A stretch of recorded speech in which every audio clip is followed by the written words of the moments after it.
If a bloke wants to come down at 6:30, well, good luck to him. Grab one of the support staff, come down there, have a bit of a net. I think there's an easy compromise there. I don't believe you need to come down to the ground on a team basis every day of the test match. But maybe the first morning might be a bad thing. We're going to take a final break. Tubby, you're going to move into the host chair on the other side of the break and take us through the first half hour of play on day 3. And you're both going to be joined by Glenn McGrath. So a final break. We're 6.5 minutes away from the first ball on day 3 being bowled. Australia to resume at 1 for 312. This has been our day 3 preview. Thanks to finstro.com.au, providing your business with a flexible line of credit. And you are listening to Macquarie Sports Radio's Summer of Cricket. If having multiple insurance policies drives you nuts, then you need a Hug. Hug is the insurance policy that makes life easier. Bring your different needs together into one single policy. That means just one premium to pay each year. Plus, provide Hug a copy of your current schedule or written quote, and Hug will discount 20% on the cost of each of your existing comparable covers. Comparable covers include accidental damage, home cover, comprehensive motor vehicle cover, contents, pet and watercraft cover. Have a Hug. One policy, one premium, one big sigh of relief. See huginsurance.com.au. Savings apply to Hug policies issued by December 31, 2019. Hug insurance underwritten by RACQ. Conditions, limits and exclusions apply. Read the PDS before making a purchase decision.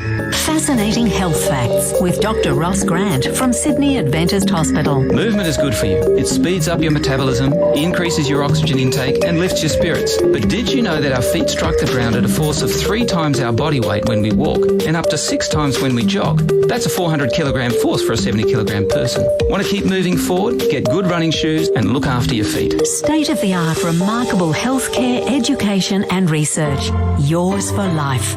sah.org.au. Hi, I'm Dr. David Lee from My Hills Dentist.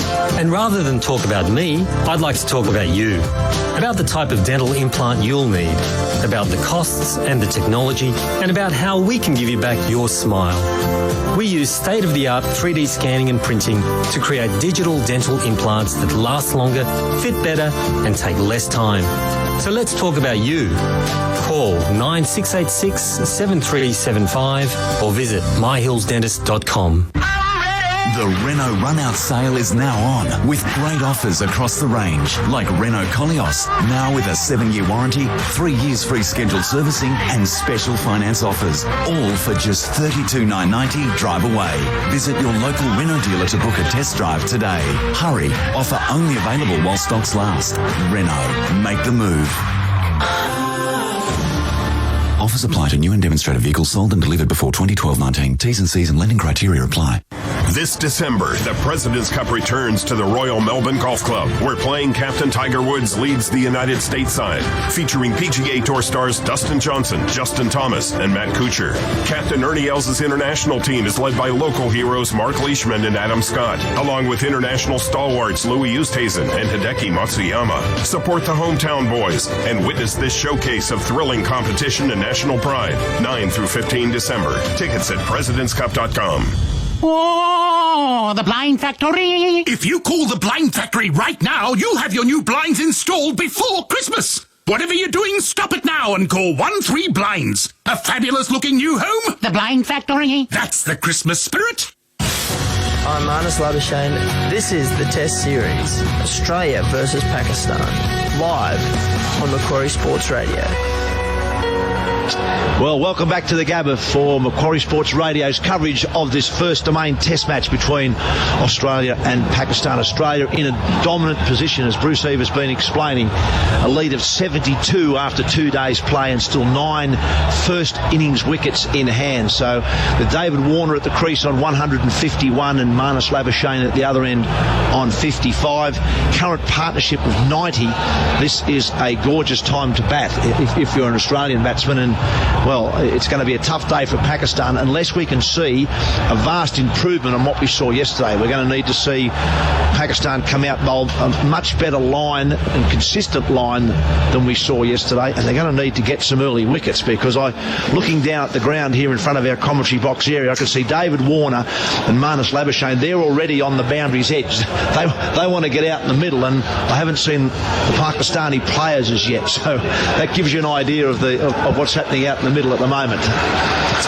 as I speak, though, as our alley leads his side out onto the Gabba. They've come through, followed very closely by Labuschagne and Warner. And it's a very good morning to Carl Rackerman and to Glenn McGrath. Morning, Tub. Morning, Mock. Yeah, morning, listeners. Beautiful day for it, isn't it? These two Australian batsmen can't wait to get out there and start their innings again. Looks a pretty good track out there. There's a few little cracks on it, but I think it's an absolute belter track. Once you get in, there's plenty of runs to be had.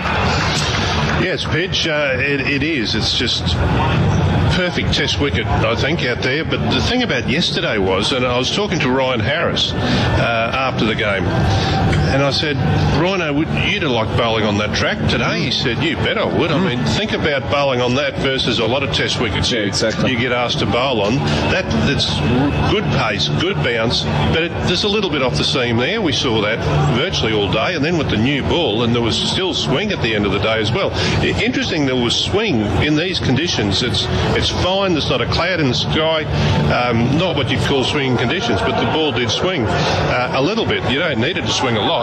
So there's something there for the bowler. If there's something there for you, you don't always get that, so you're pretty happy if there is. So you've just got to build pressure and bowl consistently on a line and a length and threaten the batsman and not give him free runs, and everything that Pakistan didn't do yesterday. No, exactly. The ball's carrying nicely through to the keeper, so there's good pace there, which means if you find the edge, it's going to carry. But you've got to get enough balls in the right area. Well, we saw that if you go back to day one. It was Pakistan got to lunch, was at none for 57. They moved on to none for 75, and it looked like the track was going to be flat. We were in for a big day of batting, and all of a sudden Pakistan lose 4 for 3, and they end up being 5 for 97, and they do well to recover to make 240. So Pakistan here need to do something similar to Australia. If you get enough balls in the right area, get a couple of wickets, it is always tougher for a new batsman. And talking about that, we've got David Warner, who's going to face up to the first delivery. Nazim Shah, I think it is. No, it's not. It's Imran Khan pushing in from the Stanley Street end, and the first ball's wide, and David Warner leaves that through to keeper Rizwan. Just the 2 slips of gully, 3 men on the offside, 2 on the onside, and the good news is there's no one in the deep on the offside, so they've brought the point up, which I like. A very orthodox field with the 2 slips in a gully for Imran Khan, who's going to bowl right arm around the wicket to Warner. And something we didn't see a lot of yesterday, there's a mid-wicket, so he can bowl at the stumps and not just get worked away for a single every ball. It's what you'd call a very orthodox field, which is not a bad thing. This ball's only, I think it's 4 or 5 overs old, the second new ball. Comes in again. Well, that time David Warner he let it go in the end, but he just for a moment, a fleeting second, thought about playing at that ball. He sort of looks to me like he's trying to bowl the same sort of line that Stuart Broad bowled to David Warner, and maybe should have started this way yesterday. No, he probably should have started this way yesterday, and I know the conditions are different here, the ball's different here compared to over in the UK, but they had so much success around the wicket with the new ball, and yesterday I think Imran Khan only bowled a handful of overs to around the wicket, so they've sat down and thought about it last night. They've come up with a bit better plan this morning, so pushing it again. This time David Warner does defend. It's a bit short of the length. He's got the line right here, Imran Khan, no doubt about that. It's spearing in from that angle, wide of the crease, as you can imagine, right arm around the wicket, in towards David Warner's off stump. He's just probably a metre short at the moment. Warner's able to get back and play him comfortably off the back foot. Yeah, you've got to use this new ball while it's hard, while it's got a bit decent seam. Because once you get about that 25 over mark, 30 overs, it's not going to seem a huge amount. But there has been a little bit of swing once the ball gets a little bit old. Not a heap, just a little bit. In again, Imran Khan. This one's a bit wider. Warner happy to watch that go through to the keeper. They started with a maiden over, first over yesterday, and I think all up they only bowled probably 4 or 5 maidens for the whole day. I think 7 for the day, yeah. So that means after that I'm not sure if it was poor execution or lack of patience, but they just didn't build enough pressure, enough dot balls, enough maiden overs. I I think that word execution was one thing that sort of shone out to me yesterday. There just wasn't enough balls in the right area. And I said, once again, if you can compare that to Hazelwood and Stark and Cummins on day one, they just kept hitting the same spot over and over again. Here's Khan. Oh, whitish ball, full this time. And Warner really throws the bat at it, gets big, thick inside edge, and I think back onto his front pad. One of those ones where that could really go anywhere. Yep, you used to like the chop on, didn't you, Tub? I was very good at getting the ball back on the stump. Not as good as you, though, Glenn. Apparently so. You had the ability to get the ball that's going down the leg side back onto your stumps. That's a rare ability, isn't it? That's a unique ability. And one I'd rather not have. But anyway, changing the subject, I saw Wasim Akram was having a chat to the Pakistani bowlers and Pakistani players this morning. So, he's a quality bowler. He might just get him going a bit. This one's wide and full, but it's a maiden to start. So on the BizCover scoreboard, Australia's still 1 for 312. For things that matter, you want the right team on your side. Westpac Home Insurance can help get you back on track when the unexpected happens. Search Westpac Home Insurance, proud partner of Macquarie Sports Radio's Summer of Cricket. G'day, Charles Alder from Rural Aid here. Support Rural Aid and Tomra's Bottles for the Bush recycling campaign this Christmas. Every eligible container donated raises 10 cents for rural families. Visit bottlesforthebush.org.au for more details. Quite a warm day here at the Gabba for day 3 of this first domain test match. This ball, as I said, about 5 overs old now, the second new ball. It's going to be Shaheen Shah Afridi to bowl from the Vulture Street end, our commentary box end. And once again, he's going around the wicket, and I'm not sure I agree with this, with a big left-arm bowler who has the ability to swing the ball back into the right-hander. He's going to go round the wicket to Marnus Labuschagne.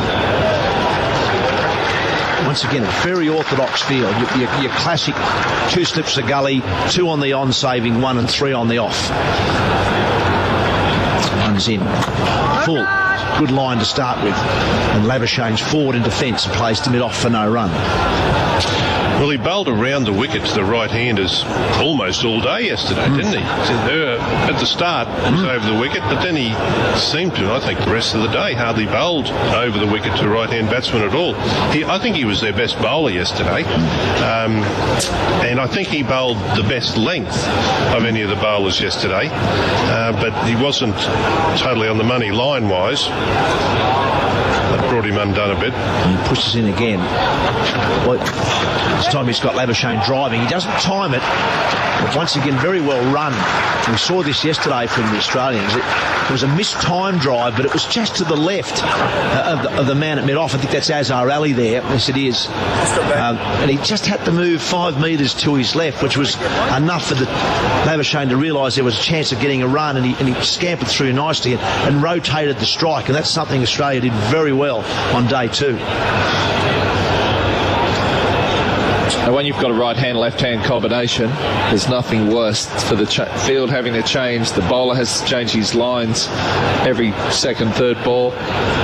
Fine leg has to run across the other side, so there's just no pressure created at all. So back over the wicket now to Warner. Just the 2 slips in place. Fairly hard new Kookaburra ball. That one squares up David Warner, short of length, but there's a little bit of movement there. It went away slightly from David Warner, who in the end got a sort of almost the shoulder of the bat and played it down on the offside from the back foot. And coming from over the wicket from this northern end, late in the day yesterday, there was that one ball that we think hit a crack outside the off stump and almost rolled. It didn't actually roll, but didn't bounce very high at all. It was a surprising thing to see at the Gabba on day 3 for any reason, but that's something the batsman will have noted, and balls around that particular area of the pitch should be watchful on it.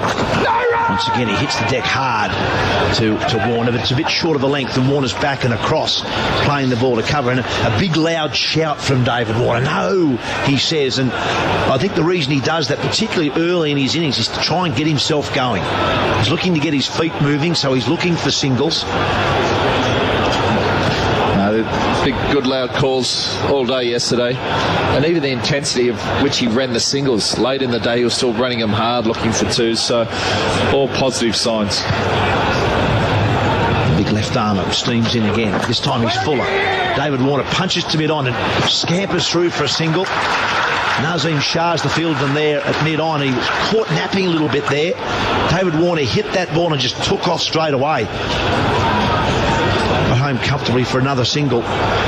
But Mock, you were saying a couple little cracks out there. I think there's a few cracks, whether they come into play today or another quite warm day might even just open them up a little bit more. And whether they do come into play. Remember a test we played here against England, 06-07, there were some good cracks, and when you hit the crack, it did too much. Didn't really bring any the downfall of any wickets, but it just gets in the batsman's mind. Last ball of the over from a free is a good one. And Labuschagne lets it bounce over the top of the stumps. This cover scoreboard says Australia won for 314. Trade and save in betting now at Domain. Up to 55% off plus bonus delivery and removal. This is your home ground. Where you can play 24/7. Macquarie Sports Radio. All sports. All the time.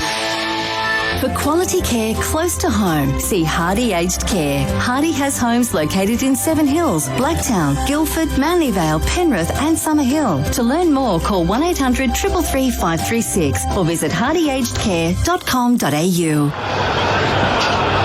Imran Khan to continue from the Stanley Street end to David Warner. Round the wicket still. Back and across in defence. Once again, Imran Khan just probably a metre short. The line's good. It's a good consistent line, but he just needs to bring Warner forward if he can. I'm just thinking about Marnus Labuschagne, and I've got a stat courtesy of Bingle here that Marnus Labuschagne, he averages only 33 in Sheffield Shield cricket. And yet I look at him play out there and I can see a guy who's a test cricketer. And I'm just thinking it's been a very good selection to get him in the team. And quite often numbers don't always tell you the truth about a player as Khan continues. That's a better length. Warner forward this time defending to cover. Yeah, he's played 46 Shield games, Labuschagne, and for only 400s. An average of 33.2. Now in test cricket, he's got 9 test matches, an average of 37.5. He's got 5 50s. And in Shield cricket, he's got 18 50s.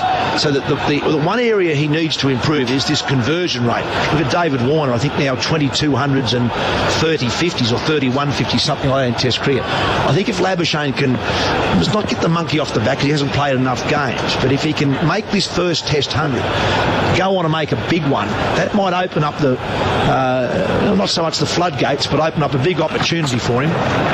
Imran Khan lets it as wide of off stump, but if he can sort of, I suppose, crack the ice, I suppose, he may then work out how to make more and more hundreds, and the average of 33 in Shield cricket will only go up, I think, because he's a much better looking player than a guy who averages 33 in Shield cricket. No, exactly, and it's all. The other thing you take in consideration is attitude, and he's got a great attitude. He's keen, he's always out there, he's doing the extra yard.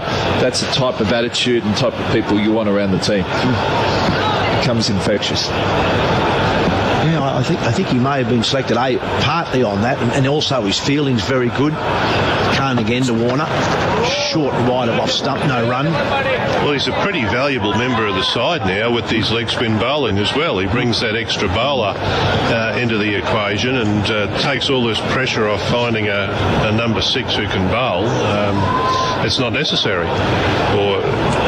And if you've got one, sure. If Keith Miller falls out of the sky or Ian Botham, fantastic. But if you haven't got that sort of a guy, just picking someone because they can bowl a bit of medium pace, that's what we've sort of been trying to do a little bit. And it's not, I don't think, in the best interest of getting top 6 players being your 1 to 6 batsmen.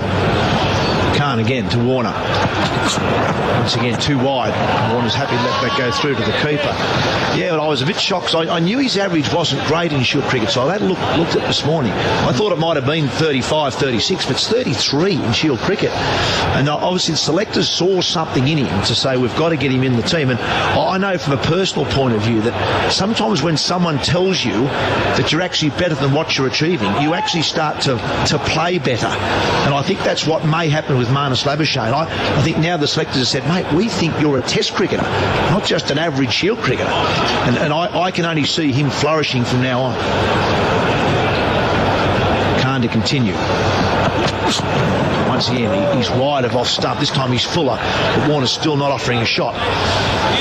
1 for 314 on the BizCover scoreboard. Kia Open season is on now with the value-packed Serato Sport Hatch. Featuring AEV safety, reverse camera, 17-inch alloys and smartphone connectivity from a match-winning 22,490 drive away. Plus, Australia's best 7-year warranty. With value like this, no wonder Serato is Kia's most popular car. Kia, major partner of the Australian Open.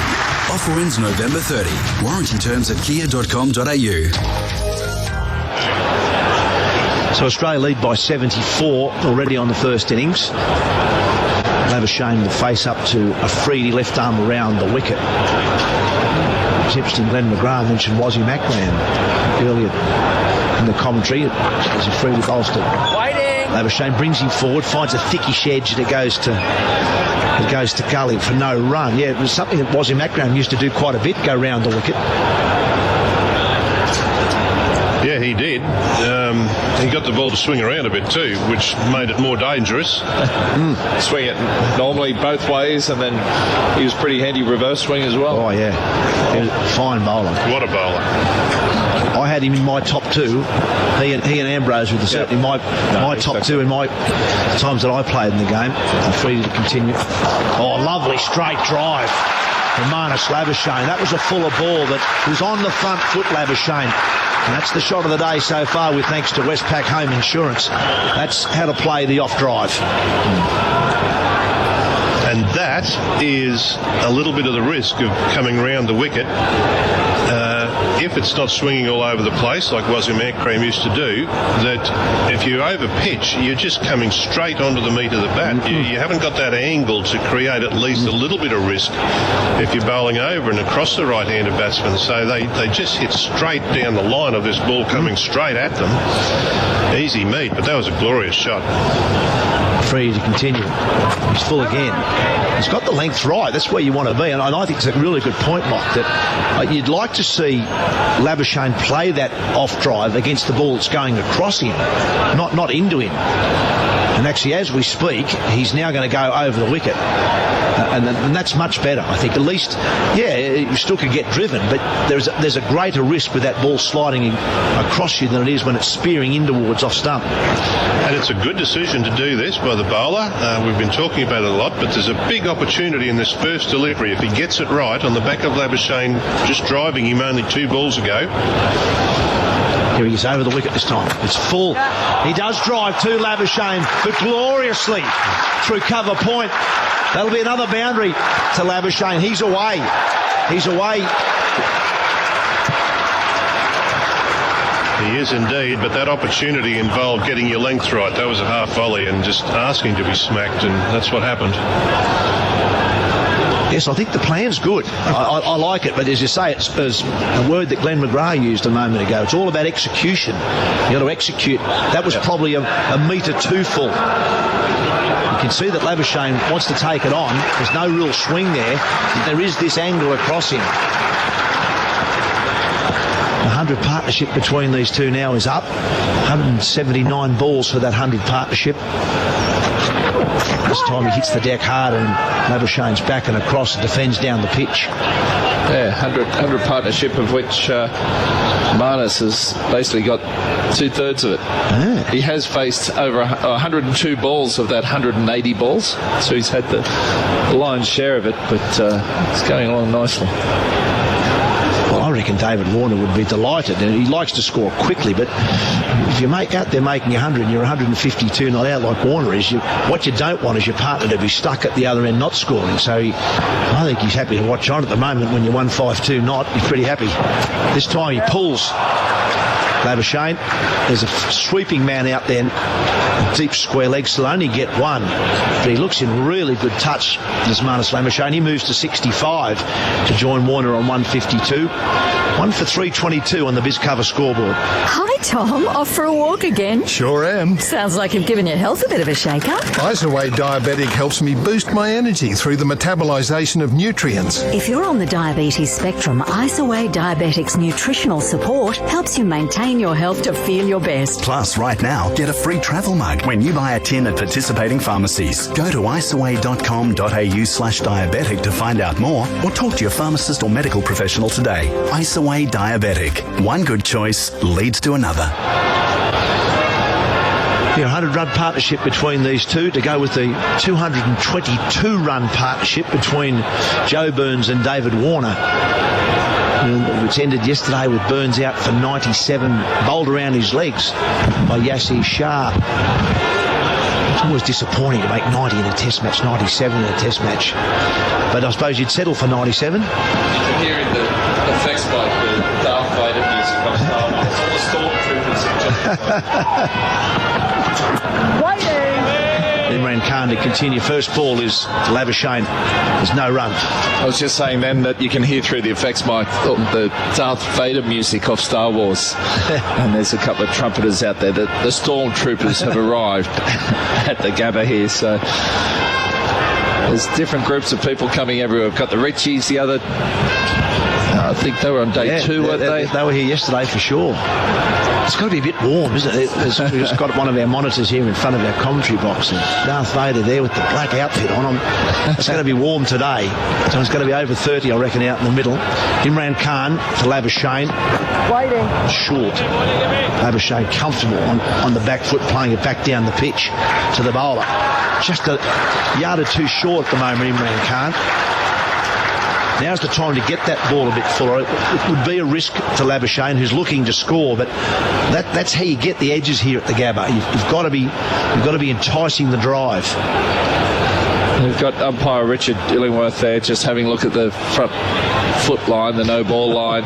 Then he's walking down in the danger area, just having a look, see if the follow through is not.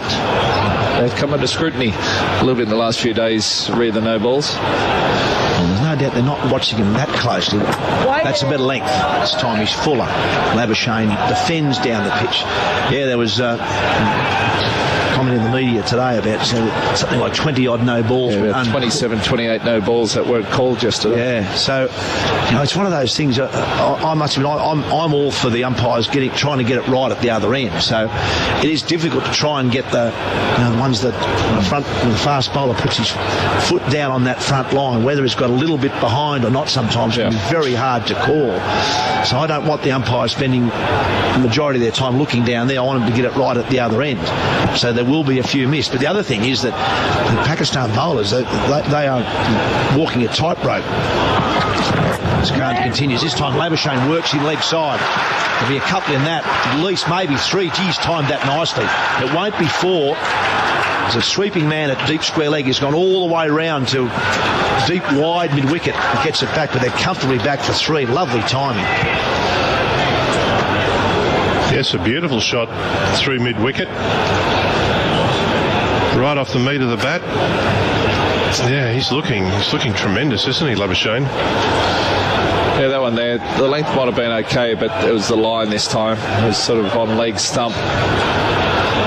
Just coming into middle leg and just a little bit too easy. That's a shot he played a lot in that Ashes series. And I was over there for 3 test matches in that series. I watched him. And he let the ball go very well. And then when they speared in towards the stumps, he clipped them through mid-wicket. Khan now to Warner round the wicket.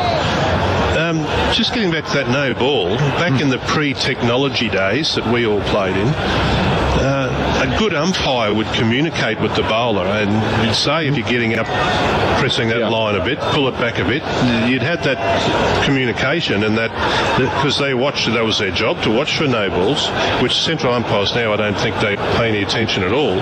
So the bowler's not given anything from the umpire, and not that it's the umpire's job, but this is what used to happen. And after a period of time, if you're overstepping and the umpire's tried to warn you or tell you to sort it out, you haven't, well, he'd call you, wouldn't he? And that's what should happen. Oh, that one this time wraps Warner on the pads, but once again it hits him more really above the knee roll, well above the knee roll, and there's a stifled appeal. This cover scoreboard has Australia 1 for 326. The Renault run-out sale is now on with great offers across the range, like Renault Koleos, now with a 7-year warranty, 3 years free scheduled servicing and special finance offers, all for just $32,990 drive away. Visit your local Renault dealer to book a test drive today. Hurry, offer only available while stocks last. Renault, make the move. Offers apply to new and demonstrator vehicles sold and delivered before 2012-19. T's and C's and lending criteria apply. So Shaheen Afridi will continue from the Vulture Street end. He'll bowl to Labuschagne. 2 back on the hook now for Labuschagne. But still the 2 steps in the gully and 3 on the off, saving 1. Over the wicket now. Bouncer. Good bouncer too. Labuschagne plays it really well. He gestures that he's going to hook, but sees it's too high and wide of off stump, and he just allows the ball to go over his right shoulder. That's how to play the short ball. Keep your eye on it all the way. Just going back to those no balls. I hate talking about no balls because I reckon they're the bane of the game, to be totally honest, and we spend too much time on it. But the Pakistani bowlers, particularly young Nazim Shah, he should be now working on getting his run-up back. You know, a good foot. Freddie continues. This time back and across is Labuschagne. Yeah, because as he saw yesterday, he got David Warner out, and on review, it was recalled. So it's cost him a test match wicket. It will happen again if he doesn't make a change to his bowling. And he's only 16 years old. Now's the time to do it. Wasim Akram, he used to bowl a good 6 inches to a foot behind the line, often.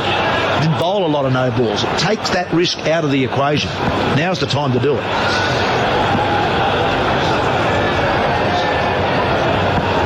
Freddie will continue. Left arm over the wicket. Just short of a length. Labuschagne plays it down the leg side, no run. And there's some little tricks as well. Something I used to do if ever I wasn't feeling confident. But you're running into bowl, your concentration is down the other end. You're concentrating on where you're going to bowl the ball. And when you're 4 or 5 paces out from delivery, that's all you're thinking about is the other end of the pitch. But peripherally, you know roughly where the stumps are, where the umpire is, and you're setting yourself up for delivery. If you ask the umpire to just take a couple of steps back from where he's standing, which he'd be happy to do. Freddie, short ball. This time Labuschagne does take it on. Doesn't get it out of the middle at pull shot. You'll get 2. It was in the air for a while through mid-wicket, but there's no one at mid-wicket because there's a sweeping man. Yasir Shah is out at deep square leg, and he does the fielding, and they'll get 2. So as you're now 4 or 5 metres out from your delivery, your perception of where everything is has been brought back a little bit. So you go into your action back, good distance, and then suddenly where your front foot comes down is no longer pushing the front of the line, it's well back. It really makes a difference. It's just a little trick. Freddie again. Lovely straight drive from Labuschagne with that full ball, but Freddie does well, knocks it down, saves a boundary. Yeah, funny you should say that. Malkai did something very similar. You'd always have a chat with the umpire, he'd let you know if you're getting close, and ideally just don't bowl no balls and practice that way in the nets. I think that's half the problem, that nobody worries about bowling no balls or not no balls in the nets. If they bring it back in the nets, makes a big difference out in the middle. But if I was getting close, I'd ask the umpire just to move back a little bit, sometimes 6 inches of foot, so he could still see the front line, not so he couldn't see the front line, but it's all about a feel. Can you move back to the side screen, please? This time Afridi's full. Labuschagne drives, doesn't beat mid off, but scampers through for a single. Once again, really good running, aggressive running. His cover scoreboard moves on to 1 for 329. As a child, losing a tooth is part of growing up. But as an adult, losing your teeth can be devastating. I'm Dr. Theo Spirakis from Bexley Dental, and I understand the grief you might be feeling. The good news is, using the latest all-on-4 procedure, I can give you back your smile and get you eating with confidence. It's your life, your smile. With 25 years experience and over a decade with All on 4, I'm confident I can help. Book your free consultation at bexidential.com.au. Could just destroy it. So 1 for 329 Australia. The partnership between these two now 107. We're just having a chat here about the run-ups and what have you. And, when I was bowling quick, Glenn and Carl, in the nets, I didn't have a lot of trouble bowling. No, with no balls and that. Could you make it to the crease? I think I was about 105 at my pomp, 105 k's an hour. Imran Khan continues, mind you, and first ball's pushed down to mid-on for 1 from Labuschagne. No run. I'm sure you're a bit more than that. 105 kilos seems a bit light. And how long was the run-up, Tubbs, when you were I was in full flight? Full flight. Geez, I didn't like to run up too much. It was wasted energy. And you like to bowl with the wind? Definitely with the wind. Generally grab a new ball whenever I could in the nets. But I was handy. Get a bit of swing. Swung them, yeah. Get a bit of swing, yeah. Out swingers. I'm sure your back foot landed over the front line there, didn't it? When you were batting, it did. And I had a really good doodle bug. Doodle bug. The big full toss. I can bowl a good one of those. The hand-to-header. Khan to continue. Labuschagne pull. That's an excellent stroke, that wasn't that short. That's a top shot of the day with thanks to Westpac Home Insurance. That's 4 through mid-wicket. Well, we've seen a drive down the ground from Labuschagne, and now we've seen a lovely pull shot. You can't hit that any better or play that shot any better. That was just superb. How quick is he into position? He was there just about waiting for that ball. Right now, I'll hit it over there to mid-wicket. All along the ground, total control. Just superb batting. Well, I haven't seen hardly anything of Marnus Labuschagne before he made the Australian side. And from what I've seen, in the short time that I've seen him, as Khan continues, I don't see a guy who's averaging 33 in Shield cricket. I really don't. I think he's a guy who should be averaging 43 plus. So he's way under where he should be, which is in a way is a good thing. It tells me he's got so much improvement in him. Yeah. And some guys lift when they play on the big arena. The better standard you play, the better you play within yourself. But I saw a couple of sort of a bit of old footage, and he has changed his batting stance a little bit. He was very side on, and now when he gets in a position, his back foot comes right across, and he seems to be in a bit readier position. So all these little things have probably gone to make him feel a bit more confident and get into where he is now. Khan again. Labuschagne works leg side. Once again, scampers through, picks up a single, puts the fielder under pressure, who fumbles. And the key, one of the main keys to batting is picking up the right length. And you've already seen from this half hour today that I said he's driven Shaheen Afridi down the ground from the front foot, a lovely front foot straight drive, and he's now played a pull shot off the other fast bowler, Imran Khan. So he's picking up the length very quickly, and he's got the footwork to go with it. So that tells me he's got plenty of runs in him.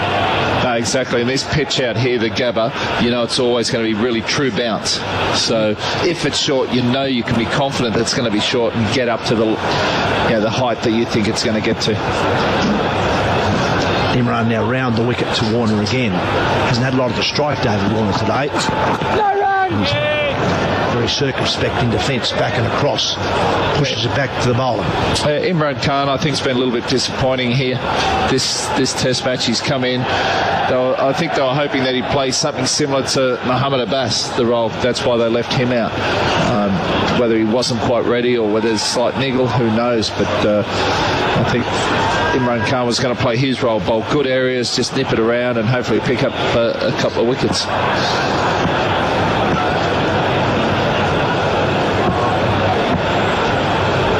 Pushing in again from that Stanley Street end. A real swing at the moment. This time he's fuller to Warner, but it's just a little bit too wide, and Warner is happy to let it go through again. So Labuschagne 76, Warner 152. It's 1 for 334 on the BizCover scoreboard. Oh, the Blind Factory. If you call the Blind Factory right now, you'll have your new blinds installed before Christmas. Whatever you're doing, stop it now and call 13 Blinds. A fabulous-looking new home. The Blind Factory. That's the Christmas spirit. Just listen to that. How good does that sound? The Ram 1500 pickup truck, the V8 bad boy broadcast partner of Macquarie Sports Radio. So the bulk of the scoring done early on day 3 from the blade of Marnus Labuschagne. He's added 21 to his overnight score. David Warner has added just a single. To be fair, Labuschagne has faced the bulk of the bowling, and it is going to be still Shaheen Shah Afridi continuing from the Vulture Street end, bowling to Labuschagne, who's almost edging through to the keeper. He tried to play a little cute late cut, and with that angled blade, that was perilously close to the outside edge as it flew through to Mohammad Rizwan. Australia 1 for 334. Bruce Eva with you for the next half an hour. And again, it's a very good morning to Ian Chappell and Darren Lehman. Yeah, good morning, Bruce. Good morning, Darren and listeners. He has looked really good this morning, Marnus Labuschagne. Picking up the length, I just heard Mark Taylor talking about how he's really picking up the length very quickly, which tells you immediately that he is watching just the ball out of the bowler's hand. 2 slips in a gully. Afridi to Labuschagne, and he's forward and just guiding it forward to square leg, and they take the first quickly, and that is excellent running. They'll get back for 2, whereas Imran Khan had to run a long way from wide mid-on. Superb running from this Australian pair as Labuschagne moves to 78, and it's 1 for 336.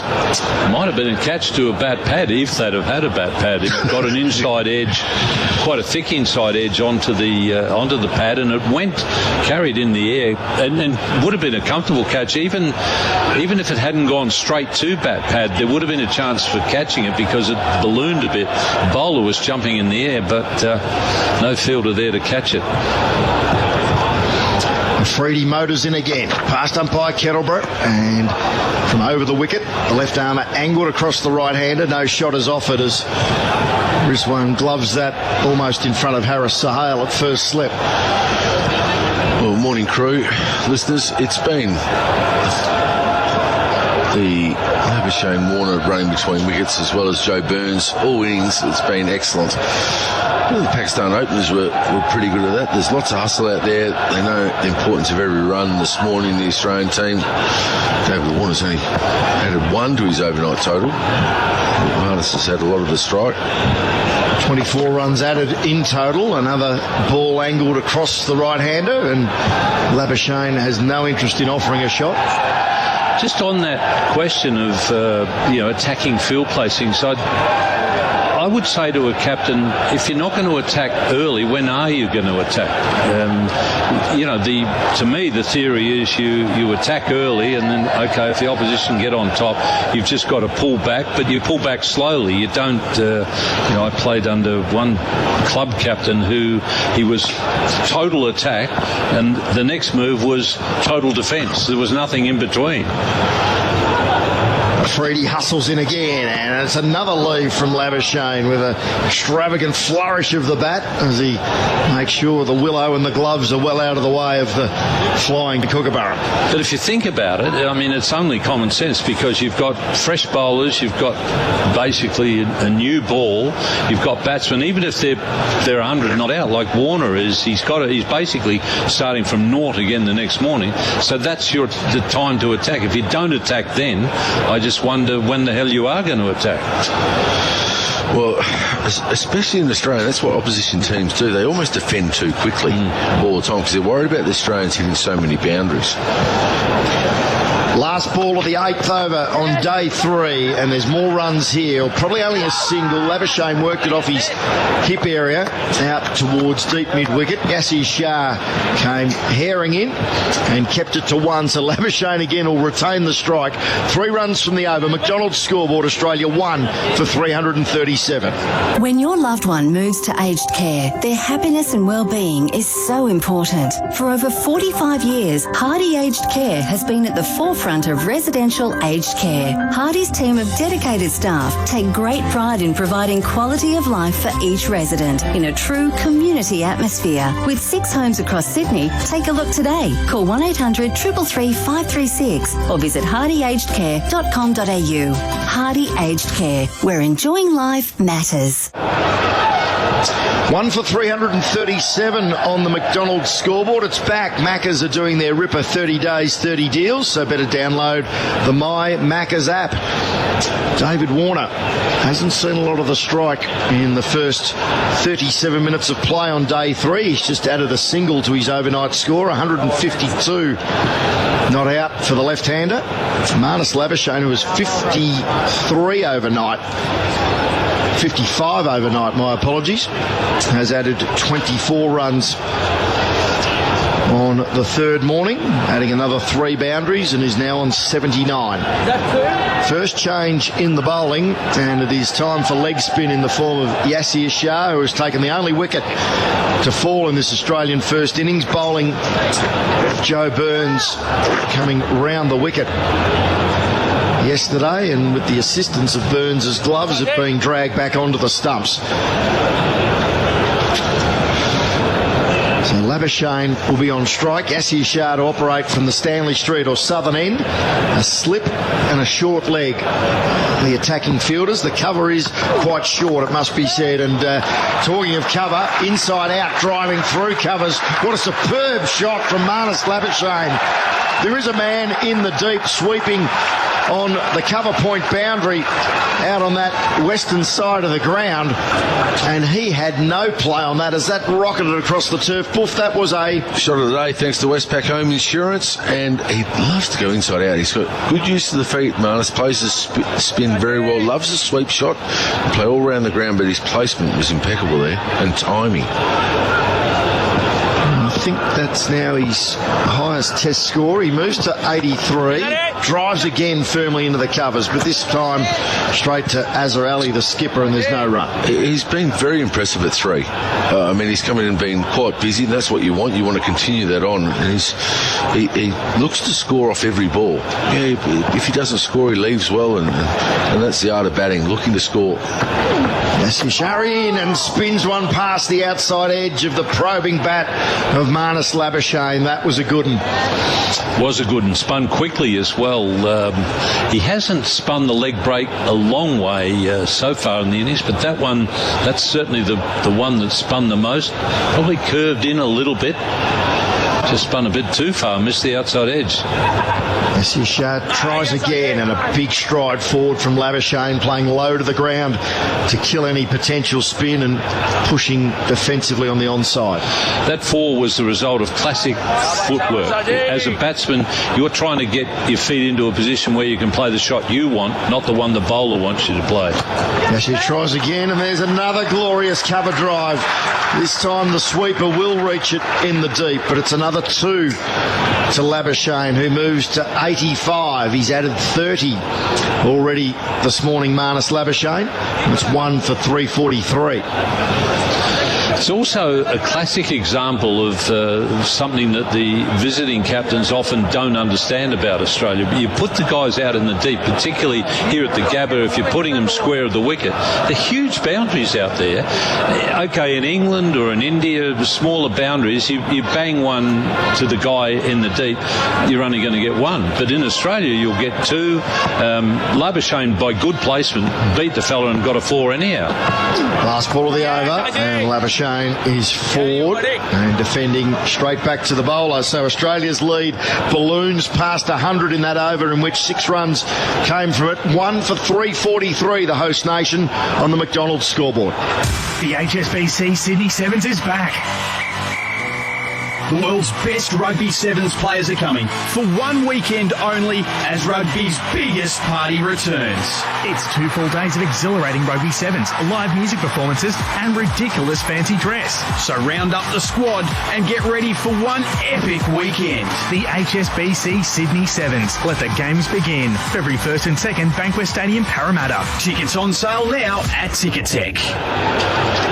Double change with Shaheen Shah Afridi being replaced at the Vulture Street or northern end of the Gabba by Naseem Shah, and Gary Morgan providing us with the stats thanks to Bingle confirms that yes, Marnus Labuschagne has bettered his previous test best of 81 against Sri Lanka here at the Gabba back in late January.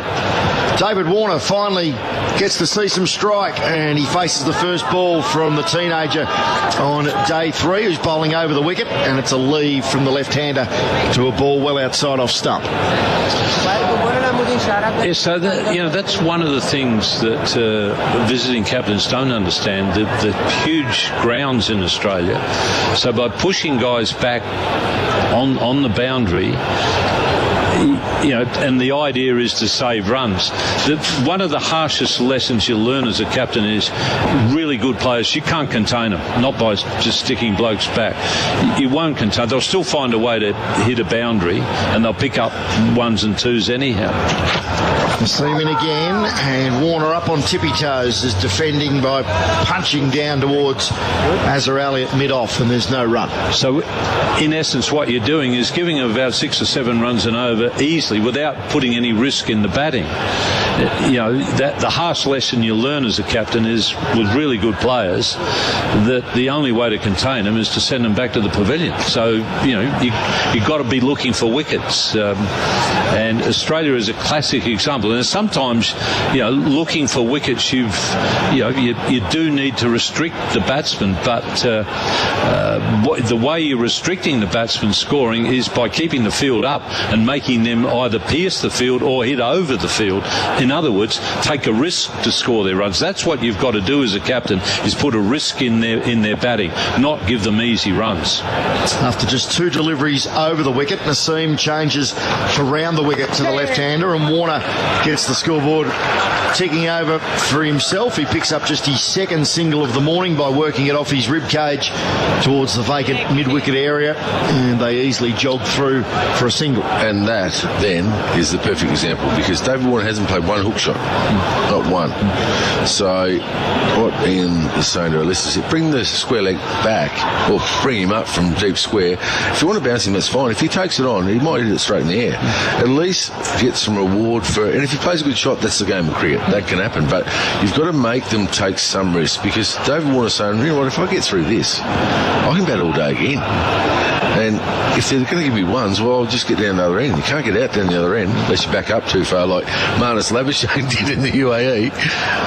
Naseem over the wicket to Labuschagne, back and across, and pushes defensively out towards cover. Gary Morgan also points out, thanks to Bingle, this incredible start to the home summer by David Warner, now on 153 not out, if you include his excellent T20 series against both Sri Lanka and Pakistan. He's now up to 440 runs across all formats, which is just the T20 formats and now the Test format for the summer, and has been dismissed just once. I'd be very concerned if I'm Pakistan with the approach he's taken this morning. Seaman again, and that's a ripper. And that had some good lift and carry just outside off stump. Labuschagne sparred at it, and again, very close to the outside edge as it whizzed through to Mohammad Rizwan. Yeah, good ball there. Just did a little bit, and you're right, I'd be concerned of Steve Smith's winter and then David Warner's summer. I mean, the way he started that T20 at Adelaide Oval with 100 to kick off the summer was, except he looks like he's making up for lost time as such, and he'd be disappointed with the England output, there's no doubt about that, but he certainly loves batting in Australia, and he'll make every poster winner this summer, I would think. Making up for lost runs. Yes. Well, you've got to that's what he'll be looking that's the way he'll be looking at it. Naseem again, and Labuschagne forward, just nudging out towards cover. Over is called by umpire Kettleborough, and on the McDonald's scoreboard, Australia has progressed to 1 for 344. Imagine you're a patient in the middle of open heart surgery, and the surgeon leaves to play golf. Incomplete jobs can be heart-wrenching, so why do one when hiring? Indeed has exclusive candidates you won't find on any other job sites, and it's free to post your job on Indeed, so there's no reason not to give it a go. No search for great staff is complete without Indeed. Post jobs free on Indeed.com/post today. Terms, conditions, quality standards and usage limits apply. That single to David Warner in the previous over, Laurie Colliver tells us, was his first in 37 minutes. 32 runs added by Australia in the first 3/4 of an hour on day 3. 30 off the bat of Marnus Labuschagne, 2 off the bat of David Warner, who's facing Yassir Shah, who comes over the wicket, and Warner just nudges it away defensively on the onside. Perhaps that guy we ran into this morning is right. Maybe Mark Taylor could have scored quicker than David Warner today. Tubby's just said at the back of the box, don't sound so surprised, chaps, as Warner pushes away on the offside to the next delivery. You're getting feisty, aren't you, these days? I mean, Mark Taylor, in my first test match in Bangalore, got 100 in the second innings, and it was one of his quickest hundreds in test match cricket, if not his quickest. Yes, you're in again. As he poles into a muffin. Warner stays leg side of the delivery and slices it behind point for a single. He moves to 154. So he could play attacking occasionally. Only occasionally. He was a very good player, but I don't tell him because he'll get a big head.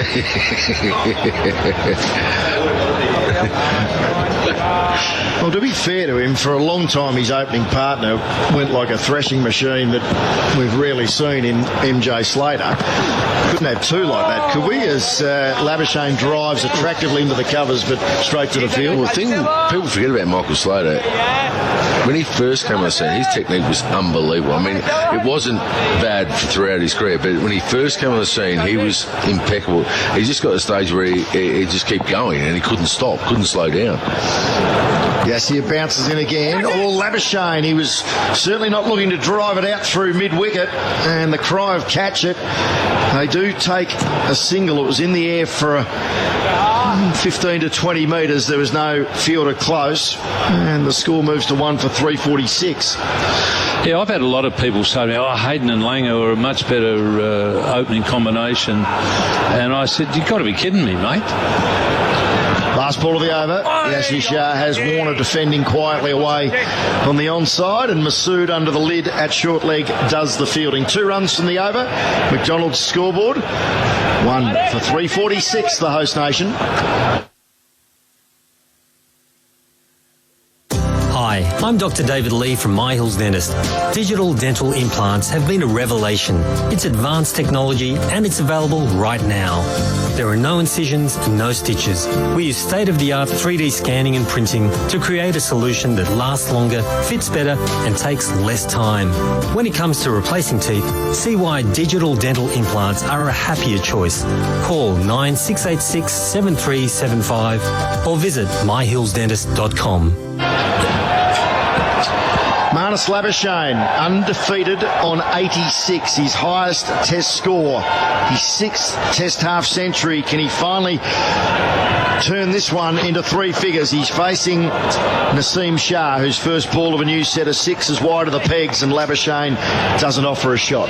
Yeah, to a number of people who've told me that Hayden and Langer were a better combination than Taylor and Slater, I say, you've got to be kidding me, mate. I said, firstly, have a look at the bowlers that they faced. You know, I mean, in the 1990s, the worst place to bat, or the hardest place to bat in Test cricket was opening. You know, look at the quickies. South Africa had Donald, they had Pollock, they had Big Mac, McMillan, who was a decent, Varney de Villiers. Then you had the 2 W's from Pakistan. West Indies still had a good attack. Naseem again has Labuschagne covering up in defence, plays with an open blade, pushing to point.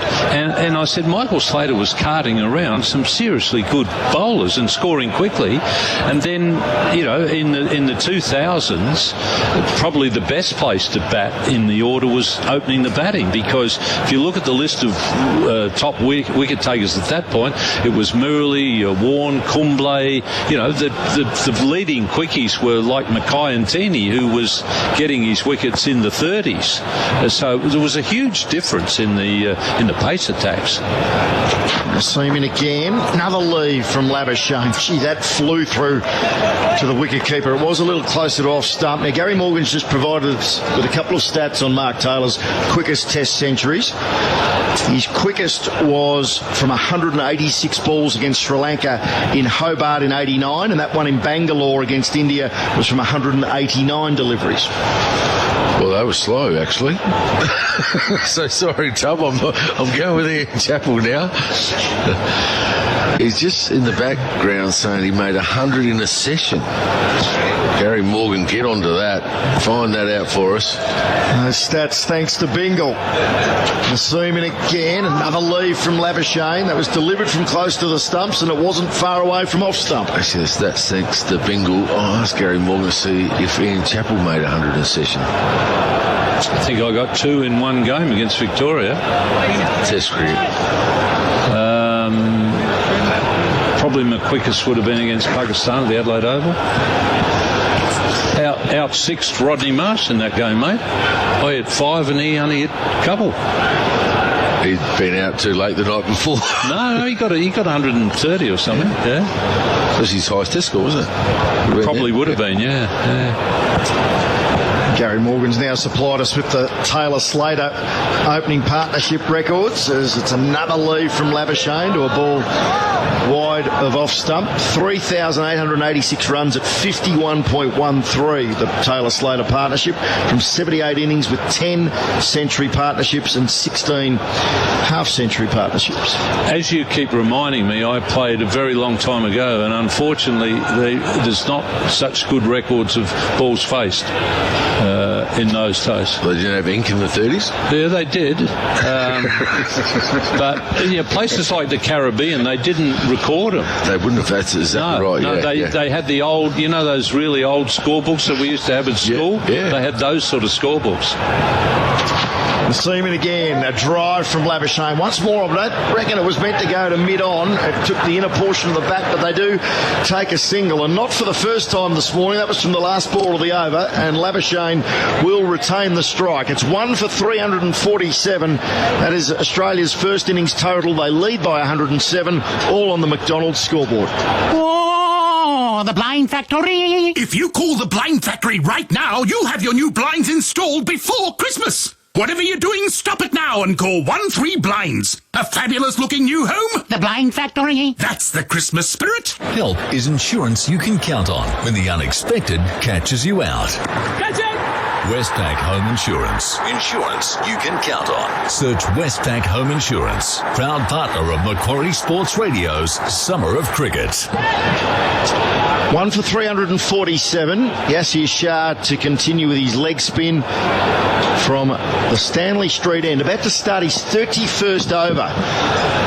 1 for 109, his analysis. Over the wicket he comes, and Labuschagne's trying to cut and almost feathering an edge into the gloves of Mohammad Rizwan, and he's annoyed with himself, the Australian number 3. He's gone marching a long way away from the pitch and now leaning on his bat to...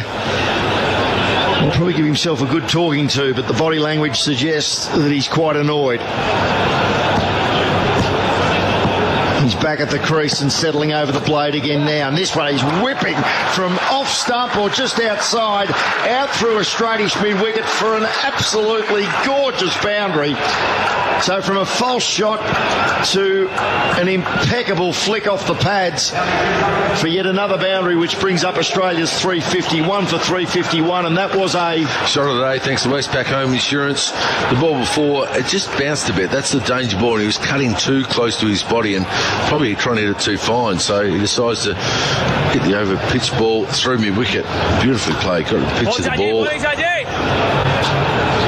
Gary Morgan supplied us with the stats on Chappelli's quickest Test century as Labuschagne's leaving the next ball wide of off stump. You're right, Chappelli. 162 balls to get to your ton against Pakistan at the Adelaide Oval in 72. With 5 sixes. And you're 3 of them in one over.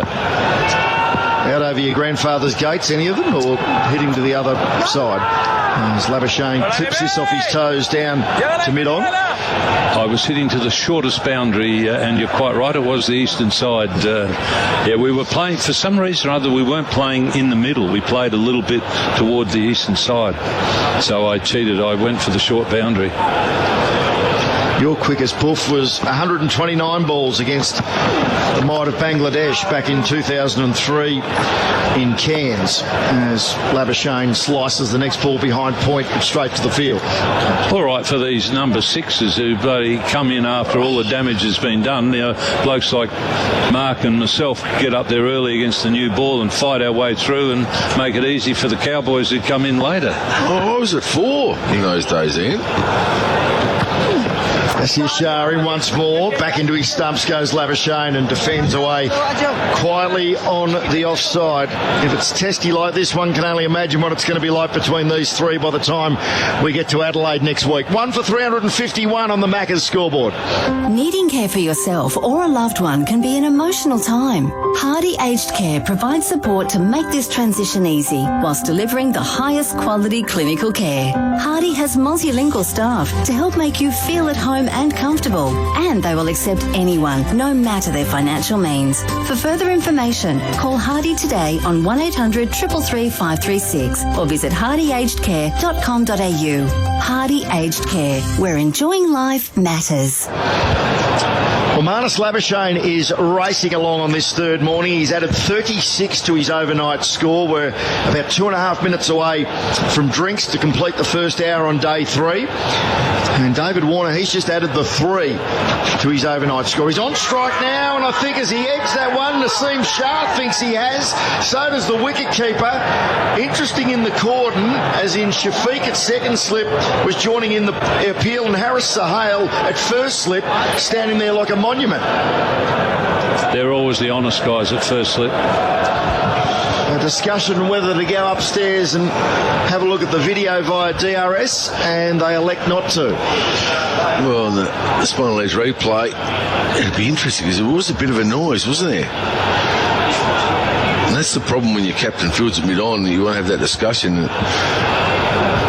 First slip was unmoved, Sahar, wasn't he? That was quite comical because the keeper and second slip were going berserk, and Harris Sahar was just standing there with his arms crossed. The captain solved that problem now. He's moved from mid-on to mid-off, mate. Naseem to try again, the youngster round the wicket. Oh, goes through Warner again, and I reckon he played outside of that maybe. Spineley's replay will tell the tale, but 2 good deliveries in a row, and Naseem looks back over his right shoulder at the left-hander. Well, he's certainly got he's got the goods as well as the pace. You can see that there's something there to go with the pace, which is what you need. I mean, just pure pace won't help you too much if you haven't got the rest that goes with it. But the problem is the captain yesterday didn't give him much support, and now you're bowling when it's 1 for 350, and things don't tend to go right for you. Naseem charges in again, and Warner leaves this, and it swung late as well once it was past the bat and the stumps, and well gloved by Mohammad Rizwan, who hasn't been top notch, has he, with his glove work, it's fair to say, so far. He's looked a little awkward at times, but that was a good take away low to his right. Awkward. That's very polite, Bruce. I think Safraz Ahmed's a miles better keeper from what I've seen. But he's a busy cricketer. Give him that positive feedback. Good battle here. Naseem to Warner again. And Warner's forward, presenting the full face and punching firmly into the covers. Straight to the field and no run. The thing I've liked about Naseem is his length today. He's got his length right. He hasn't been too short. He bowled. It's all right to be fast, but as Ian said, you've got to do something with the ball. And if in Adelaide, the short balls might work better because they might not get up. But here at the Cabba, short, good even bounce. You can actually get under them quite comfortably. Today, or this morning, he's bowled a better length and beaten the bat a couple of times. 2 balls before drinks. Pakistan with no breakthrough as yet on day 3. Naseem again, short ball, and did that flick the bat? This time they're very confident he's been given. David was heading out the square leg. He couldn't stand to look at umpire Richard Kettleborough, but the finger went up, and Naseem Shah has his first Test wicket. I'm sure, given the drama of yesterday, they'll check the front foot, but David Warner's magnificent innings has come to a close on 154. One ball before drinks at the close, or at the end of the first hour on day 3. A short ball that he tried to avoid. It's just clipped the edge on the way through, and a good take by Mohammad Rizwan. Low down to his left, safe hands with thanks to Protector Aluminium. Australia 2 for 351. And the spinal ease replay is showing that he has got a bit of his foot behind the line. It was a terrific delivery. Really surprised Warner, not just with the pace, but coming at that angle. He cramped Warner.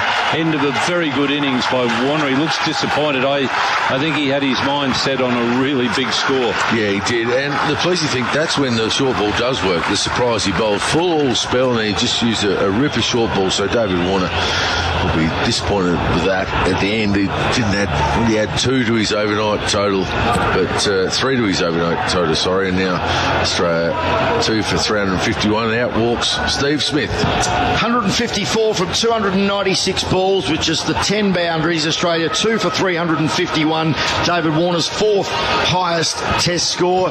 Drinks have been called onto the field, so this is the drinks break with thanks to Deep Heat. Deep Heat patches active in just 60 seconds for relief from muscle aches and pain. We'll take a short break from the Gabba. Mark Taylor will be with you on the other side of the break with Australia on the McDonald's scoreboard 2 for 351. Hi, Mark Taylor here. Need whole home comfort? Well, Fujitsu Air Conditioning has you covered. Multi-systems for up to 6 rooms? Check.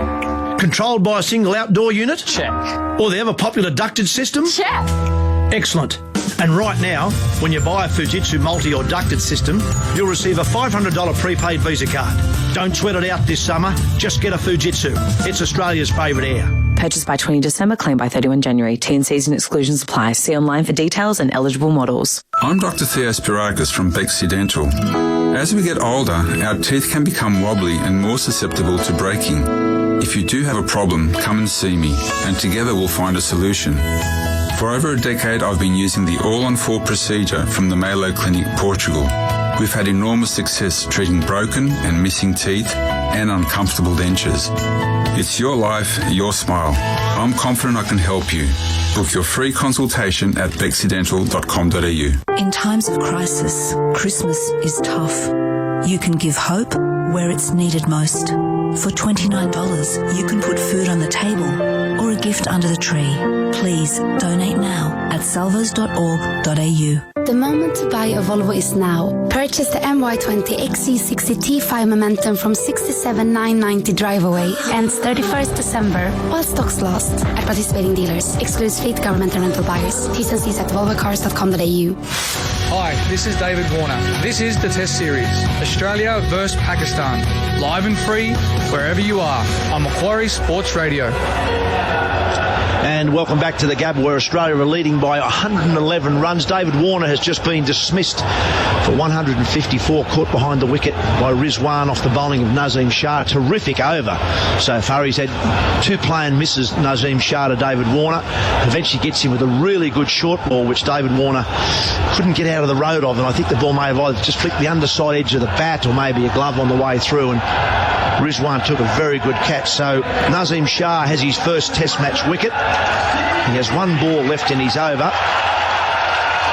And Warner, after nearly an hour of batting, can only add 3 runs to his overnight score, and is now replaced by none other than Steve Smith. So they've got rid of 1 danger man for 154. Now Smith comes to the crease with 351 runs on the board. And on the attack, I like to see this is a leg slip in place for Smith. A bat pad, 2 slips, a gully, point, extra cover and mid-on. I don't mind this field. A chance to bowl straight here. Smith is only going to have 1 delivery. Well, Naseem Shah. He's been good rhythm so far today and generally got the ball full. And that short ball he bowled to David Warner just surprised him. So here's Shah to Smith. And he is straight. Well bowled.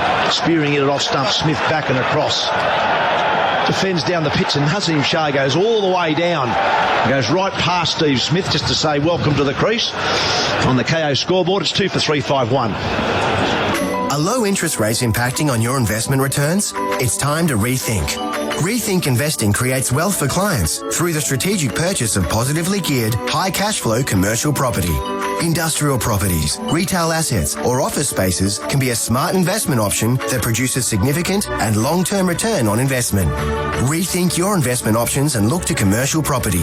Learn more at rethinkinvesting.com.au. Rethink Investing, Australia's #1 commercial buyers agency.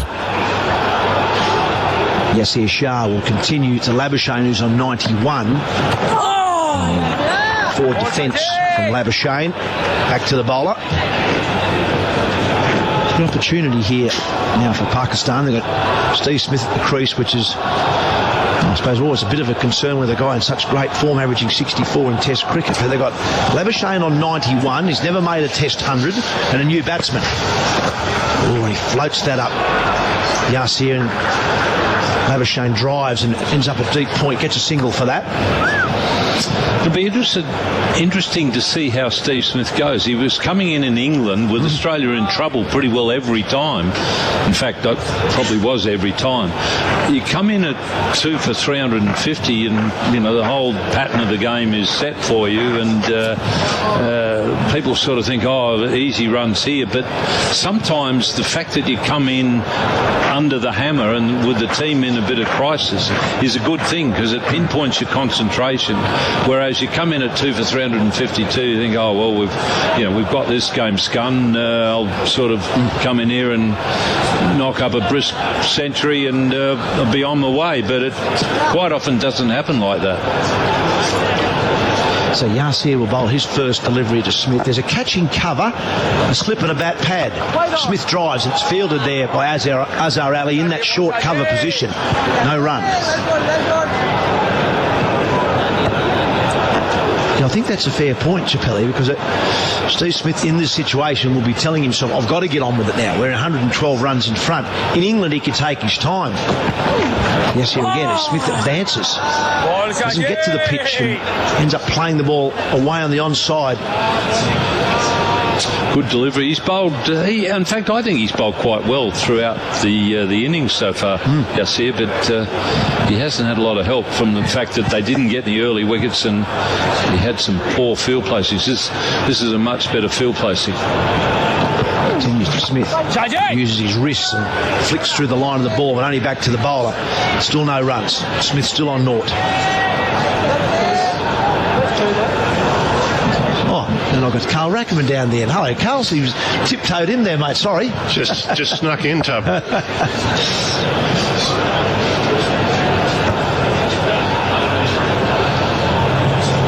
Yes, here again.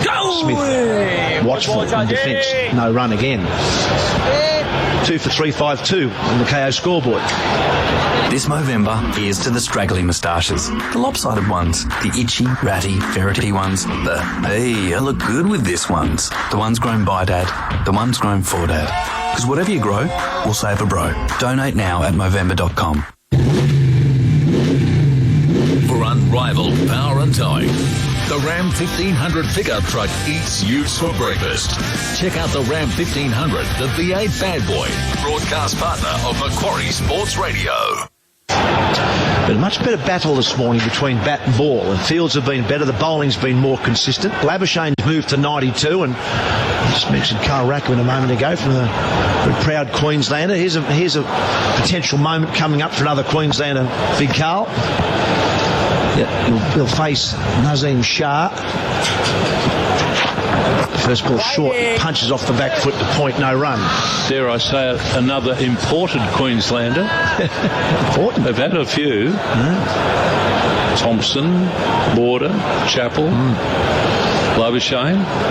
Just quickly off the top of my head. Oh, did you say imported? Yeah. I thought you said important. So did I. That's what I thought. Imported, yeah. Okay. Oh, I thought that's very kind, Ian. Imported, mate.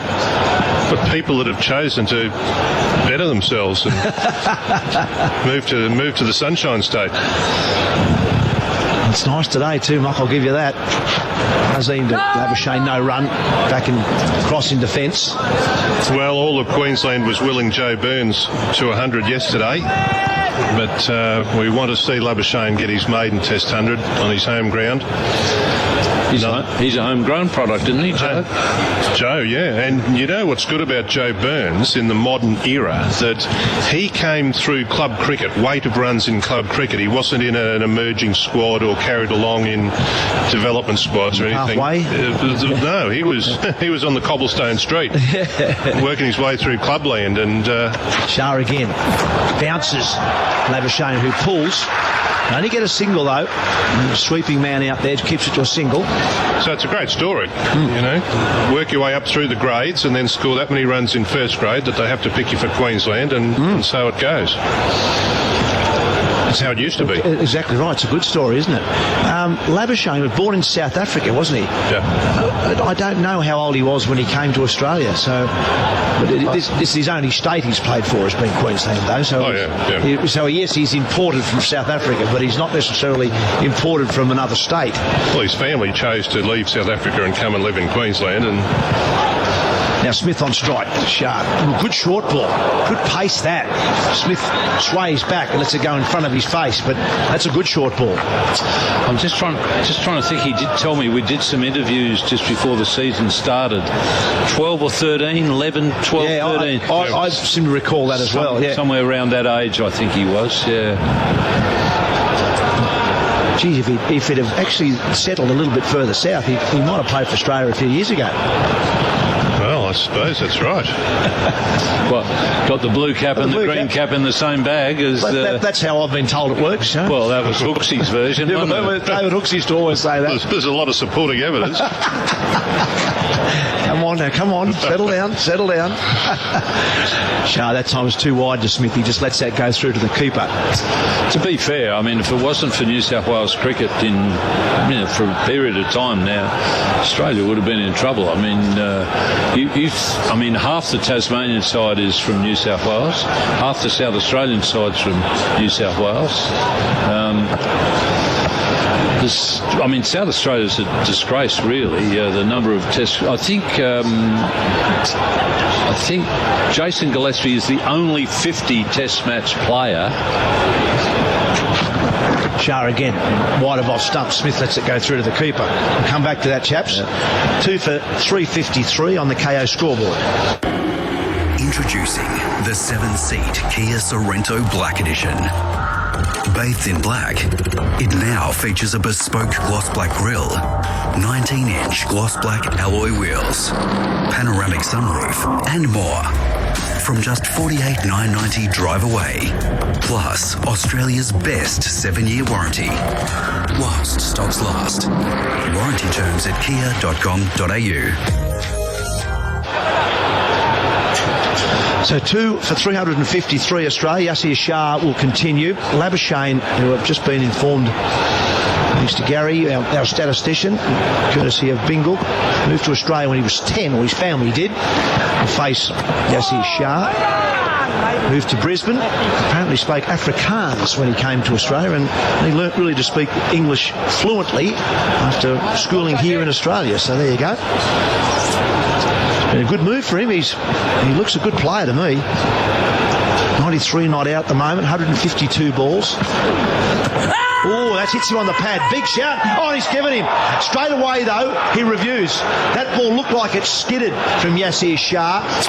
Labuschagne was 4, but I think he feels he's hit this. Director, obviously, we have a player review for LBW. The fact that he immediately reviewed. Can we start with this one for first, please? Probably the skidder. He bowls quite a few of those out of the front of the hand that skid straight on. You try and, as a leg spinner, you try and make it look like a leg break. That's a fair delivery, thank you. Can we have front on spin vision, please? You can hear the third umpire there. Michael Goff is the third umpire. And just looking, though, they said it's a fair delivery. Yeah, looks can we just watching the review here, it looks to me like it's got a big inside edge on this. Interesting enough that the players are already moving back into position out in the middle. Just certainly Yeah, that's fine. Thank you. Front on hotspot will be good. And they're just showing the hotspot now, and there's clearly a big inside edge on this delivery. Yeah, just show me front on again, please. Then. I mean, that's the sort of howler that you do want reviewed, not the 50-50 things that the bulk of the reviews are for 50-50 decisions, which I think is rubbish. But a howler like that, where it's a big inside edge, you need that to be corrected. And once again, it happened straight away. You could see Labuschagne went bang straight away. I've hit that. And that's what you want. I don't like it when I see a batsman given at LBW and he walks up the wicket to his mate and says, "What did you think?"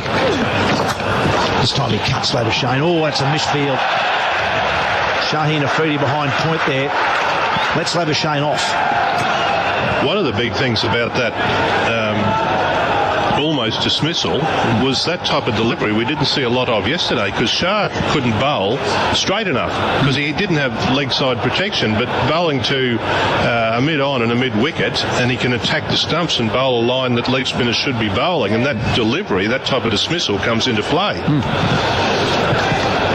Yes, they've obviously had a bit of a rethink overnight, haven't they, Pakistan? There's been much better today. They've kept David Warner to 3 singles in an hour of batting. Smith uses his feet, flicks it away over mid-wicket. He looks to be in an aggressive mood, Steve Smith. It will go all the way, I think, just, yeah. That's one of the shots of the day, no doubt about that, thanks to Westpac Home Insurance. Smith getting off the mark with an expansive stroke over forward square leg. I don't think Yasir Shah should be put off by that. It was a very risky shot. I don't think it went where Smith wanted it to go. So in fact, I'd be pretty sure that the bowler's thinking, well, that's sort of a half victory to me. Beat him in flight. Yeah, well, they've got 3 men on the onside for Smith, but they're all in front of square. Oh, he's bowled him. He's right through him. He's got him, the leg spinner. Lovely piece of flight. He tossed it up. Smith tried to work him through that onside gap between mid-wicket and mid-on. Played all over it, and he's lost his off stump. Big wicket for the leggy. Yeah, he's bowled. I mean, I thought he bowled quite well yesterday, but he's bowled really well today. And Carl made a good point about the field placings, encouraging him to bowl more at the stumps. But he did what you've got to do as a spinner in Australia. He beat Steve Smith in flight. He beat him in flight the previous delivery. Got hit for 4, but he did what spin bowlers have to do, showed a big heart. He wasn't put off by that, came back with a really good one next delivery. And just looking at the way Steve Smith was going about his work, and going back to Ian's point earlier about coming in at 2 for 350 versus 4 for 40, sorry, it's 2 for 10 in England. Yeah, look, he was strange, really, what he was doing out there, wasn't it, Smith? Yeah, it's a totally different scenario, wasn't it? You could see he wanted to get on with the game. He didn't want to be bogged down. He wanted to take the game to Pakistan, with Australia leading by 118 runs. And as just, in England, he sometimes batted for 20 minutes, half an hour without even looking to score, letting the ball go with all those mannerisms. Very different today. And as Ian Chappell said, really nicely bowled, though. You've got to be brave to be a leg spinner. You've got to be prepared to get hit for a few 4s and 6s and continue to toss the ball up. And that's just what he did. And another surprise out in the middle is that Matthew Wade has come in at number 5, so not Travis Head. I thought, well, Matthew Wade batted at 6 on the Ashes series recently, made 200s in the Ashes series, but batted at 6. So this is a bit of a change. Also struggled a little bit early on against spin. He looked to me like he was worried by spin in England, and his attitude was, well, I'm going to get them before they get me, and he took the attack to them, particularly Leach, I think it was. What was that, at the Oval, I think? He got 100 there. Yeah, he got him back pad, though, at Lord's, Leach, on the last day when Australia were holding on for a draw. So he faced Yasir Shah here. He's got his tail up. One slip and a back pad. Oh, and it bobs up on the onside, and it wasn't very far from Masood there at bat pad, who dived away to his right but couldn't get a hand on it. Nice little period here for Pakistan on the KO scoreboard. 3 for 358 Australia. Oh, the Blind Factory. If you call the Blind Factory on 13 Blinds right now, you'll have your new blinds installed before Christmas. Imagine how impressed your guests will be. Those are nice new blinds, they'll say. Yes, you reply, the Blind Factory just installed them. What, just before Christmas, they'll say? And then the whole thing will devolve into a huge family argument, and you'll wish they'd never come round. The Blind Factory. On the other hand, if you don't want them there at all, you can just hide behind your new blinds until they've gone away. Crowd update here at the Gabba. 8,888, we're reliably informed by our sources at Cricket Australia, and they're witnessing a nice little fight back here from Pakistan. It's good to see they've gone away and they've reassessed what they did yesterday, and they've bowled much better today. The fields have been better. They've also executed better. If they've erred with their bowling, it's been outside off and not too straight. And Afridi, the big left arm quick, is back into the attack. Nazim Shah's finished his spell. Why we've lost Warner, and now we've lost Smith, Australia. At the other end, Labuschagne's on 94. He's had his LBW overturned. It's all been happening while he's been in the 90s, and he has not got a Test 100 at this stage. So 2 slips, a gully, 3 on the off for Labuschagne. Bangs it in, they'll get a single here. Dobs it down, Labuschagne, and heads off, moves to 95. It's a different cricket team today, Pakistan. Everything about their cricket is better. And if they'd brought this to the table yesterday, the score would have been looking a bit different. We had Wasim Khan on yesterday, the CEO, at lunchtime.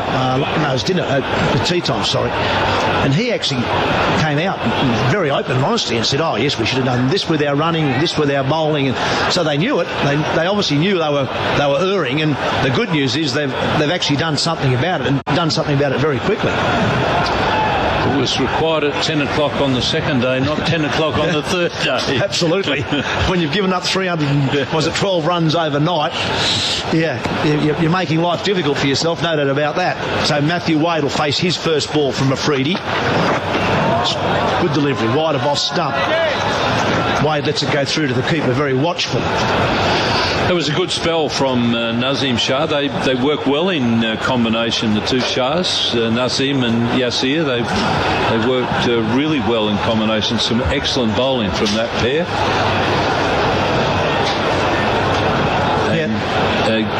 So he's basically got Warner out twice to get his first Test wicket.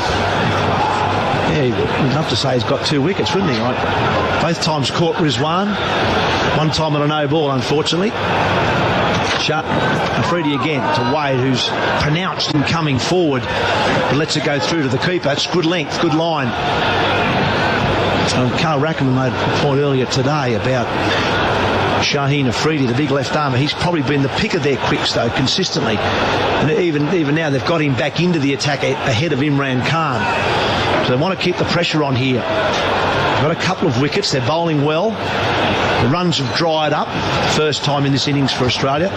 Need another good spell here. Runs away from us. Left arm over the wicket.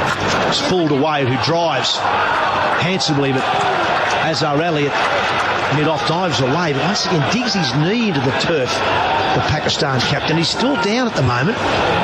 He is flexing it and fortunately getting up, but it was once again one of those awkward sort of dives where it wasn't at full length. He was just parrying the ball down because it was hit firmly, but his left knee dug into the turf, so stopped any movement. In the end, he's hobbling across to mid-off now for Labuschagne, the right-hander. He looks okay, but they're always a worry when you see that, when the knee digs into the turf. Yeah, there's not many blokes who know how to slide properly. I played with a lot of baseballers where sliding is part of the game, and a lot of them didn't know how to slide properly. So free now to Labuschagne, who pulls the ball to the onside, a bit of a bottom edge, but he'll get a single. Move to 96, so just a boundary away. This is when you just start to think about it. As a batsman, your first Test 100. He's played that pull shot pretty well, Labuschagne. I like the way he gets on top of it. He's hitting from high to low, which is what you want to be doing to get the ball down. So it basically means if you the wrist cock and it's part of your back lift, you get the bat high and it's coming down on top of the ball, as well as rolling the wrist to do the trick. Freddie again to Wade, wide of off stump. Wade offers no shot through to Rizwan. And the KO scoreboard, Australia are 3 for 361. Can you grieve the loss of a tooth? I'm Dr. Theo Spirakis from Bexley Dental, and in my experience, the answer is yes. Losing teeth as an adult can be hugely distressing, but there is a solution. Using the all-on-4 procedure, I can replace the missing teeth within 24 hours. You'll feel better, smile more, and eat with confidence again. It's your life, your smile. I've helped hundreds of people, and I'm confident I can help you. Book your free consultation at bexleydental.com.au. Another interesting stat sent through by Gary Morgan. Yasir Shah's now got Steve Smith 7 times in Test match cricket. Probably just about the most. He continues to Labuschagne. It was a 96. He'll go to at least 97 here as he works the ball leg side. It'll just be a single down to the deep backward square. Yeah, so the leg spinner's got Smith 7 times. It's a nice scalp to have. You bet it is. That's remarkable, isn't it? And that's a man with a reputation for being a good player of spin bowling. So it's an even bigger feather in his cap, Yasir. And a man who bowls a bit of leg spin himself. Doesn't help you when you miss them and they're on the stumps. Doesn't matter what you bowl then. What did a great mate of yours and mine say, Dougie Walters? He said, it doesn't matter if the ball, no matter what I do leading into a game of cricket, as Yasir continues, that looks like a wrong un. It is a wrong un. Little leading edge, and it bobs up on the offside, and there's no one there. You could see that wrong un out of the hand from our commentary box. Wade looked to play it away on the onside, and the ball bobbed up. Bat pad offside would have been a comfortable catch, but there was no one there. When did Walters tell you this? Early in the evening or late? No, he told me a story about training. Yes, he continues. Looks like another wrong. He told me about running up a hill and carrying, might have been Gus Gilmore on his back. And he said to the trainer, it doesn't matter how many times I run up that hill with Gus Gilmore on my back. If the ball pitches leg and hits off, it's still out. That would have been George Daldry's training, I reckon. That was the sort of thing he used to do. Yes, here continues. Oh, this time it's quicker leg spinner. It's good stuff, this. Really good stuff. Attacking leg spin bowling. It's good to watch. That would have been the only fitness training Walters ever did. I mean, he was a naturally fit guy, I think, from working on the farm in his young days. Very strong. Yes, here again. Wade. This time he drives gloriously through cover. Looked like another wrong-un from Yasir. And that's a shot of the day with thanks to Westpac Home Insurance. A boundary for Matthew Wade. He goes to 5. Labuschagne on 97. Yeah, just a tempter there from Yasir. Just slightly overpitched. And Wade, after having been in trouble with a few deliveries from Yasir, took full toll of that one. Nice little battle going on out there at the moment. Yasir again to Wade, tosses it up again. Wade drives down to mid-off. There'll be no run for that. So Labuschagne will be on strike next over. He's on 97. The KO scoreboard reads 3 for 366. Are low interest rates impacting on your investment returns? It's time to rethink your investment options and look to commercial property. Learn more at rethinkinvesting.com.au, Australia's #1 commercial buyers agency and proud partner of Macquarie Radio's Summer of Cricket. 99 bikes, 99-hour sale. Black Friday deals start November 28. Selected accessories up to half price, up to 30% off selected bikes, up to 40% off shoes and more. 99 hours only. 99bikes.com.au. So Matthew Wade batting at 5 for Australia has moved to 5. Labuschagne on 97. Side of his first Test match 100, highest score of 81 prior to this innings.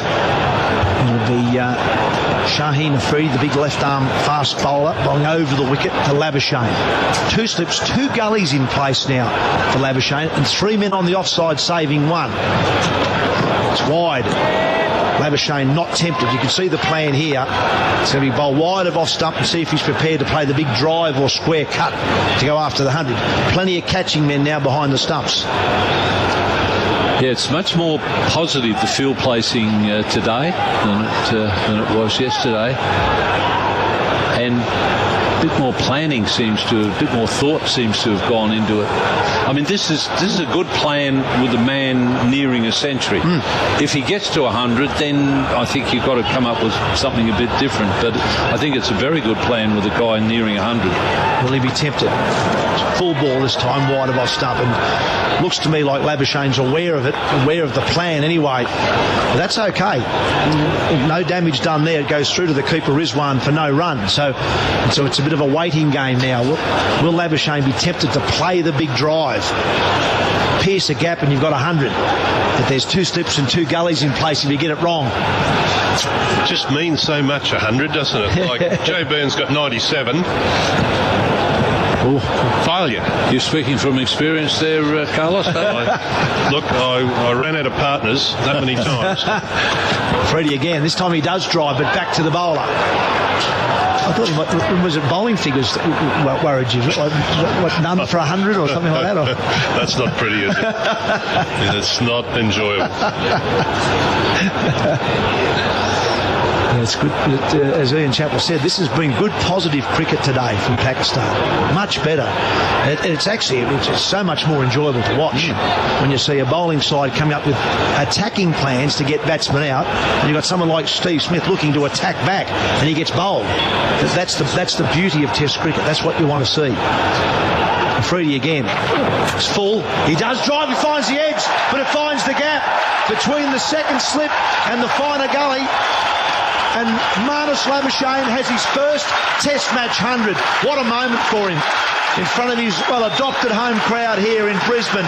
That's a special moment for a guy I think is going to make a lot more runs for Australia. Really well played. Yeah, he's looked very good in this innings. And again, as Mark Taylor said, it's interesting cricket because the bowler would have felt there that he had a chance.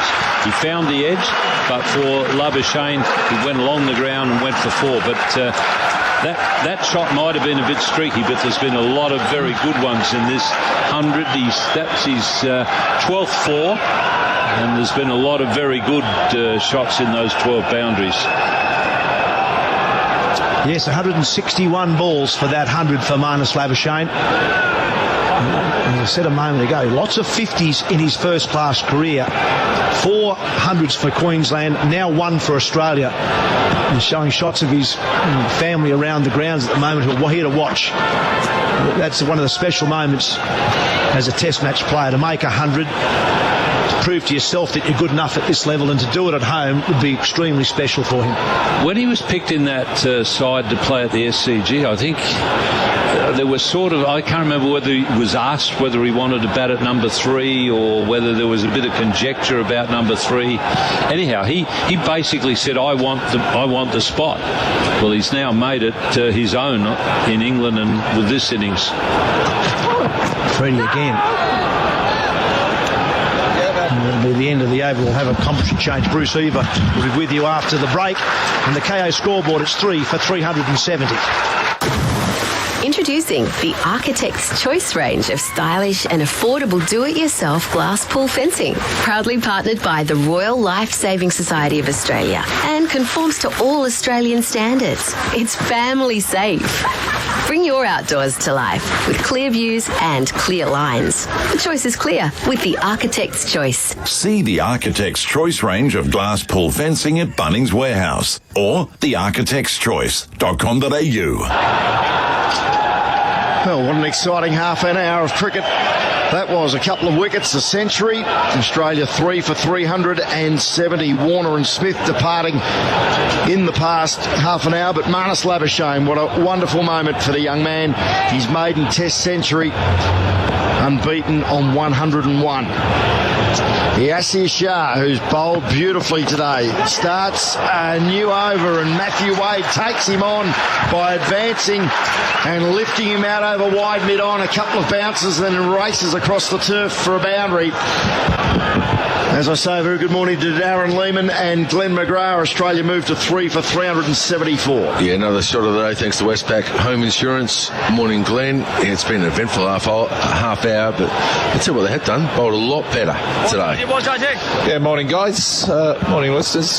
Definitely. Well, they had to bowl better, didn't they? Yasir Shah tries again round the wicket, spinning back into the left-hander who defends back down the line. You are correct, yes. I'm not sure they could have bowled much worse, so it was good to see. Up in, which is Pakistan, isn't it? Yes. They bowl really well, play really well, or don't really turn up on the day, so they've turned up this morning. Good to see. Leggies in again, and Wade playing very close to the ground. Big stride forward and dabs away on the offside. And they've obviously been listening to Macquarie Sport because they've kept the field up today. They've kept the field up. They've tried to actually play a bit more normal cricket, if you like, and put pressure on the batsman to hit through the infield. Even that one with Wade, that was in the gap. It's flatter and quicker from Yasir Shah, and Wade quietly nudges away towards a straightish mid-wicket. Babar Azam does the fielding. It must have been because of that interview with Misbah this morning. Bruce? You took it on board? No doubt. You gave him a bit of advice? Yes. What'd you say? Keep the field up and bowl a bit better. He actually said that. Yasser it again, and Wade beaten in flight. He was coming at the bowler once more and then had to check himself and change his shot and just push defensively back down the line. So I did see Wasim Akram out there chatting to all the Pakistani players and maybe the bowlers, so with a bowler of that calibre, might just give you a little bit of a lift as well.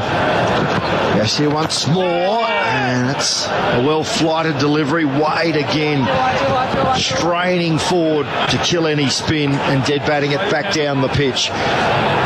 KO scoreboard, 3 for 374. Harvey Norman 5-Day Frenzy. Get 10% back in Harvey Norman gift cards on all LG Super UHD TVs. Asus VivoBook Flip Laptop, now $498, save $150. Family-sized LG stainless fridge, only $799. Plus 60 months interest free. No deposit, no interest with 60 equal monthly payments until November 2024. Approved applicants only. Minimum finance amount $1,000. Interest applies if you do not comply with terms and conditions. Fees and exclusions apply. 5-Day Frenzy ends Monday at Harvey Norman.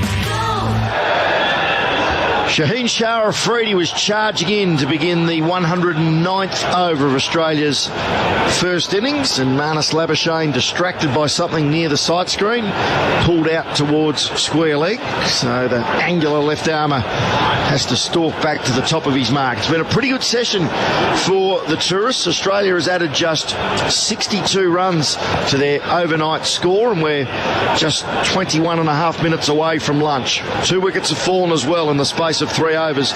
David Warner for 154 and Steve Smith for just 4. Start of the over now, and Labuschagne is forward and guiding it defensively back down the line. The bowler does his own fielding and his follow through.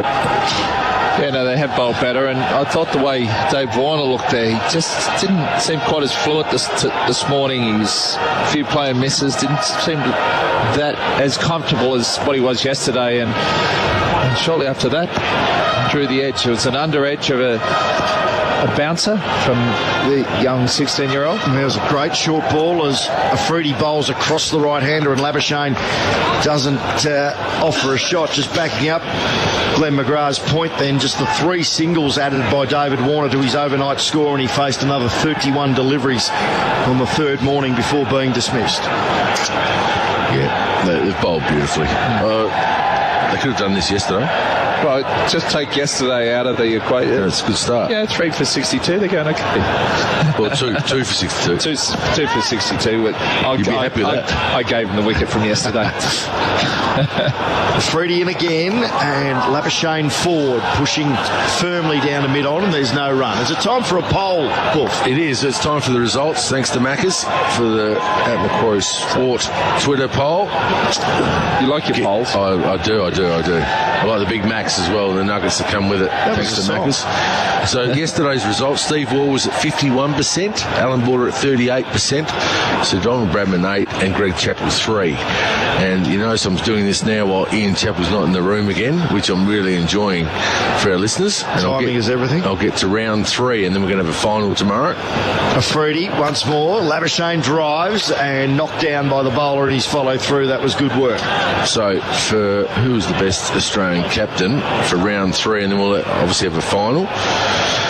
So today we're going to have Bill Lawry, we're going to have Michael Clark, we'll have Steve Smith, and because Ian Chappell loves him so much, we're going to have Graham Yallop. And they're the 4 today. And thanks to Ian Chappell for putting Graham Yallop there. So run through those names again. Bill Lawry, Michael Clark, Steve Smith, Graham Yallop, and they'll be on the Twitter handle at Macquarie Sport. Very shortly, Afridi bowls again, and edge, and did it carry to the gully? No. It was the dive away to his left. Was it Bubba Azam in the gully? A big drive aimed by Labuschagne and a thick outside edge. It was Bubba Azam. Spineley's replay will show us just how close it came to carrying. What's that, a slower ball? Oh, it's bounced maybe 50 or 60 centimetres in front of a diving Bubba. It just didn't seem right.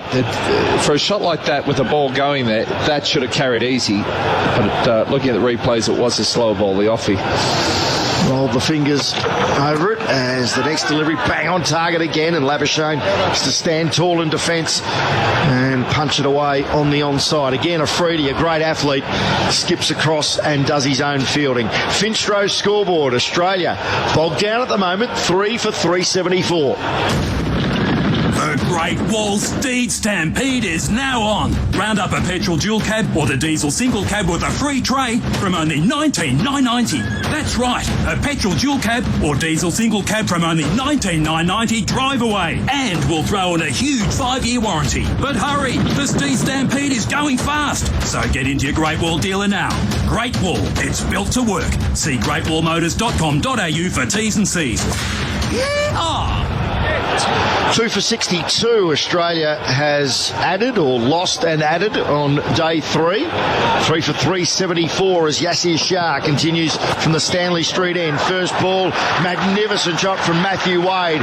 Great footwork, stayed on the leg side of the delivery, carved it out through point, and the ball wins the race to the rope despite the best efforts of 2 Pakistani fielders giving chase, one of them being the skipper and Azhar Ali. And Wade into stride. He moves to 13, and that already includes 3 boundaries. It's 3 for 378. 13 from just 17 balls, Matthew Wade, with 3 fours. And that was the shot of the day, thanks to Westpac Home Insurance. And now we see the field change again. Deep point goes out. It was a poor ball, well played by Matthew Wade. Yasir Shah gives this plenty of air, and Wade lunges forward off a thick outside edge. They'll pick up a single as it trickles towards point. And that's why the bloke shouldn't have gone back. They wouldn't have got one there.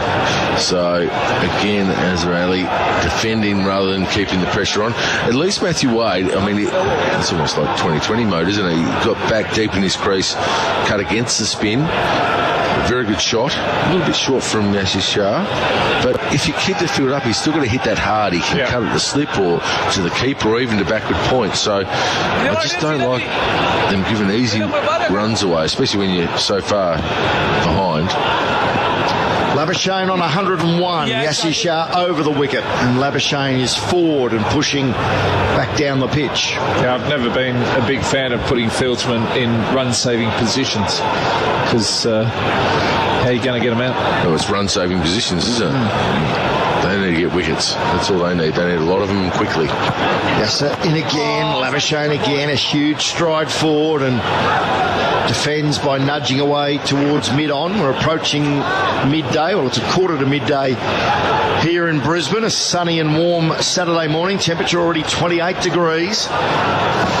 Australia's lead 139. Assia bowls again. Leg stump line and spinning away from Labuschagne, and he played that awkwardly, and with the spin of the ball it then rolled back onto his foot, and he momentarily lost it. Had to spin around sharply to make sure it wasn't rolling towards the stumps.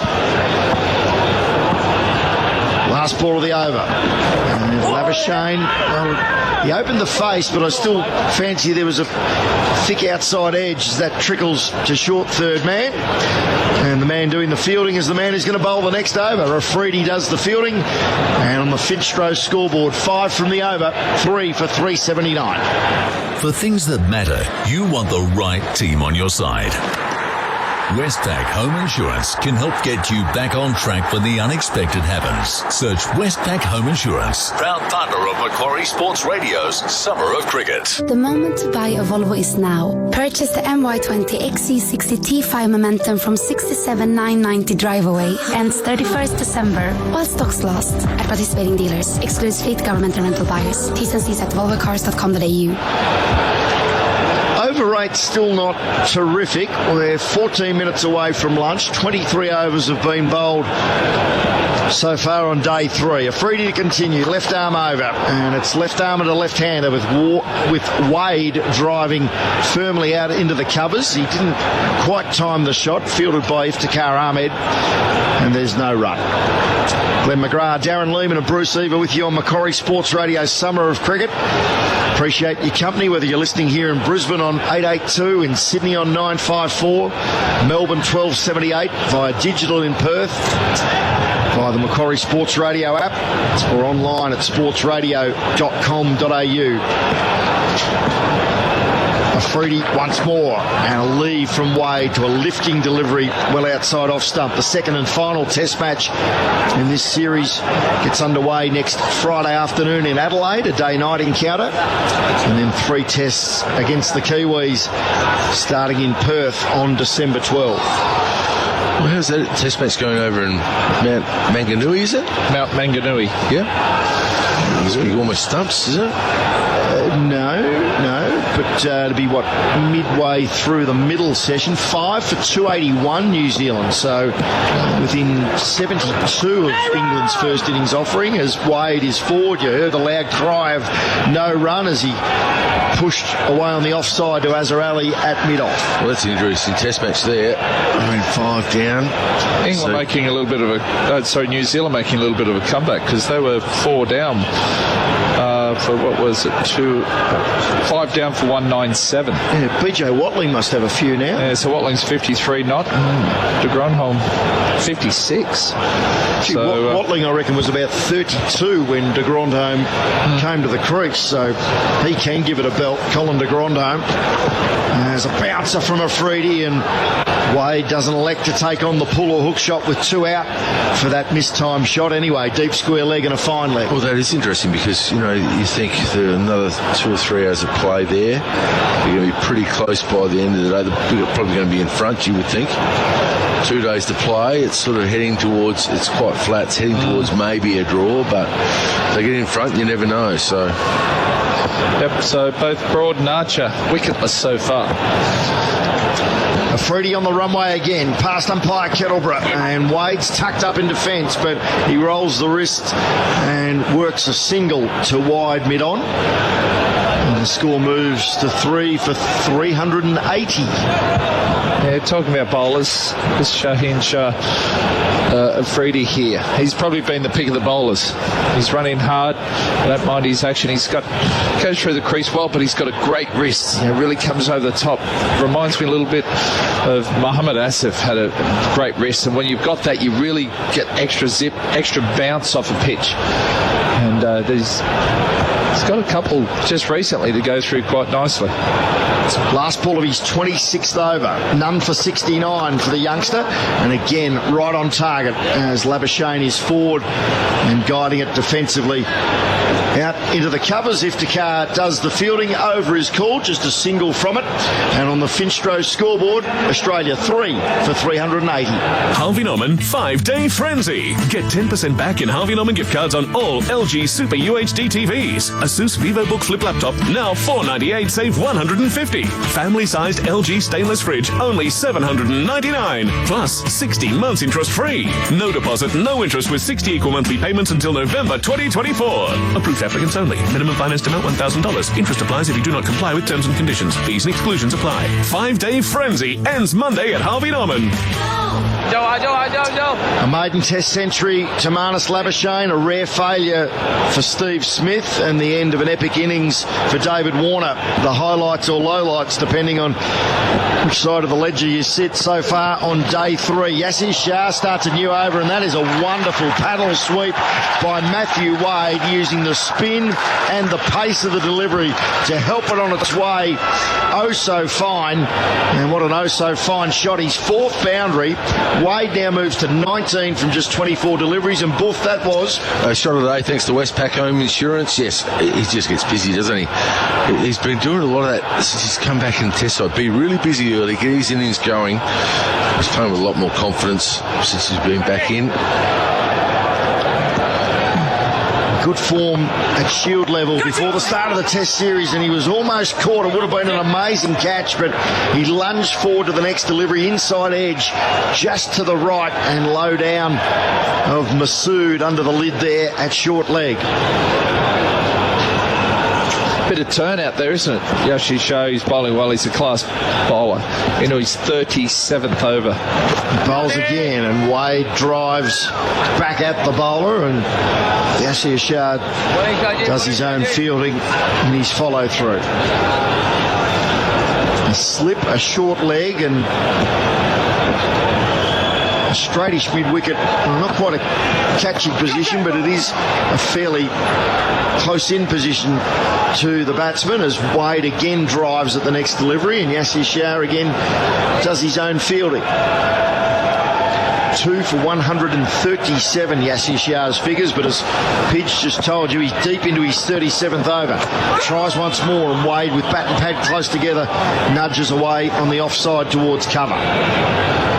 Good bowling, good cricket here. You can see Wade is keen to get after him, not let him sort of have it all his own way, and there he just looked like he wanted to play a big shot, just pushed forward. And again, they will take a single on this occasion, as Wade, in two minds, he opened the face slightly and cleverly guided it towards point, so he'll retain the strike with a single from the last ball of the over. 5 runs from the over on the Finstro scoreboard. Australia 3 for 385. As a child, losing a tooth is part of growing up. But as an adult, losing your teeth can be devastating. I'm Dr. Theo Spirakis from Bexley Dental, and I understand the grief you might be feeling. The good news is, using the latest all-on-4 procedure, I can give you back your smile and get you eating with confidence. It's your life, your smile. With 25 years experience and over a decade with all-on-4, I'm confident I can help. Book your free consultation at bexleydental.com.au.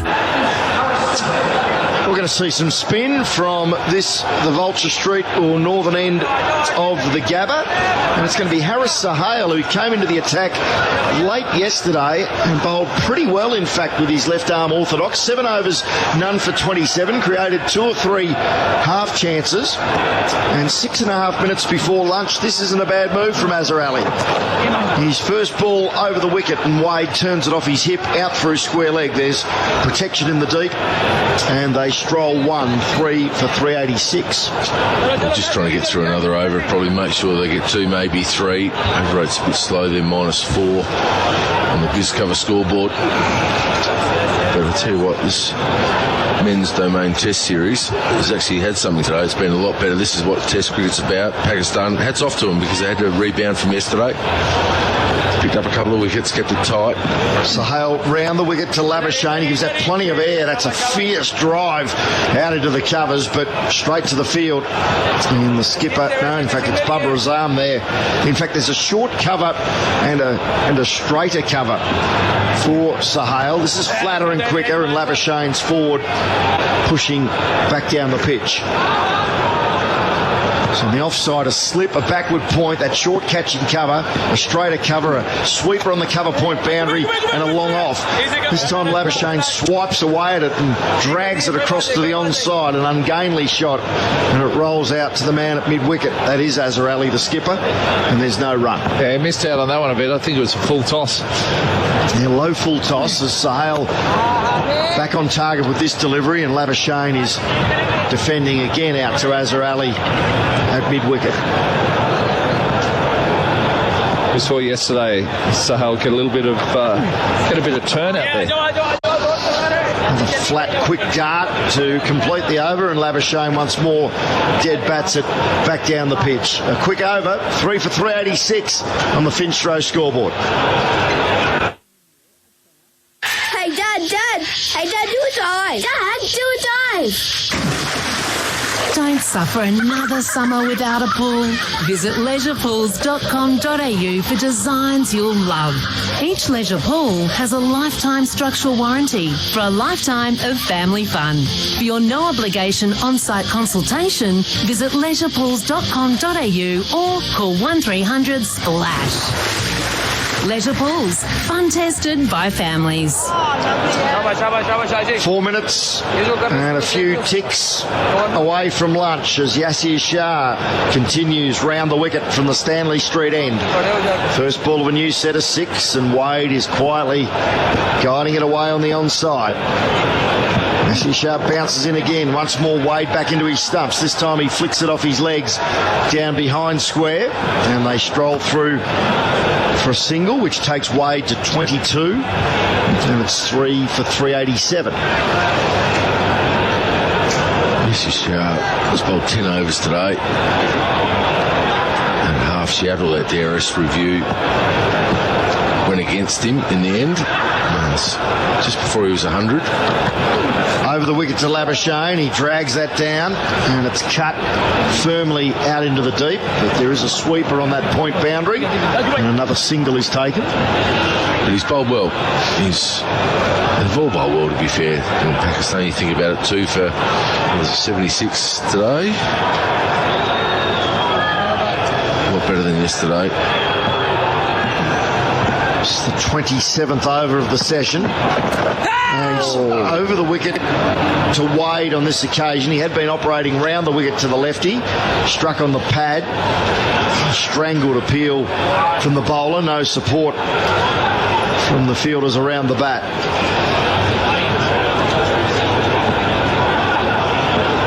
Yasir Shah in again, and Wade tries to hoik this away and does.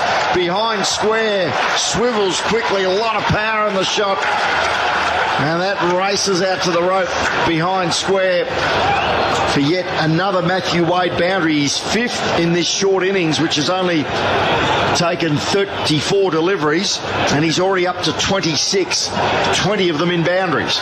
Yasir Shah there, I think he's dropped a few short this over. Maybe he's just getting a little tired, but Wade, he was so quick onto that one.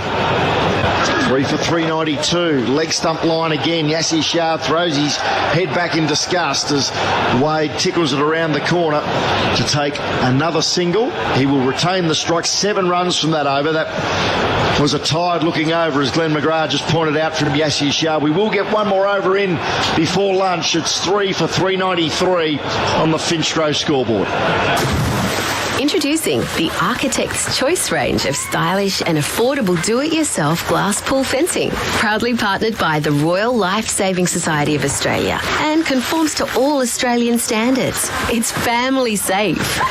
Bring your outdoors to life with clear views and clear lines. The choice is clear with the Architect's Choice. See the Architect's Choice range of glass pool fencing at Bunnings Warehouse or thearchitectschoice.com.au. 81 runs added in the morning session on day 3 by Australia for the loss of David Warner and Steve Smith. And after just the one over of left arm finger spin from Harris Sahel, we're going to have an over of right arm off breaks from Iftikhar Ahmed. And first ball to Matthew Wade, another lovely paddle sweep, a long chase for the man at deep backward square. They've taken 2 and they won't take on the throw for a third. So Wade really busy, moves to 29 from just 36 deliveries faced, and it's 3 for 395. Well, it's good to see they've sort of taken a little bit away from Pakistan bowling so well. Wade's come in and really dominated this little partnership. Iftikhar round the wicket, and Wade, no footwork, but presents the full face in defending away towards cover. A slip and a short leg in close, supporting a part-time offie. 3 for 395. Iftikhar in motion again, and that hurried Wade up a little, and he had to play low to the ground with his footwork a little at sea as he pushed tentatively out towards cover.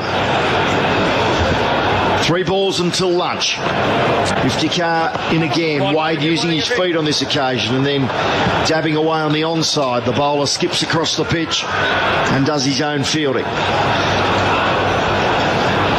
Labuschagne contentedly leaning on his bat at the non-striker's end, 102 to his name. As Iftikhar bowls once more, Wade opens the face and guides it out to Yasir Shah at point. So 47 runs Marnus Labuschagne has added in this session to go from 55 overnight to register his maiden Test century. And for the last ball of the session, Wade punches firmly out into the covers. No run is the call. There's the noise of the bails being flicked off at the non-striker's end by umpire Richard Kettleborough. And that is a good session of Test cricket. Pakistan picked up 2 wickets. Australia added 83 runs to their overnight score. And as they head to lunch on day 3 on the Finstro scoreboard, finstro.com.au, providing your business with a flexible line of credit, Australia has reached 3 for 395. Labuschagne 102 from Laurie Colliver's favourite number, 180 deliveries faced, while Matthew Wade 29 from 41. The 2 men out this morning, David Warner, who added just 3 runs to his overnight score, eventually dismissed for 154. A brute of a short ball from the teenager Naseem Shah, tried to avoid it, clipped the bottom edge of the bat, and well caught by wicketkeeper Mohammad Rizwan, out for 154 when the score was 351. And just 3 overs later, a rare failure from Steve Smith. He was bowled by Yasir Shah, beautifully flighted delivery. Smith played all over it and around it, and it took his off stump. Bowled for 4 when the score was 358. Since then, a partnership of 37 in just over 11 overs between Labuschagne and Wade. And Yasir Shah, he has the figures, 2 of the 3 wickets to fall, 38 overs, 1 maiden, 2 for 145. As we roll into our lunch break, with thanks to Airport Link. Catch Airport Link, Sydney's airport train. Here's a summary from Darren Lehman and Glenn McGrath before we take a break. Yeah, thanks, Beaver. That was a far better session by Pakistan. They came out, they seemed intensity was up, they bowled better lines, better length, built a bit of pressure, gave not too many easy runs away, and then they got the rewards. Dave Warner didn't look comfortable today. The young 16-year-old got his, and then Steve Smith, everyone was expecting big things, and rare failure there, but Australia's still in a commanding position. They're 155 in front, looking to build on that, and maybe later on today have a little bowl if things go the way they want. So they're still in a commanding position. Yeah, well summed up, Ben. They definitely should be bowling today. They'll get moving after lunch. They'll play some shots. Matthew Wade turned that around a little bit to allow him to end up with 83 in the session. His 29 of 41, thanks to Bingle, is just got the innings going today. I thought Pakistan bowled a lot better, especially the young quicks. And Nazim today, he only ended up bowling 4 overs, which he probably could have bowled a few more. He had another spell. He bowled 4 overs, 1 maiden, 1 for 3 today, and got his first test wicket, which was pleasing to see. And it wasn't a no ball. I mean, we saw that today because David Warner struggled this morning. They bowled a lot better, a lot fuller, and they used the surprise ball, the short ball then. That's how they got him out. But they didn't bowl too short today. He's got Dave Warner twice, nearly. Well, he has got him twice, hasn't he? Yeah, so it's always great when you see these young guys come into the international scene and pick up their first test wicket. Even Imran Khan, he could have bowled another spell, but 4 overs, 2 maidens, done for 8 today. And Shaheen, again, he continued on. He's bowled 26 overs, but he bowled 8 this morning. They've done a lot better job in this session. 28 overs, which is a lot better over 8 than yesterday. They've bowled 4 maidens, and as Bruce said, 2 for 83 on the BizCover scoreboard. They've been the ones that have actually got back into a better position, although Australia is still dominating. 155, as you said, in front. You think if they can get another 100 in the lunch tea session, you're talking close to 500, then they'll start slogging. They'll play T20, I reckon, and make sure they get an hour out of them, you would hope, and put pressure on the Pakistan top order. But all in all, it was a really good session of Test cricket. So we will take a break. Mark Taylor on the other side of this is going to guide you through the lunch and break with thanks to Airport Link. Catch Airport Link, Sydney's airport train, and we'll open the lines. Our cricket open line number 131283. 131283 is the number to ring. Anything you wish to discuss with our panel of experts throughout lunch, 131283 is the number to ring. Our Twitter handle at Macquarie Sport. You can join the conversation via Twitter at any stage, and we'll go through some emails maybe a little bit later in the afternoon during the tea break. You can always drop us a line, cricket@sportsradio.com.au. We've had a little bit of correspondence over the last couple of days, but Australia 3 for 395, leading by 155 runs on the first innings at lunch on day 3. Our lunch break with thanks to Airport Link. That's the latest from the Gabba. As we go to the break, let's take some news headlines. We'll go to the Macquarie National Newsroom for the latest headlines on Macquarie Sports Radio's Summer of Cricket.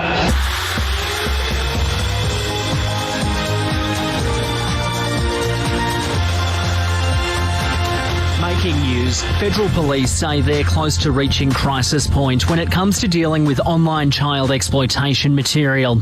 There's been 18,000 reports of child exploitation in the past year, double the figure recorded in the previous 12 months. The state of emergency has been revoked across Queensland as the fire conditions continue to ease. 55 bushfires are still burning across the state. All are at advice level or below. In northern New South Wales, a bushfire at Mile Creek has been upgraded to watch and act. A man has been charged with more than a dozen offences after he allegedly assaulted police near the New South Wales-Victorian border. The 29-year-old was stopped near Mildura for a random breath test when he pushed past officers and fled. School leavers from across the country are converging on the Gold Coast for a week of celebrations. The first week of events for Queensland teenagers has come to an end, with another 5 arrests overnight. In Victoria, schoolies have been given their own designated area at Rye Beach to prevent a repeat of last year's riots. And baby boomers are averaging more exercise per week than any other age group. A Fitness Australia study has found they undertook 364 hours of physical activity a year on average, which is 83 more hours than those under the age of 40. I'm Eddie Summerfield. This Movember, here's to the straggly moustaches. The lopsided ones. The itchy, ratty, ferrety ones. The ones. The, hey, I look good with this ones. The absolutely filthy ones. The black, blonde, red and grey ones. The ones grown by Dad. The ones grown for Dad. All moustaches raise awareness, raise funds, start conversations and save lives. Because whatever you grow, will save a bro. Donate now at Movember.com. Elderly or have special medical needs? Get yourself a CareSafe alarm pendant. Simply push the CareSafe alarm SOS button and it sends a GPS location and starts calling your emergency contacts. It's shower-proof and it features automatic fall detection, two-way voice communication, and it works anywhere there's mobile coverage. No landline, no internet or Wi-Fi needed. With no monthly monitoring fees, the CareSafe alarm gives you peace of mind, knowing help is just the press of a button away. Order today at caresafealarm.com.au. one likes an incomplete job, so why do one when hiring? When looking for the best candidates, make sure you're not missing any opportunities. On Indeed, it's free to post, so you've got nothing to lose, and you could find the perfect candidate for your business. No hiring search is complete without Indeed. Post jobs free on Indeed.com/free. Terms, conditions, quality standards and usage limits apply. Harvey Norman 5-Day Frenzy. Bonus delivery plus removal of your old mattress with bedding purchases over $9.99. Randolph 3-piece leather powered recliner lounge suite, only $27.99. Up to 25% off carpet and flooring. Up to 40% off matte black tapware. 16 months interest free. No deposit, no interest with 60 equal monthly payments until November 2024. Approved applicants only. Minimum financed amount $1,000. Interest applies if you do not comply with terms and conditions. Fees and exclusions apply. Delivery within 25 k's of store. 5-Day Frenzy ends Monday at Harvey Norman. The Great Wall Steed Stampede is now on. Round up a petrol dual cab or the diesel single cab with a free trade from only $19,990. That's right, a petrol dual cab or diesel single cab from only $19,990 drive away. And we'll throw in a huge 5-year warranty. But hurry, the Steed Stampede is going fast. So get into your Great Wall dealer now. Great Wall, it's built to work. See greatwallmotors.com.au for T's and C's. I'm Dr. Theo Spirakis from Bexley Dental. As we get older, our teeth can become wobbly and more susceptible to breaking. If you do have a problem, come and see me, and together we'll find a solution. For over a decade, I've been using the all-on-4 procedure from the Malo Clinic, Portugal. We've had enormous success treating broken and missing teeth and uncomfortable dentures. It's your life, your smile. I'm confident I can help you. Book your free consultation at bexleydental.com.au. Hi, this is Matt Renshaw. He's thinking of taking on the fielder to go for the 2. He gets back and he's got his done. You're listening to Macquarie Sports Radio's Summer of Cricket.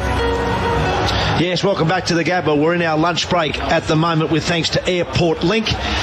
Catch Airport Link, Sydney's airport train. And we've probably witnessed, I reckon, the best session of the Test match so far. And from a Pakistan point of view, unfortunately, they are a long way behind in this game. They're 155 runs behind, in fact, but they played much better in that first session of day 3. Australia started the session at 1 for 312 and are now 3 for 395. And we witnessed also a couple of firsts in that session. Naseem Shah's first Test wicket, picked up David Warner. We actually got him yesterday, but was recalled on a no ball and got him caught behind today. So nice to see the young 16-year-old pick up his wicket, and in his 20 overs he gets 1 for 68. And then we saw Labuschagne make his first Test match 100, and as I said on the call at the time, it's a special moment for any Test cricketer when you get your first ton, but to do it at home must be even more special to him. He moved to Australia when he was 10 years old with his family from South Africa, learnt to speak English here at school in Brisbane, made the Queensland side and forced his way into the Australian side, and now has a Test match 100 here at the Gabba. So as I said, a special moment. Mark Taylor here alongside Darren Lehman. Darren, Labuschagne, I dare say, sitting in the change rooms now, maybe enjoying a light lunch because he's still got some batting to do, mind you. He's 102 not out, but he would be glowing, I'd say, in the change rooms right now. Well, he's up and about at the best of times, Marnus, so he won't be able to shut up in there. I mean, why wouldn't you be so excited making 100, your first Test 100 in front of your home crowd? I'm just trying to think, when was your first Test 100? No? Mine actually was in England at Headingley, 1989, yeah. And the good news for me, my parents were over there at the time. They were in the crowd, and it was funny because I think he got to 96 out there today, and I remember being on 96 overnight in my first 100. So we had a shortened day one at Headingley, and I was 96 not out. We were 3 for about 205 or 6 or something. David Gower dropped me in the gully on about 91. Absolute soda of a catch too the night before. Had all night to think about getting 100, and I was so nervous the next day. So nervous. So it was great to see him get his 100. It was. You're exactly right. It was, and it was a bit of an edgy, scratchy shot, but they had a bit of luck. He played beautifully. He certainly locked down number 3 for a period of time. You would think the way he played today, he's been busy. It was great Test cricket. Naseem Shah got his first Test wicket as your man, and it was one of the best overs of the day to a guy that was 100 150 not out. Yeah. Pitched the ball up, beat him a couple of times. It was a sort of half DRS shout. Then when you had a look at the Spinalese replay, it sort of just missed, and then obviously surprised David Warner with the pace and the direction of the short ball. And David Warner struggled a bit today. He batted all day yesterday. He just couldn't get going, and we were speaking off air that sometimes you just got to get into your innings early and take a bit of a risk and put some pressure on the bowler once you've batted all day. But Marnus Labuschagne, he's sitting in the change rooms, as you said, really content. And the way he's played, he hasn't let the game just drift. He's been really busy as a number 3, and when you're in that position, he had to sit there for a long time before the first wicket fell, and it was Joe Burns, and that was at 222. So he had to sit there a long time, came out, and he was busy last night. He got the innings going, kept it going, didn't starve David Warner of strike, although David Warner didn't get much strike today. Yeah. Marnus got off to a flyer for the Australian team, but it was good Test match cricket. That was great to watch. Hopefully it was enjoyable for the listeners out there, because when you see that 2 for 83, that's a really even session, and Pakistan have really been dominated by Australia in every other session, barring probably the day one. Absolutely. Day one. So it was a good fight back, and they had to do something because they were pretty poor yesterday with the ball. So they've obviously talked about it. They've got some great coaches down there, Misbah, you've got Wakar Yunus, Wazim Akram was talking to them this morning. So there's a lot of good people in there that can talk them through what they need to do. So for me, that was a good Test match. Enjoyable session. And don't forget, at home you can, in your car or wherever you are, 13 12 83 is the open line. Give us a call. We've had some terrific questions over the first couple of days in the lunch break, so please feel free to give us a yell. With Darren Lehman and myself are more than happy to answer your calls. I agree, it's been a terrific session, because what I've liked is that both sides were thinking aggressively, and that's when you get good Test cricket. Pakistan yesterday, no doubt, were thinking negatively. How do we stop runs? How do we get to stumps? Well, the best way to get to stumps is by taking wickets and enjoying the day. The days go quicker. It's like any place where you work or whatever you're doing. If you're busy, you're positive, you're thinking aggressively, the day goes quickly. When you're thinking negatively, as Pakistan were yesterday, the day was long, it was drawn out, and you only take one wicket. Today was much better. We saw Steve Smith come in, who's he makes runs for fun, and he looks troubled. All of a sudden, the bowling plans were good.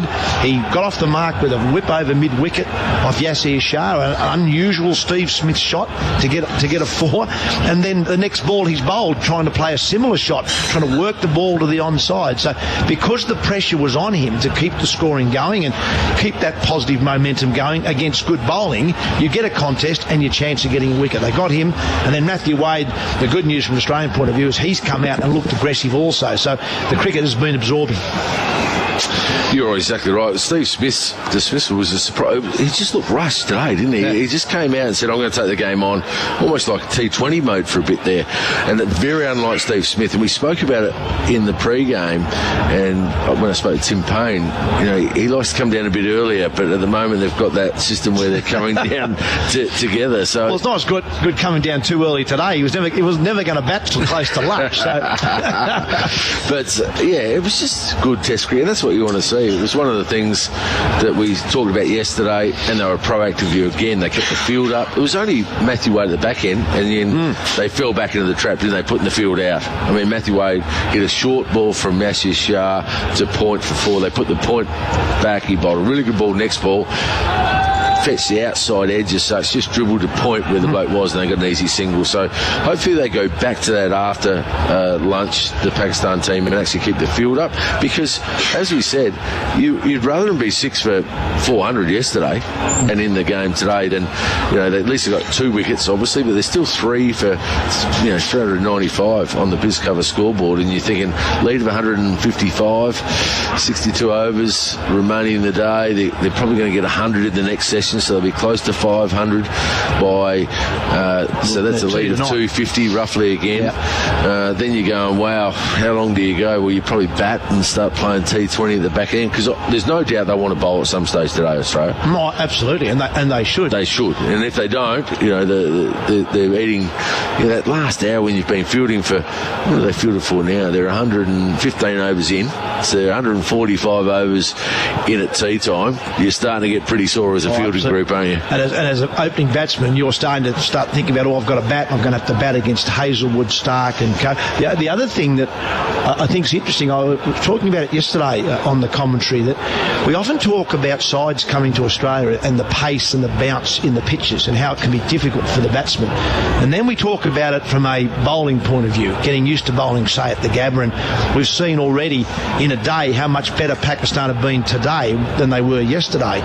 The other thing we haven't probably thought enough about is how to set a field and where to be in the field when there's extra pace and bounce in the pitch. Now, Pakistan have never been known to be a great fielding side. There's no doubt about that's not one of their strengths, but they're certainly better than they used to be.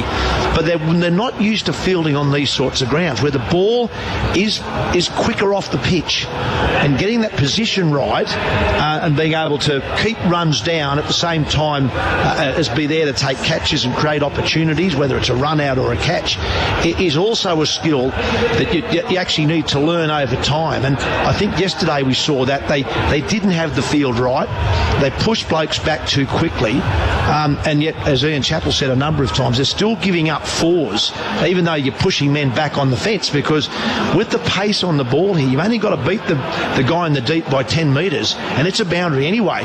So you might as well have him up inside the circle saving one. And when he do bring him up, make sure he's saving one. And that's not always easy because of the extra pace off the bat, because of the pace on the ball. So it's a skill that I think the Pakistan players in particular haven't quite got right yet, where exactly to field and what sort of fields they should be setting. You're exactly right. And we talked about it, you talked about it yesterday, if you have the deep point up, it's a catching position in Australia, because you go for the drive, you get the thick outside edge, it sometimes lobs the point, the cut shot can go in the air, all those areas. So I think that's one of the arts, and probably the only team that perfected it would have been Andrew Strauss's team, going back when they retained the Ashes 3-1, wasn't it, in 2010-11? 10-11, yeah. You know, and they only had the odd person out, but a lot of the time, once they got it was a big year for reverse, that 2010-11. They kept the field up a lot more and made Australia work really hard for their runs. And Australian team, once you let them have easy runs, they're not going to go at it so hard. And as a batsman, for our listeners there,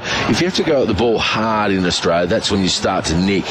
And I think one of the things, by keeping the field up, you're allowed to do that. And you're right, in the deep, it's a big ground here. I mean, they play AFL, the Brisbane Lions play here, as we know. It's a big ground and big spaces. So if you beat the man, you're normally getting two even anyway. So you may as well have him up trying to save one and make him hit it harder. So it's a real challenge for opposition captains, and it's probably one area we always talk about on commentary about it. The captaincy art in Australia is so much different to where they are used to in the subcontinent. I think we can probably add deep point to the third new ball and a couple of other things that are in the overrated category in cricket. I think the deep point is grossly overrated, because I've seen a lot of guys caught at point, and I don't think just the regulation point position is utilised enough. Now, we're going to take our first break here very shortly. Players are taking their lunch break with thanks to Airport Link. We're going to come back and we might take some of your calls, 13 12 83. Also, you can email us, or now what's the Twitter handle, mate, here? At Macquarie Sport. At Macquarie Sports. You can always access us via the Twitter. Don't forget here, Australia are 3 for 395. They lead by 155, and we'll take our first break, and we'll come back and answer some of your questions. In its 104th edition, this is golf at its greatest. See Scott, Day, Leishman, Smith, Oosthuizen, Garcia, Casey, Els and many others at the Emirates Australian Open. Witness 4 days of golfing excellence as you walk the fairways of one of Australia's most prestigious golf courses, the Australian Golf Club. Take the kids to see their heroes. Admissions free with a paying adult. Conditions apply. The Emirates Australian Open, December 5 to 8. Book your tickets or hospitality now. How do you know the Origin Energy deals at 50upclub.com are cheap? Well, that's easy. Right now, they all cost less than the new government benchmark price for electricity. That's how you know they're cheap. Plus, over 358,000 of Australia's best customers have joined the 50 Up Club to date, which means they've got the muscle to negotiate special offers that are not available to the general public. Find out exactly how cheap these Origin deals are for your home by putting in your postcode today at 50upclub.com.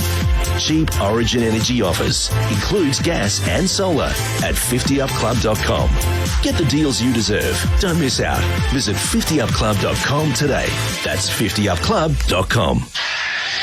Hey, watch me do a bomb, Dad. Watch me do a bomb. Come on, woo! It'll be summer before you know it. So beat the heat with leisure pools. Every leisure pool has a lifetime structural warranty for a lifetime of family fun. For your no obligation on-site consultation, visit leisurePools.com.au or call 1300 SPLASH. Leisure Pools, fun tested by families. Can you grieve the loss of a tooth?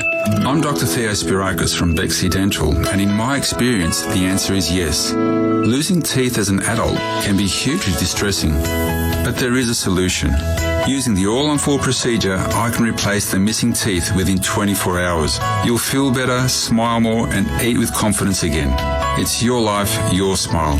I've helped hundreds of people, and I'm confident I can help you. Book your free consultation at bexleydental.com.au. As proud partner of Macquarie Sports Radio's Summer of Cricket, Nissan brings you their 2019 plate clearance. With 7-year warranty and roadside assist, plus bonus FPOS card worth up to $3,500 on selected models. See your Nissan dealer now. T's and C's apply. At the Salvation Army, we know that in times of heartbreak and tragedy, Christmas is tough, especially on children. Whatever the need, we want to be there to help. For $29, you can put food on the table or a gift under the tree.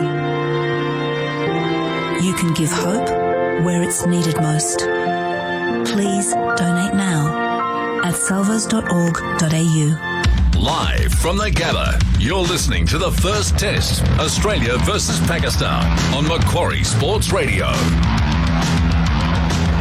So lunch here at the Gabba, Australia 3 for 395 in reply to Pakistan's 240. Our lunch break with thanks to Airport Link. Catch Airport Link, Sydney's airport train. So I've got a little moment here. I thought we might just talk about getting comfortable during the summer. If your summer strategy involves fans and too many trips to the fridge, well, you definitely need some whole home comfort. And I can tell you that Fujitsu Air Conditioning has you covered in that department.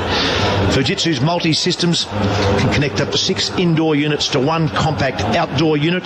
Each indoor unit is individually controlled. You get more flexible comfort indoors while saving space outdoors.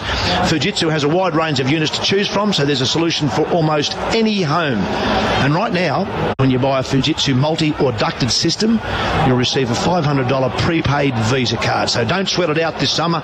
Just get a Fujitsu like I did. It's Australia's favourite air. Now, purchased by December 20, you have to claim by January 31. T's and C's and exclusions apply. See online for details and eligible models. This summer, get a whole home comfort with Fujitsu. Proud partner of Macquarie Sports Radio's Summer of Cricket. Well, you love that, don't you? Hey, lovely. It's your favourite ad. Lovely. No, as I said a couple of days ago, they've been great supporters of mine for 21 years, the Fujitsu gang, and a hello to all those who are listening out there. They're a terrific company to work for. We've had a lot of fun in those 21 years. All right, mate. Your contract must be up, eh? No, actually, I've got a couple of years to go, but I'm ready to re-sign. I'm ready for an extension. Don't worry about that. Yeah. Mind you, I did have lunch with the MD last week, and we shared a bottle of wine or two, and I did tell him, mate, any time he wants to throw another extension my way, I'm happy to sign it, yeah. And those lovely people at Spine Lee, so I'm still here if you're interested. Absolutely. I had a great sleep last night, didn't snore. Is you? So you bring your pillow with you? Oh, you're at home here, aren't you? No, I live in Brisbane now for the last 10 years, but getting on to some other matters, obviously you can call us on 13 12 83 or the Twitter handle at Macquarie Sports if you've got any questions for Mark or myself during lunch break, or email us. And we've had a couple which I'm going to go through now, and you can email us at cricket@sportsradio.com.au, and we've got a couple of decent ones here, Mark. So hi gents, Test cricket equals patience and plan. Why cannot touring teams make batsmen score 80% of their runs on the offside? I'm not sure if an Aussie bat can score freely on the offside. I think that's meant to be. Is this poor coaching or bowling? I think it's not so much coaching. I think it's often execution, and that's what we saw yesterday. Yes, there's planning and coaches and staff around the players, and us commentators up here, we talk a lot about getting plans for certain bowlers, but at the end of the day, you've still got to execute the plan, and Glenn McGrath touched on it today. You can talk about bowling a certain line to a certain guy, and yes, that's where we're going to get him out, but if you can't bowl not just 2 or 3 deliveries there, you might have to bowl there for half an hour, sometimes 2 hours to execute the plan. If you can't do that in Test match cricket, eventually a really good player will wear you down, and that's what Steve Smith has done throughout his career. You know, you saw Steve Smith today. He went out there trying to be all guns blazing, which is not his style. Normally he'll just be patient. He's happy to bat for an hour without scoring a run. So if you've got a plan to Steve Smith, which might be to bowl full on or about off stump, you've got to bowl there for a couple of hours, not for 2 or 3 overs, because he'll wait till you bowl on leg stump and he'll whip you through mid-wicket. So yes, it's planning but then it's executing the plan over a long period of time, and a long period of time in Test cricket can be a session. Well, thanks for that, Mark. That was from Bevel de Bruin from Airstep Australia, so good question there. And this one from Graham Hills. This is to Carl Rackerman, Mark Taylor, Glenn McGrath, and I'm reading the names out because this one, Ian Chappell and Darryl Lehman. Darryl Lehman, is that your twin brother, is it? Andrew Simons always calls me Darryl. So, yeah. Anyway, it's about overrates. This is interesting, so you have to bear with me. Hi, champions. Listening to you on 954. What about, this is for overrates, what about a $10,000 team fine and a $5,000 captain's fine for every over under 15 per hour attributed to the bowling team? You get half of that back for every over you make up in the next hour, but now it gets a bit confusing here, Mark, obviously, but you only get the next hour to make it up. You can't go into credit. The last hour is based on 20 overs and penalties double. So first hour, if you bowl 13 overs, you get a team fine of 20,000. The captain gets fined 10. Yep. And the second hour, you bowl 13, it's 20 and 10 again. Then if you're third hour, you bowl 18 overs, it's a reduction only because you've covered those extra overs in. So it's 15 for the team and 7.5 for the captain. Oh, right. So it's quite confusing. And the problem, it's not too bad, Graham, to be perfectly honest, but the fines are not working. They haven't worked for a long time. Monetary fines are not working in our game. One, players get paid very well. We understand that. The only way we've got to try and change that is have some in-game consequences, and I don't know how you do that. That's a really tough one. And if they're behind in their overs, suspension's the only way to affect it straight away. Yeah, and that's what they've got rid of. And I'm not a fan of suspending players, don't get me wrong, but it's the only thing that did have a little bit of impact on overrates is when actually they brought in the 1 strike, 2 strike, and on the second strike the captain actually missed the next game. I think that's the only way it actually works. The other way that's been talked about a lot is bringing in runs, which I don't particularly like because it can actually obviously make a big difference in the game. Can you imagine if you said, well, all right, let's say at the end of every hour you're behind by an over. We'll call that 5 runs, and that's what's been talked about. So if you're 3 overs down after an hour, 15 runs is added to the score. The problem with that is you'd hate to get to the end of a test match and a side loses by a handful of runs, but the penalties are 75 to 0. You know, there's something, that's what could happen. So you've got a side that could actually win a test match comfortably, having scored 60 odd less runs in the game. That does worry me, but I think that's probably a better outcome than money, because as you say, money has not worked. It doesn't work. You've either got to have suspensions, and the ICC now have actually just reduced the bans on captains and players for overrates. So that's gone off the table. So maybe we've got to start looking at these in matches fines in terms of runs. I don't know, but I have never been a huge fan of that. Yeah, I agree. I think in the one-day format you can look at the runs, and that's one of the things you can look at, because the one-day cricket can be effective. So then umpires will make sure they're going to they'll make sure that they're hustling through their overs. The captains of the bowlers don't want runs in a one-day game because it affects you immediately. So in the one-day format, the T20 format, I think it probably can work. In the test matches, I'm not so sure, and no one's found the perfect answer. It never happens in the subcontinent because you're normally bowling 2 spinners. But yesterday Pakistan bowled 40 overs of spinners, still couldn't get through the overs. So that's the problem. So it's got to be the quicks bowling slowly, the captains wasting too much time. The captain is in charge of the ship there, so they've got to be proactive. I understand the suspension points, all those sorts of things, but we've got to come up with a better way, because at the end of the day, if I'm a fan and I'm paying a lot of money for my ticket, I want to see 90 overs in a day in Test match cricket, and we're not getting that at the moment. Yeah, I've always thought that 90 overs in a day, but also 90 overs are supposed to be bowled in 6 hours. It's not 6.5. The extra half hour has been brought in to accommodate slow over rates, but the problem we're seeing now is once again you give up the half hour, the play gets slower. Yesterday I think we had 87 overs bowled in 6.5 hours. So not only was an extra half hour played, we still didn't get the overs in. And I find that disappointing. And if I'm going to come to the ground here at the Gabba, and I would like to get here at 11 o'clock and go home at 5. I don't want to get here at 10:30 and be here till 5:36 waiting for overs to be bowled, because then I can plan the rest of my day. You've got to think about the fans as much about the players and the game. And I think, I said, the fans at times get cheated because they don't see the right amount of overs bowled, and they also have to wait longer to see the wrong amount of overs bowled, which I think is double whammy. Yeah, I totally agree. I mean, and look, I never got fined or suspended as captain at all, because I was thinking, once it's 11 to 6 normal hours, once it's 6 o'clock, I want a beer for a start. I was a bit the same. Yeah, I wanted to make sure I was off. I thought my job as a captain of my state, or wherever I was playing as captain, was, the fans have come to pay good money. I want to make sure they get their whole over, whatever it may be. Whether it's a one-day game, bowling within 3.5 hours, not taking 4 hours to bowl my overs. Make sure I've got 3.5 hours. That's what the laws of the game are saying. Finish the over rate.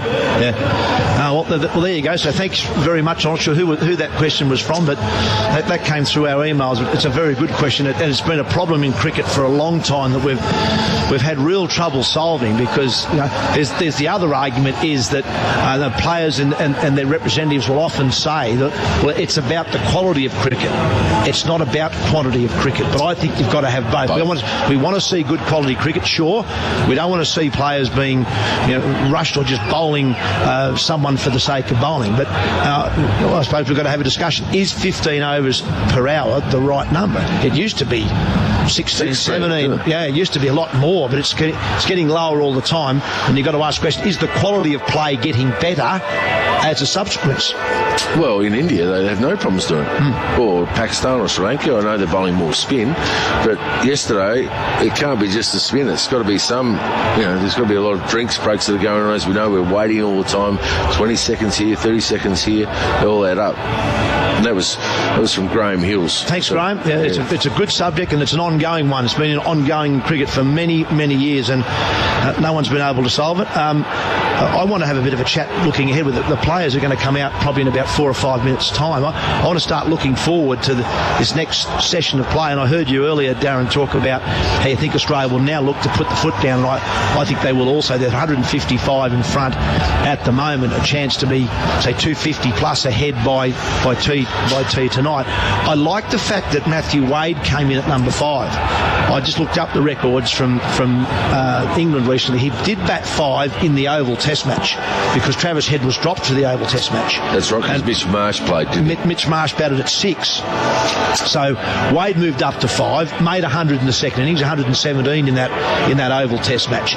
So he's retained his number 5 spot. So Travis Head has come back in, but he's come back in place of Mitchell Marsh. So in a way, Travis Head, I'm sure, will be delighted to be back in the team, but he's actually lost one spot in the pecking order, where Matthew Wade has now become Australia's number 5 batsman ahead of Travis Head. What do you think? Is that right? I like it. I'm interested in your opinion. I like it. I actually don't think Travis Head should have been dropped. That's a difference of opinion that we all have. Yep. But I like it because they're saying, Matthew Wade, you're 5. Trav, you're going to 6 as our number 6 batsman if we don't play an all-rounder. Yep. So if we decide we want an all-rounder back in the side, which there's no need for that at the moment, obviously, but if they put an all-rounder back in the side, that might be later in the summer on the flatter wickets of, say, Melbourne and Sydney, where you might even look at 2 spinners, or you need the all-rounder. So Travis has to bump himself up to 5 almost and outscore Matthew Wade to jump him, leapfrog him. So I don't mind that, really. Yeah, and I was just looking at their records here. Matthew Wade is into his 28th test now. He only averages just a tick under 30, Matthew Wade, but he looks a better player than that. 400s, 450s in his test matches, but a lot of low scores, Matty Wade. Travis Head into his 13th test now, average of 42.7 with that 100 against Sri Lanka. Yes, that's the interesting one, because if you're looking at the actual stats, as we always do, thanks to Bingle, Matthew Wade, you take the 200s out in England, he didn't get over 10. So he had a poor tour outside. Yes. But his 200s were very important. Very important, yes. Very important, so we totally get especially that one at Edgbaston. Yeah, Edgbaston was the big terrific one. Yeah. So for me, it's a catch-22. He's got to get his average up to, if he's going to be a number 5, he's got to push it up and push it up quickly, because if he wastes the summer, Matthew Wade, and he's batted beautifully pre-lunch as the players are walking out for the...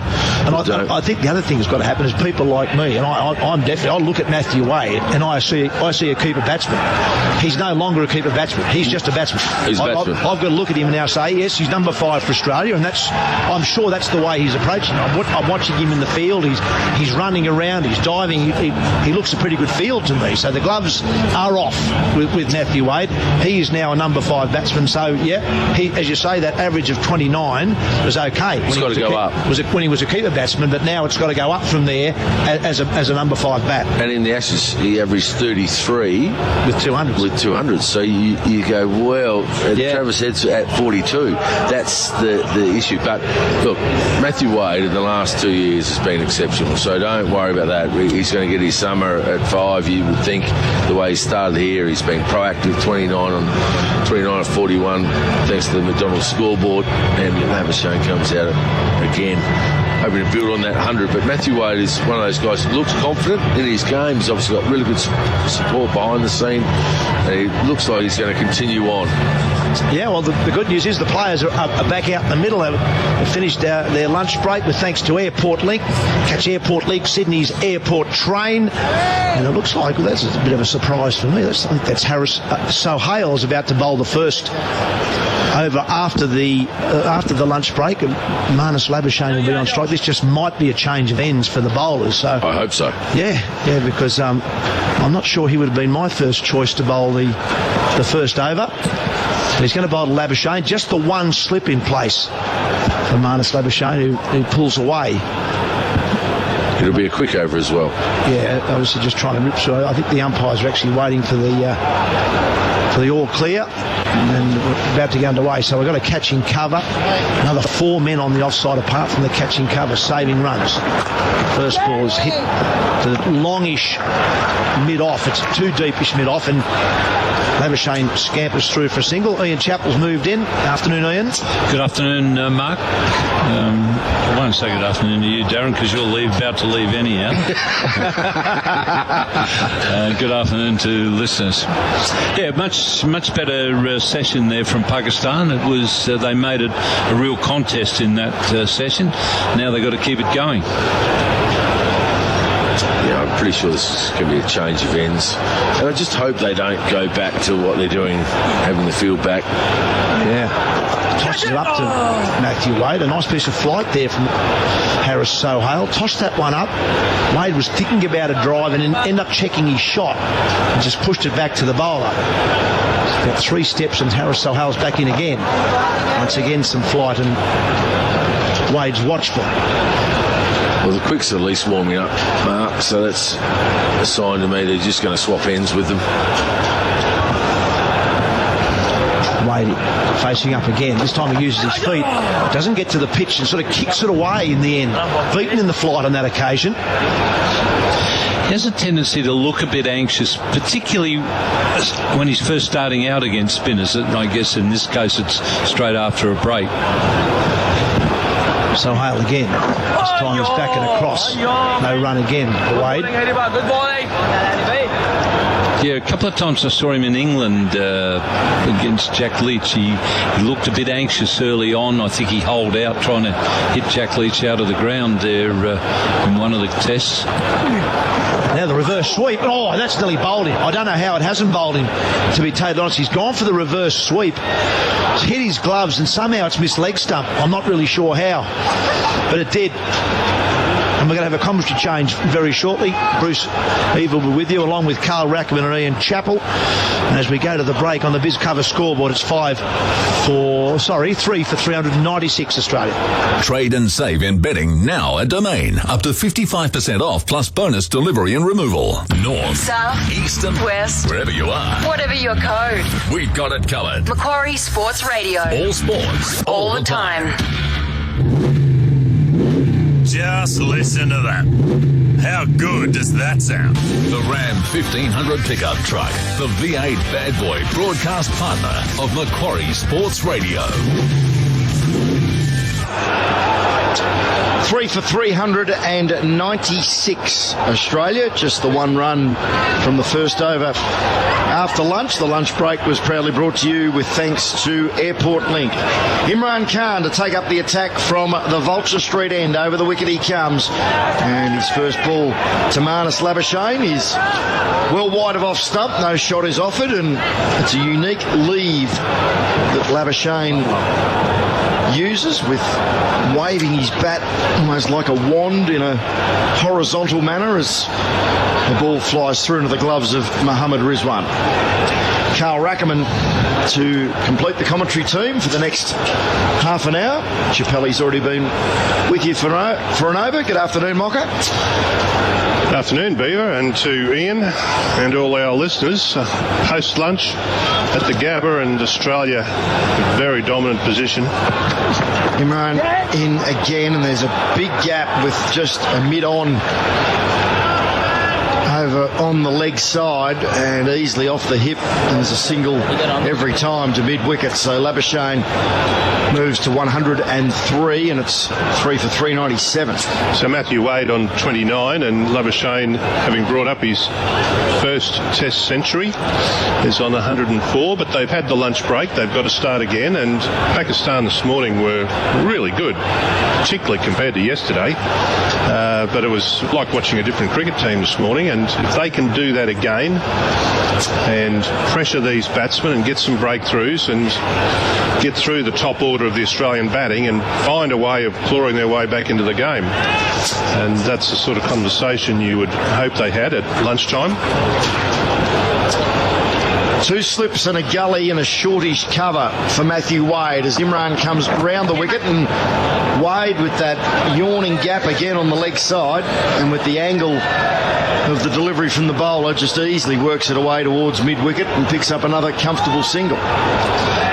Is this the sort of cricket that used to drive a fast bowler mad, Carlos? Easy singles. Yeah. Every ball drives you mad. Well, we saw too much of that yesterday, didn't we? Yeah. We just saw it again then, and it's what they weren't doing in the pre-lunch session, was giving away easy singles. And what do you think of this field, Ian, with a slip, virtually a fourth slip, and then a very wide gully as the ball is full and straight to Labuschagne. That's a crisp on drive, but straight to a Freedy at mid-on, and there's no run. It sort of smacks of having 5 bob each way to me, Bruce. If you're going to have 2 slips, we'll have them have first and second slip, and then have your wide gully. But any captain who tells you that he can guess where the Knicks are going to go, well, he's either a fool or a liar. Yeah, it's Shafiq in virtually no man's land. It would be about a fourth slip if they're all lined up in the court. Imran in again, wider on the crease, angled in and whipped off the toes by Labuschagne out to the man at deep square leg. And then they trot through for another single, 3 for 399. And with this left-right hand combination, everyone needs to swap over once more, including umpire Illingworth, who's not exactly setting a brisk pace, moving from the western side of the stadium to the eastern side of the stadium. It's a lovely sunny Saturday afternoon in Brisbane, temperature in the high 20s. Australia's lead now 159. If you've joined us late on Macquarie Sports Radio's Summer of Cricket, Warner for 154 and Smith for 4. Yes, you heard right. Steve Smith dismissed for just 4. The wickets to fall in the opening session. Regulation 2 slips in the gully for the left-hander. Imran over the wicket to Matthew Wade. Angled across the left-hander, moving further away, and no shot is offered. BizCover scoreboard after 2 overs since the resumption. 3 for 399. Hi, Mark Taylor here. Need whole home comfort? Well, Fujitsu Air Conditioning has you covered. Multi-systems for up to 6 rooms? Check. Controlled by a single outdoor unit? Check. Or they have a popular ducted system? Check. Excellent. And right now, when you buy a Fujitsu multi or ducted system, you'll receive a $500 prepaid Visa card. Don't sweat it out this summer. Just get a Fujitsu. It's Australia's favourite air. Purchased by 20 December, claim by 31 January. T&Cs and exclusions apply. See online for details and eligible models. 4 runs added in 2 overs since lunch. Just the 1 over from Haris Sahale. This was a similar way to the close of the morning session with just an over from Haris Sahale and then replaced by Iftikhar Ahmed to bowl his off breaks. He'll come round the wicket to Marnus Labuschagne, who has minimal footwork, just playing from the crease and rolling his wrists, guiding it out forward of square but straight to the field, and there's no run. He's pretty flat, Iftikhar, with his off breaks. And again, and that is true to what Chappelli just said, a little dart in at leg stump, and he flicks it again to the man at square leg. Again, yesterday when we were on that bit of an angle from sort of about mid-off from the Vulture Street end, you got a better idea of actually how flat his bowling is. Labuschagne just opened up his stance slightly with Iftikhar coming round the wicket. Once more works it off his pads straight to that man at square leg, who is Bubba Azam. It's a bit reminiscent of Flat Jack Simmons, who played a bit for Tasmania, a lot for Lancashire. Iftikhar again now, top edge from Labuschagne with the attempted sweep. It landed maybe 10 metres to the right of Bubba as it rolled down to Naseem Shah at fine leg. And they take a single. It was a false shot, but it does bring up the 400. 400 for the loss of 3. The lead 160, and Labuschagne now 106.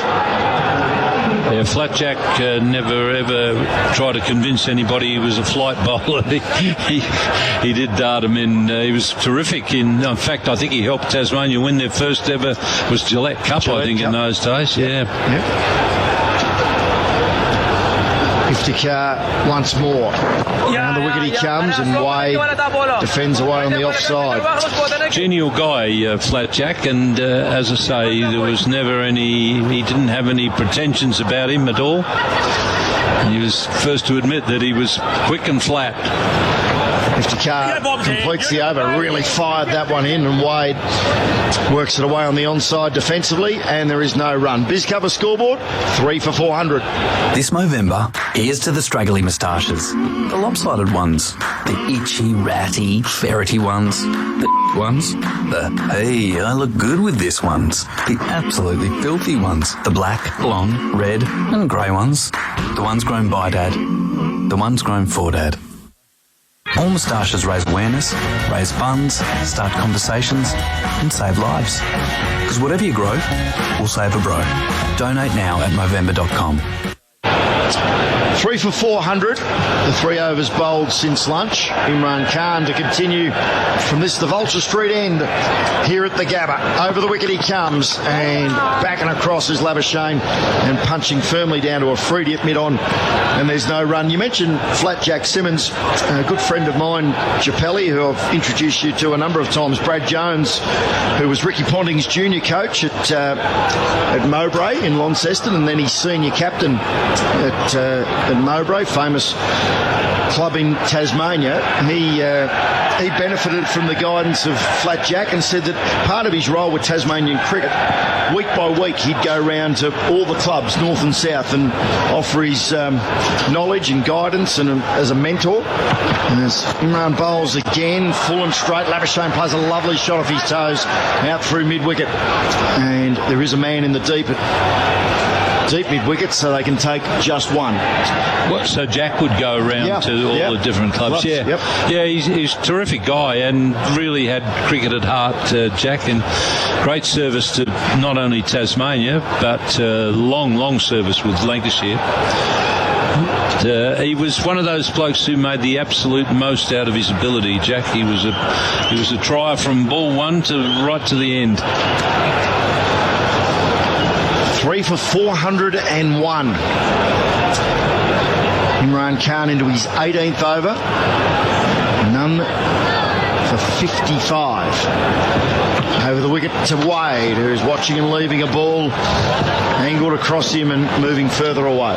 On the subject of Tasmania, I read an interesting piece, I think by Daniel Braddock in Cricinfo just during the week, about how Matthew Wade and Tim Payne live basically next street to each other as kids. They grew up playing street matches, against each other and very competitive. Played a bit of Australian rules football. I think it seemed to be on opposite sides. Amazing that two guys from so close together finish up in the Australian cricket team. Yeah, they've always punched above their weight, Tasmania, in terms of sporting stars across a number of sports, as Imran again bowls across the left-hander and Wade isn't interested in offering a shot. Matthew, I think I've got this right. Matthew Wade is a cousin of Jeremy Howe, the high-flying Collingwood defender.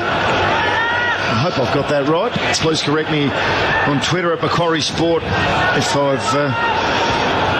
Was Doug Wade originally from Tasmania or from Geelong, wasn't he? The full forward? Yes, Geelong. And actually, where did Doug Wade originally come from? That's a very good question. Of course, superstar for Geelong and North Melbourne in the 1960s and early 70s. Century goal kicker for both clubs, as Imran again bowling very defensively, well wide of the pegs, and Wade not interested in offering a shot. Doug Wade's last game was the 1975 Grand Final, North Melbourne's first premiership, and they beat Hawthorn. They thrashed Hawthorn, in fact, by 55 points, and he kicked 4 goals. Ron Barassi, the super coach, took a lot of convincing to play Doug Wade in that game, and he eventually agreed to play his, by then, veteran full forward, and I think the coaching offering or suggestion from Barras was he didn't want him to fly for any marks, and he kicked 4 goals basically from just waiting at the back of packs. Imran again well wide of the pegs, and again Wade doesn't offer a shot. So over his call, just the single from it. His cover scoreboard, 3 for 401. Hi, I'm Dr. David Lee from My Hills Dentist. Digital dental implants have been a revelation. It's advanced technology and it's available right now. There are no incisions and no stitches. We use state-of-the-art 3D scanning and printing to create a solution that lasts longer, fits better and takes less time. When it comes to replacing teeth, see why digital dental implants are a happier choice. Call 9686 7375 or visit myhillsdentist.com. Iftikhar Ahmed to continue with his off spin. That's a lovely sweep from Labuschagne to the first ball of a new over, and he'll pick up 4. A despairing dive just below our commentary position from Shaheen Shah Afridi, who is a left-hander, and he had to dive to his right with his non-dominant hand. He did get a touch on the ball but couldn't stop it, and its momentum took it into the rope. 3 for 405, and Labuschagne moves to 111 with his 13th boundary. Yeah, that was swept quite fine, and now with that first slip has moved to a leg slip position. Iftikhar again round the wicket, and Labuschagne defends away on the onside towards mid-wicket. And Shaheen came off second best with the rope as he tried to save that boundary as well. He covered a lot of ground. It was a good effort. Another flat delivery from Iftikhar as Labuschagne forces off the pads out through deep mid-wicket, and they take a single. I checked during the ad break, Chappelli, Horsham, to make Doug Wade from, about 300 kilometres to the west of Melbourne. No, for some reason or other, I just had a feeling that he did come from Tassie originally, but not correct.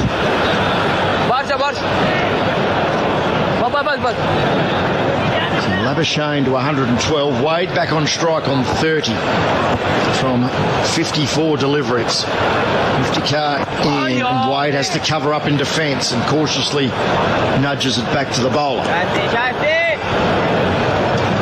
Australia lead 166. And a much better display from Pakistan in the field today compared to day 2. As Wade lunges forward again to the next delivery and just caresses it once more back to Iftikhar Ahmed, who's into his 9th over.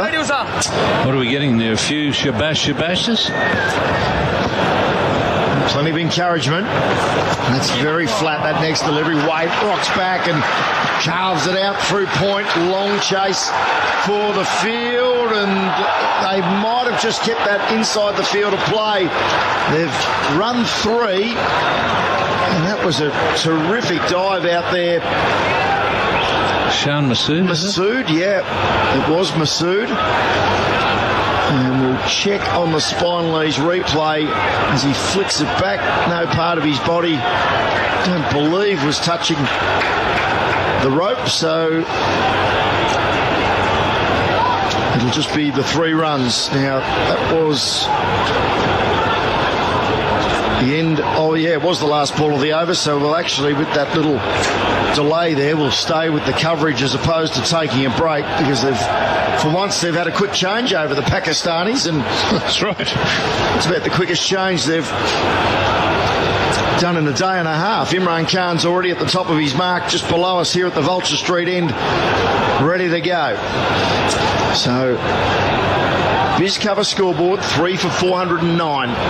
Matthew Wade on strike on 33. Imran's with him, and Wade almost anticipating that it was going to be again well wide of the pegs, was already on the move across his stumps and got right in behind it and pushed away on the offside. But that might be a hint of what's to come of Matthew Wade to counter this very defensive and negative bowler. Yeah, that's one of the reasons why he's handy coming in the middle order, Wade, because he is a very aggressive player. He's prepared to do a few things to keep the scoreboard ticking over. So handy to have a bloke like that in the middle order. 7-2 offside field, 2 slips of gully, backward point, cover point to mid-off. Imran in again, once more well wide of off stump. Wade wasn't on the move on that occasion, he shoulders arms. We're closing in on that the score 3 for 452, which is the lovely story told by Bill Talon, who was the brother of Don Talon, the wicketkeeper. I'll sort of quicken it up, but he was bowling and he got the wicket, bloody, he used to stammer, bloody beauty, 1 for none, got the next wicket, bloody beauty, 2 for none. This unknown guy called Bradman came in, I got him out to bloody beauty, 3 for 452. That was in one of your early books, wasn't it, Chappelli? Yep. Imran bowls. I can remember reading that as a kid, and again, that is so wide of off stump. Wade isn't tempted into having a slash. I met Bill Talon here at the Gabba in the dressing room. I was introduced to him, and he wasn't very funny, and I said something to him. I said, "Oh, Bill, when do you think Queensland will win their first Sheffield Shield?" And he said, "Ian, pretty." He said, "Oh, when they raffle it," he said, "but then they'll have to buy all the bloody tickets." You were eventually part of the historic first victory, Mocker. Took the catch, didn't you, Mother? Took the final catch. Imran finally he's bowled at the stumps, and Wade turns it off his pads out through mid-wicket. They take the first quickly. They're going to come back for the second. Very good running as a frustrated Shaheen Shah Afridi had to give chase from mid-on and actually slipped as he got to the ball. He's been in the wars the last over or so. Now he's given his knee a little bit of a jar after hurting his arm with that dive down here at fine leg, Mocker. Yeah, but isn't he putting in? I mean, that's 100%.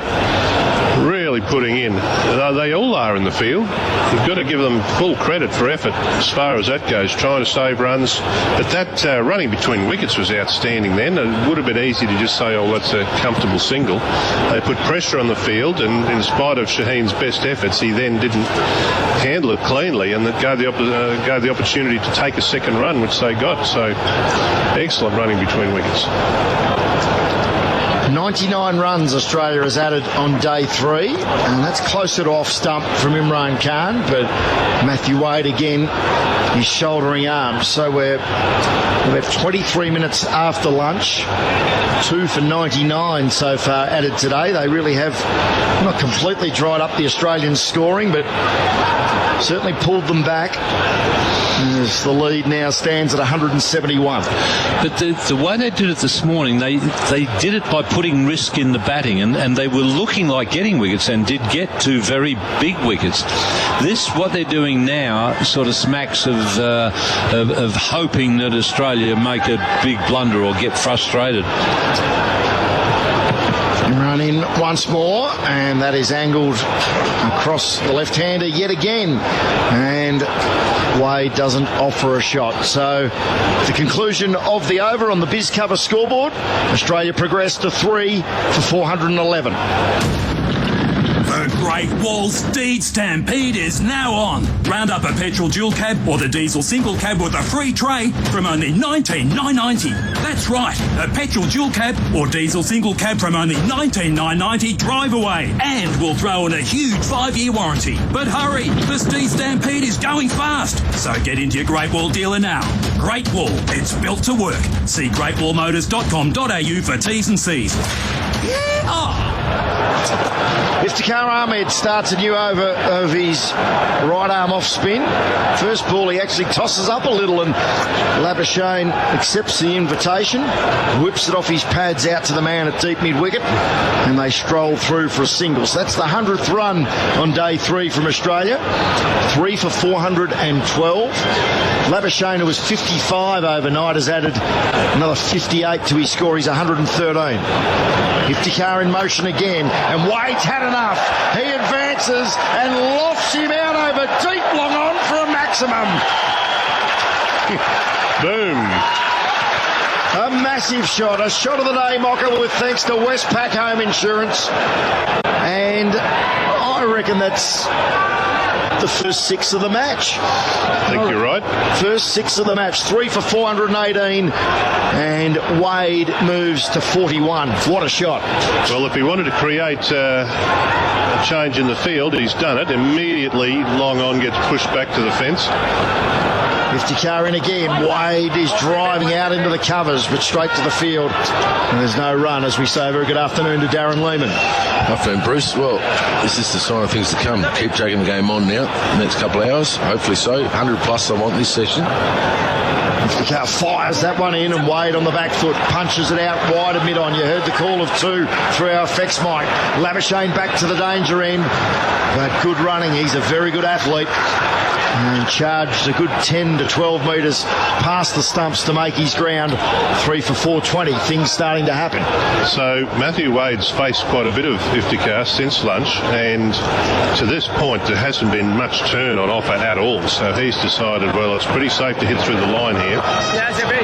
Covers up in defence to the next delivery. Dead bats it back down the pitch. Of course, if Iftikhar finds a way of putting a bit more on it or gets a bit of purchase, that's where something can go awry, but Matthew Wade decided it's time. Iftikhar in again, and Wade just opens the face slightly and pushes away defensively towards cover.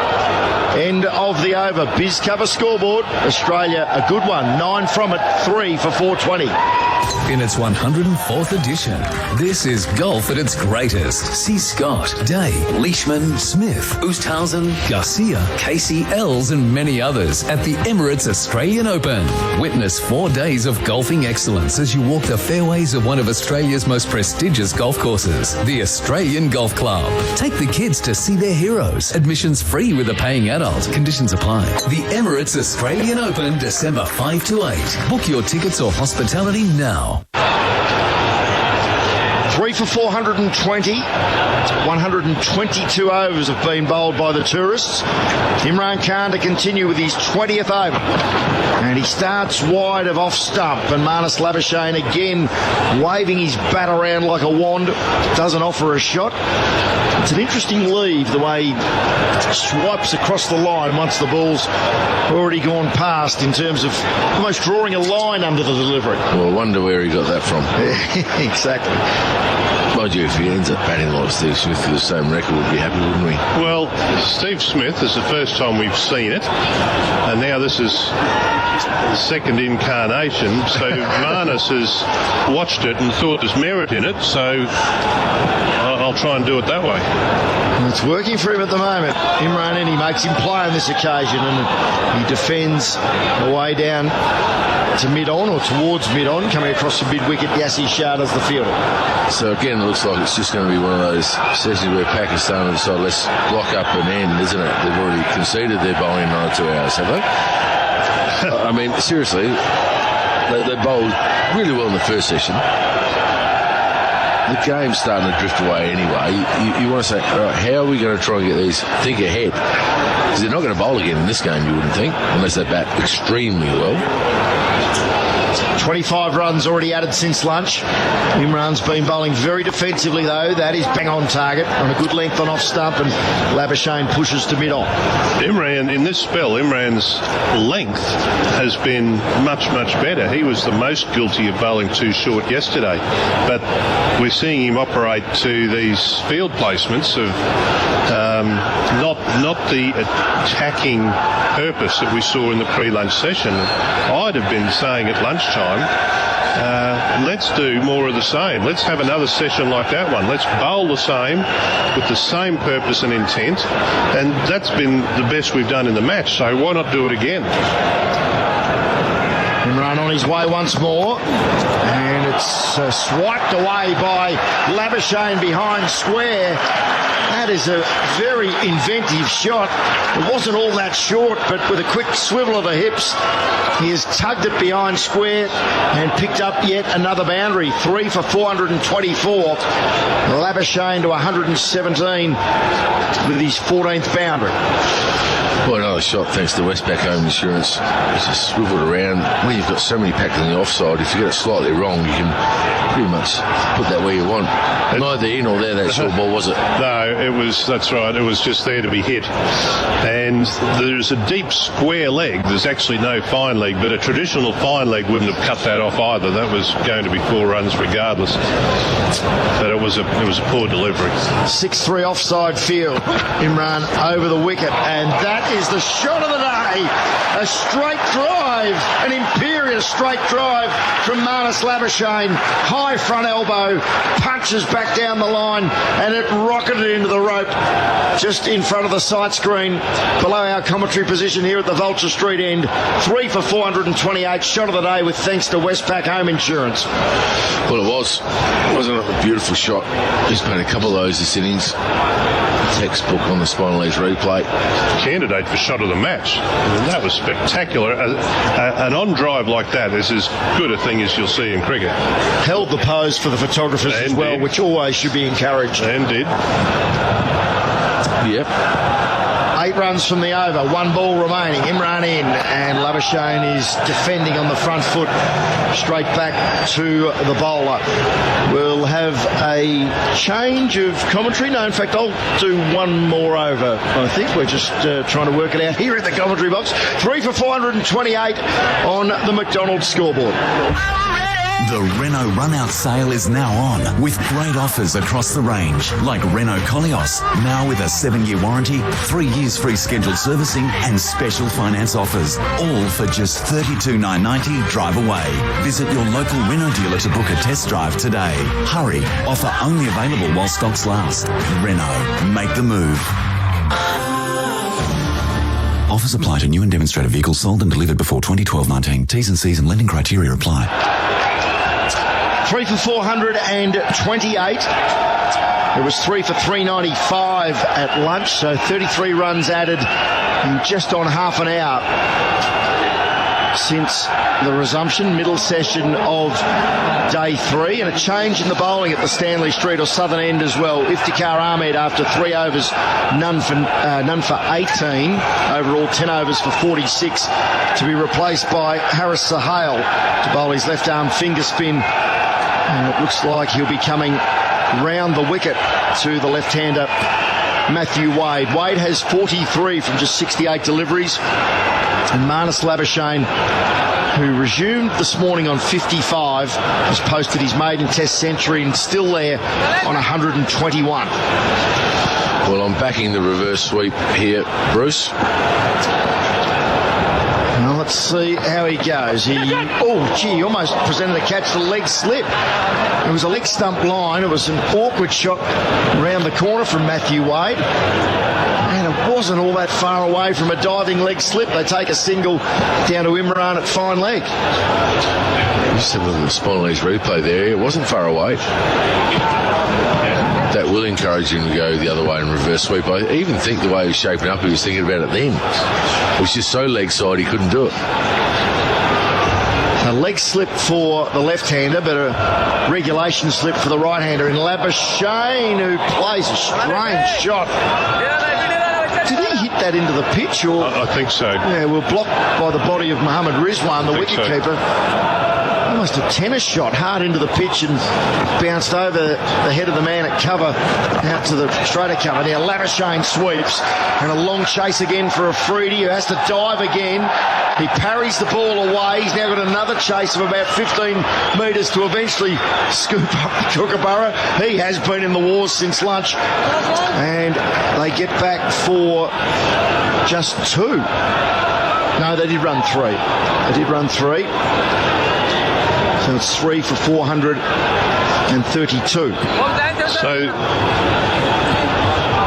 yeah, Shaheen's coming up to a backward point position. So he's bowling around the wicket to the left-hand batsman with a mid-off and a cover and a backward point. And Wade does sweep, top edge, and it'll run down towards fine leg. Imran Khan does the fielding and keeps it to just a single. Ball's flying to all parts at the moment. Yes, there's a bit going on out there, but so Marnus Labuschagne comes on to strike, but bowling to Wade to a 3-6 field, 6 on the onside, bowling around the wicket to the left-handed Wade. 3-6 field. That's not something you see terribly often. So Hale round the wicket to Labuschagne, and he just tickles it off his pads, forward of square for another easy single. 6 from the over with still 1 ball remaining. So here with Wade on strike, we'll get a better look at this. But so there's 3 deep. There's the long on. There's a deep mid-wicket or forward square leg, and there's a deep fine leg and a backward square in the ring, if you like, and a mid-wicket and a leg slip who's just going back deeper now. About 20 metres back on a leg slip. Very fine leg. And Wade is turning the ball off his legs, but straight to the man at square leg, and no run, but an eventful over. And on the McDonald's scoreboard, with Mark Taylor about to rejoin you, Australia progressed to 3 for 434. G'day, Ben Fordham here. I've got Australian cricketing legend Ian Chappell with me. Now, Chappelli, your top tip for ageing cricketers, what is it? You need to keep a straight back. You mean straight bat? No, Ben, the batting days are well over. Now it's all about a straight back. And the best way to do that is with a Spinalese pillow. It helps support your head, neck and back. Okay, there's a top tip for a better night's sleep all the way from Chappelli. Spinalese. Order yours right now and sleep like a legend. Spinaleze.com.au. Thank you, Bruce Eva. Terrific call there from the last half hour. He loved that 6, didn't he, Bruce? He loved it. He went up a notch there. Well, he couldn't hit one when he played. It was like Jeffrey Boycott when he batted. Oh, was he? Yeah. There's nothing wrong with taking your time to make some runs. And there's this fascination with scoring quickly, you know. Afridi will continue. Left arm over. Leading edge from Labuschagne. 3 for 434. You're going to say something, Wolf. You're looking at me a bit strangely. No. If everyone wants to just go run down the pitch and hit bowlers everywhere and what have you, it can be a subtle game, this Test match. It can be, but they're certainly not subtle since lunch. No, it's been good. Moving. Yeah, I have enjoyed the intent. Whether they 3 for 395 at lunch, so they've added almost 40, 39 in fact, since the lunch break. In about a run a minute, that sort of stuff, which is great. Afridi continues to Labuschagne. Field now becoming well spread. Plays on the onside and he'll pick up a single. This is the problem that Pakistan had yesterday. Once you start spreading that field, these gaps open up. Well, we were working at lunch, weren't we, Mark? Just saying if they get 100 of the session, they'll be 500, so they're 260 in front. You know, and then you bat for... You want to have 20 overs. They definitely want to have 20 overs of them tonight, I would think. And if they have a great session here and get to 120 or 130 in the session, you know, you might start to think, well, maybe I only need a half hour after tea, and then I want to be bowling, because it's going to be... The bowling over's slow, so you're still going to be 2-hour session. You might end up bowling 30 overs at them tonight. So 2 back on the hook for Wade, 2 slips to gully, 3 on the off, 3 left arm quick. Oh, darts back. There's a little bit of movement there. Shortish ball, hit Wade on the thigh guard at the end. That definitely seemed back a little bit to him. You're just thinking about those potential scenarios. You and I were chatting over lunch, Darren, that Australia should be looking here to make this a 4-day test match, because they've got another test match starting on Friday in Adelaide, a travel day, and also they've got a good opportunity here to really nail down, have a day off. Also, pretty continuous. No run there as Wade defends, but also make a statement that we're coming out to knock you over and get it done in 4 days. And the best way to do that is to get some wickets tonight and not leave yourself 10 to get tomorrow. Well, exactly right. And it is a short turnaround, so they'll fly on the Tuesday. They only have a 2-day prep, and then they're playing on the Friday. If you get an extra day as such, it just gives you a normal preparation to the test match. Bowlers are all fresh, obviously ready to go again, so they should be aiming for that. Freddie again to Wade. Bouncer. Wade almost looked like he was charging him then too. He took a big step down the pitch. I'm not sure if Freddie would have seen him, but I think he might have, because that was really short and bounced quite high, didn't it? He made a proper job of it, bowling the bouncer. Probably a good thing for Matthew Wade he didn't get it a bit fuller, because Wade had definitely taken a good pace down the pitch. That'd have been a couple of metres fuller. That might have been tough to play from, as said, 2 metres out of your crease. Anyway, he's settled again now, Matthew Wade. Freedy in. And another bouncer. He wasn't happy with the left-hander charging him. Most big fast bowlers aren't. On the Biz Cover scoreboard, 3 for 435. Harvey Norman 5-day frenzy. Bonus delivery plus removal of your old mattress with bedding purchases over $9.99. Randolph 3-piece leather powered recliner lounge suite, only $27.99. Up to 25% off carpet and flooring. Up to 40% off matte black tapware. 60 months interest free. No deposit, no interest, with 60 equal monthly payments until November 2024. Approved applicants only. Minimum financed amount $1,000. Interest applies if you do not comply with terms and conditions. Fees and exclusions apply. Delivery within 25 k's of store. 5-day frenzy ends Monday at Harvey Norman. So Wade and Labuschagne have now added 77 for this 4th wicket. Pretty good time too, scoring at 3.6 runs per over for this partnership. That's what Australia need, and I suspect that will only increase as they look to build on this very, very handy lead. Sohail bowling to Labuschagne, back and across, and just pushes it back to the bowler. Just that one slip in place now. Mid-off is back. Point is back. Field now well spread. Labuschagne, little late cut. Oh, lovely little touch. That'll run away from Imran Khan, who's behind point. He will track it down, but they'll get back for 2. Nice bit of touch from Labuschagne. Well, they are really busy now, aren't they? I mean, that last over intent with Wade coming down you talk about intent from a bowling point of view. That's intent from a batting point of view. So, because says the bowler, well, you're not that fast. It's time. Sohail tosses it up. Labuschagne works on the leg side. Get 2 more here. Azam, I think it is, does the fielding at mid-wicket. Another 2. That's what happens, as I said, we were saying a number of times yesterday. Once that field is spread, you push men out in the deep, that creates gaps. And smart batting by Labuschagne, just working into those gaps and finding the area between the man in the deep and the one saving a single. And gets 2 every time. Sohail again, this time drives to cover, no run there. You don't always see it from the batsman, intentionally hitting twos. But when you do, it's very good cricket. It's very intelligent cricket. It's really low-risk cricket as well. Sohail again. This is short. Labuschagne works. He says two straight away. The man in the deep out there, I think it might be Masood out there, he went the wrong way. It's Shaheen Afridi out there. He's on the sweep at deep backward square. He started heading towards deep square leg and the ball had gone fine. And once again, they get back for two.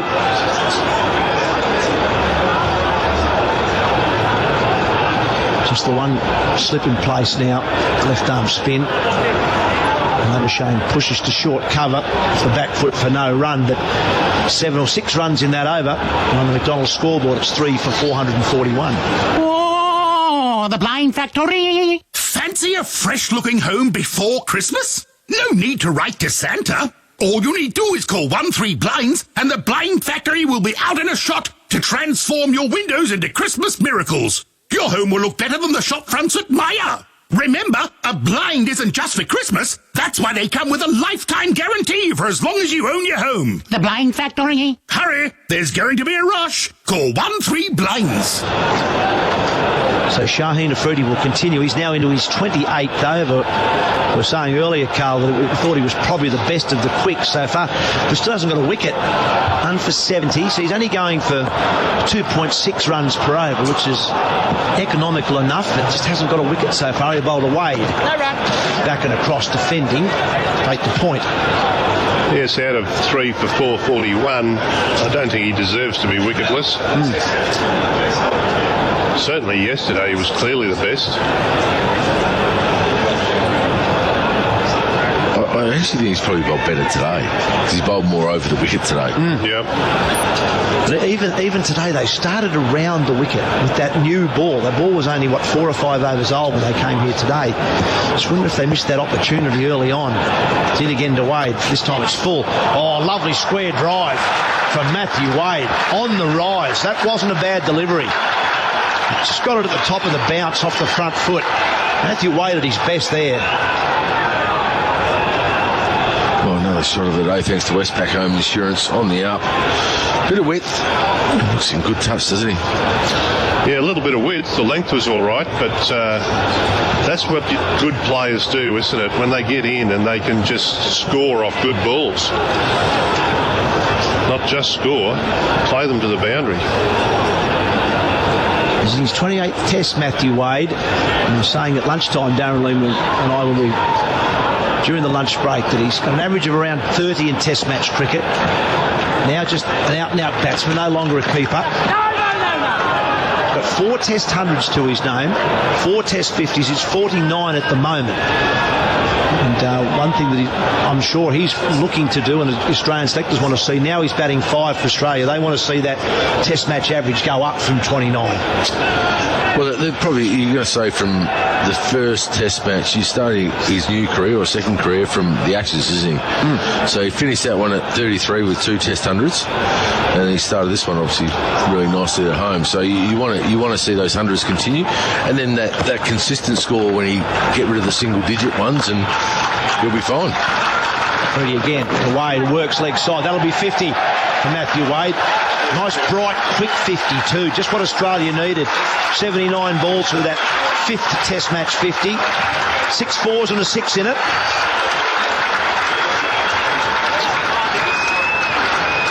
Yeah, you've got to give Matthew Wade a lot of credit, haven't you? He's in the Australian team as a wicket keeper, and everyone was pleased with the contributions he made with the bat, and which included 200s.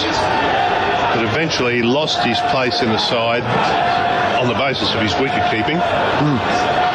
And so he was determined to get back in the test side and decided to concentrate on his batting and improve that part of his game, which he's done. And sheer weight of runs meant the selectors eventually had to pick him, and he's rewarded them. It's a great story. This time it's Labuschagne who drives round the wicket now. The other thing is, Matthew Wade, his first Test 100 in the Caribbean, I believe. Yep. And in a man-of-the-match performance in a reasonably low-scoring game, and I wasn't at the game, I didn't see it, but people who've spoke to me about it reckon that was a real quality 100, and it was the big difference in the game. They reckon it's one of the best 100s made on tour in the West Indies. It was one of those pitches that, in the West Indies they can really turn and bounce, and I'm just trying to think of the off-spinner. Shillingford, was it? Yeah, it could have been too. Shillingford was bowling fast and spinning big, and he played him beautifully. Yeah, right. Freddie again to Labuschagne who drives. Won't get it through this time as Elliott mid-off does the fielding. And the McDonald scoreboard, it's 3 for 446. Trade and save in betting now at Domain. Up to 55% off plus bonus delivery and removal. If you hit it, bounce it, catch it, how's that? Or kick it. You'll find it right here on Macquarie Sports Radio. Wow. All sports. All the time. As proud partner of Macquarie Sports Radio's Summer of Cricket, Nissan brings you their 2019 plate clearance. With 7-year warranty and roadside assist, plus bonus FPOS card worth up to $3,500 on selected models. See your Nissan dealer now. T's and C's apply. So Matthew Wade now has 5 Test 50s to go with his 400s. Labuschagne now has his first Test match 132 not out the other end. We're going to have a bowling change. No great surprise that Yasir Shah's back into the attack, but he's done some bowling. Yasir Shah done a lot of bowling, so I've often said, I thought about it 3 years ago, that he just actually looks like to me like he loves to bowl. Yasir Shah always wants the ball, which is exactly what you want. But what he needs his quicks to be getting some wickets, because he's always seems to be coming on at none for 70 or 80, and bowls well, but doesn't get the wickets or often the figures that he probably deserves. And he probably doesn't get the ball at the right times either. You think if you wanted to bowl, they started obviously with the spin, you just bowl, you bowl him straight after lunch, don't you? When the batters are just coming out of the break. Bowls to Wade. Defends on the onside for no runs. But he loves the ball, wants to bowl, and that's what you want as a captain. I think it'd be more effective in Adelaide. We're talking about that as well. The day-night test match, harder to pick the wrong one and the seam up. Just looking at his figures there, 2 for 145 at 38.2 overs. They don't look that flash, but he's actually bowled really well. He hasn't bowled many bad balls, really bad balls. He's had a couple of the late cut off Labuschagne. Was that a drop chance off? Yeah, tough one, wasn't it? Matthew Wade this time, a little lap sweep, premeditated. It'll only be a single. Yeah, that was yesterday. So he's had the DRS given out, then obviously inside edge for Labuschagne. So a couple of balls in the air to cover him mid-wicket. He probably maybe deserves to get 3 or 4 so far. And he created chances, and he spent a lot of time finding it hard to create chances. This time he bowls to Labuschagne, who works into that gap on the onside again. Once again, it won't be a boundary, but it's through mid-wicket, and it'll be at least 2. And actually, Labuschagne's running quickly. And they'll get back for 3. That's really good running. Really good running. Matthew Wade was a little bit slower. I'm not sure he was quite as keen as Labuschagne was, but in the end he responded to his partner's call and got back. Yasir Shah spent quite a while yesterday bowling to a 7-2 field to the right-hander and bowling outside off stump. Pretty hard to create chances out there. So that was a fair amount of yesterday. And that must have been a direction from the captain, you would think, as the 450 comes up for the Australian team. No, that's right. That was from the top, of course. Continues to Matthew Wade once again. A premeditated lap sweep for a single. Down to Imran Khan down there. I do think, though, sometimes watching that his knowledge of field's just not great either. For a guy who's played as many games as he has now, Yasir Shah, I'm just looking up 35 test matches. He should know his craft by now and know the fields he wants. And he should be going up to Azhar Ali. It's a lovely little back cut. This time Labuschagne. Imran Khan won't get that. That certainly is a shot of the day with thanks to Westpac Home Insurance. A lovely little back cut. Just used the pace on the ball. The width was there and it raced away for 4. The McDonald scoreboard reads 3 for 455. Dismissal is insurance you can count on when the unexpected catches you out. Catch it! Westpac Home Insurance. Insurance you can count on. Search Westpac Home Insurance. Proud partner of Macquarie Sports Radio's Summer of Cricket. The moment to buy a Volvo is now. Purchase the MY20 XC60 T5 Momentum from $67,990 drive away. Ends 31st December while stocks last. At participating dealers. Excludes fleet, government and rental buyers. T's and C's at volvocars.com.au. Well, we've had some 52 minutes of play since the lunch break. We've had now 60 runs. You can see the Aussies have got the foot down. The pedal to the metal, I suppose, what you say. 3 for 455 on the McDonald's scoreboard. The field is really now becoming well spread. Just a second slip in place in a gully. Matthew Wade facing a Freedy, and he plays forward. Good length ball. The ball actually decked back a little bit to Matthew Wade, and he got an inside edge, but got it away on the onside for a single. Well, I do really like the way they played so much. We were saying 100 gets them to 500 at tea time. Well, at this rate, they're going to be 520, 530, well ahead of the game. You know, bat for half hour, even another 30. It gives you 2 hours of bowling.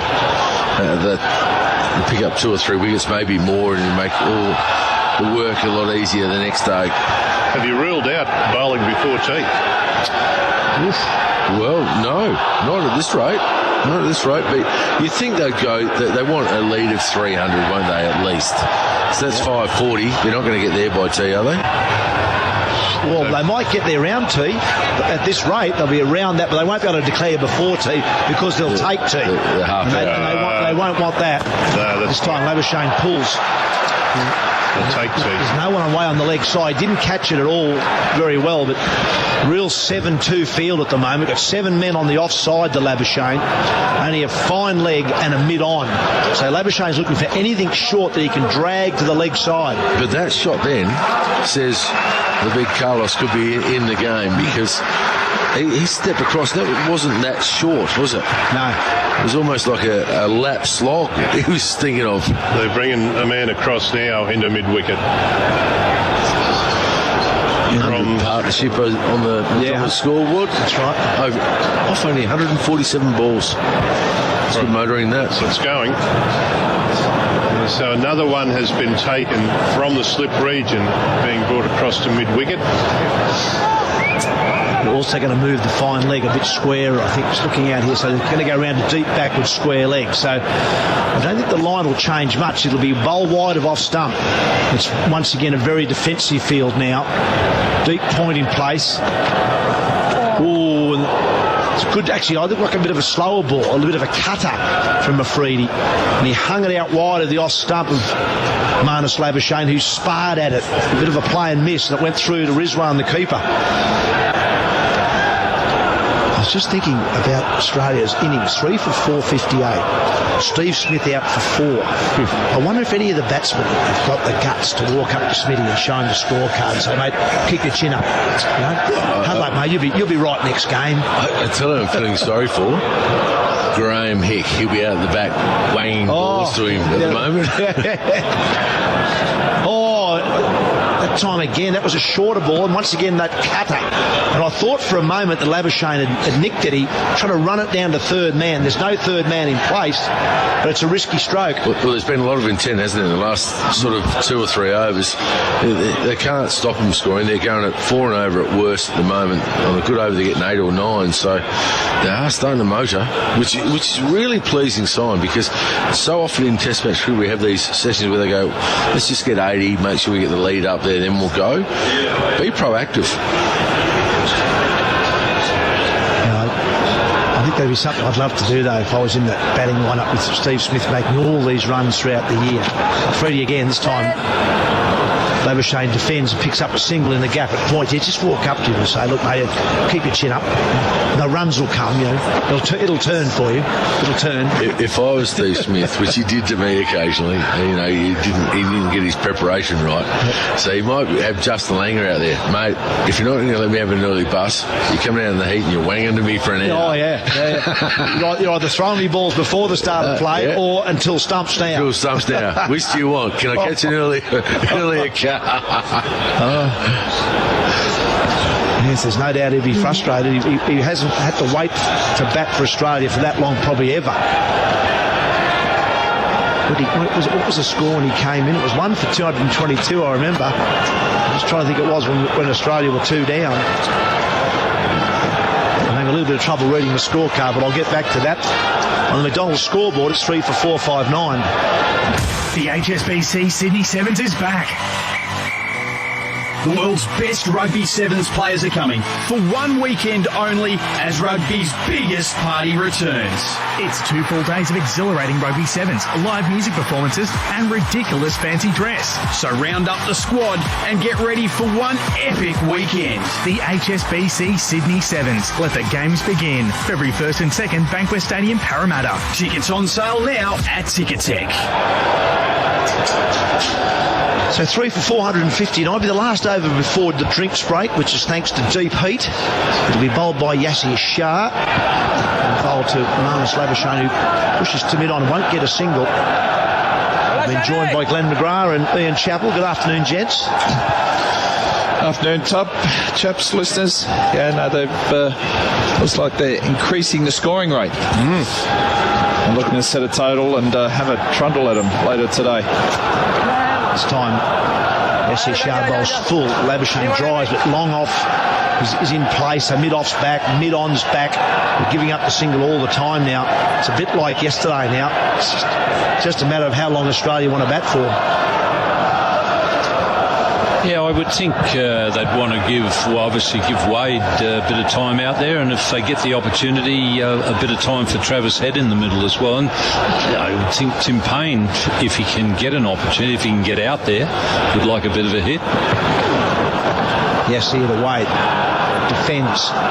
No slips, no bat pads at the moment. Just gives you an idea of how defensive-minded now the Pakistan team has become. They're just trying to save runs. There's 2 men on the offside saving 1, 3 on the leg. It's like a one-day field. Wade, reverse sweep.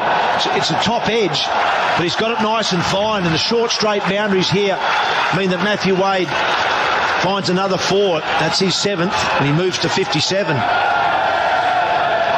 As I said before, he's a handy bloke coming in the middle order because he's a very aggressive-minded player, and it's perfect to come in a situation where you're looking to push the scoring rate up a bit.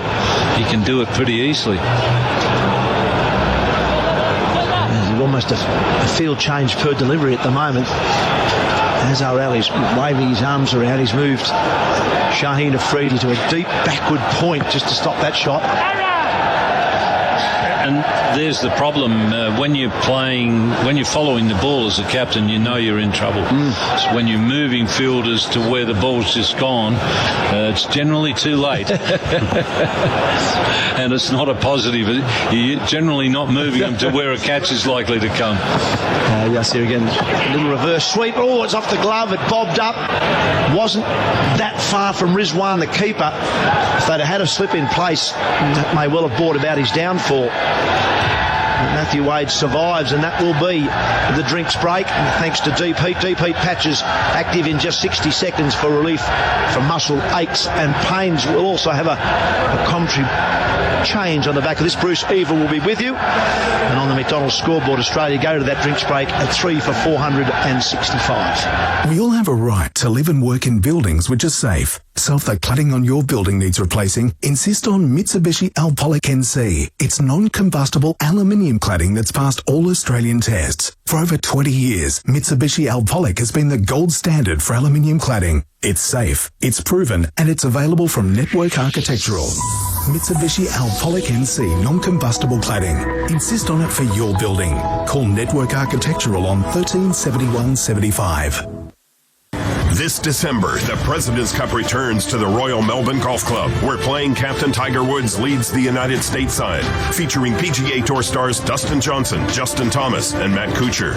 Captain Ernie Els' international team is led by local heroes Mark Leishman and Adam Scott, along with international stalwarts Louis Oosthuizen and Hideki Matsuyama. Support the hometown boys and witness this showcase of thrilling competition and national pride, 9 through 15 December. Tickets at presidentscup.com. Breaking news this week. $2 McChickens, $1.50 McFlurries and more in Macca's 30 Days 30 deals.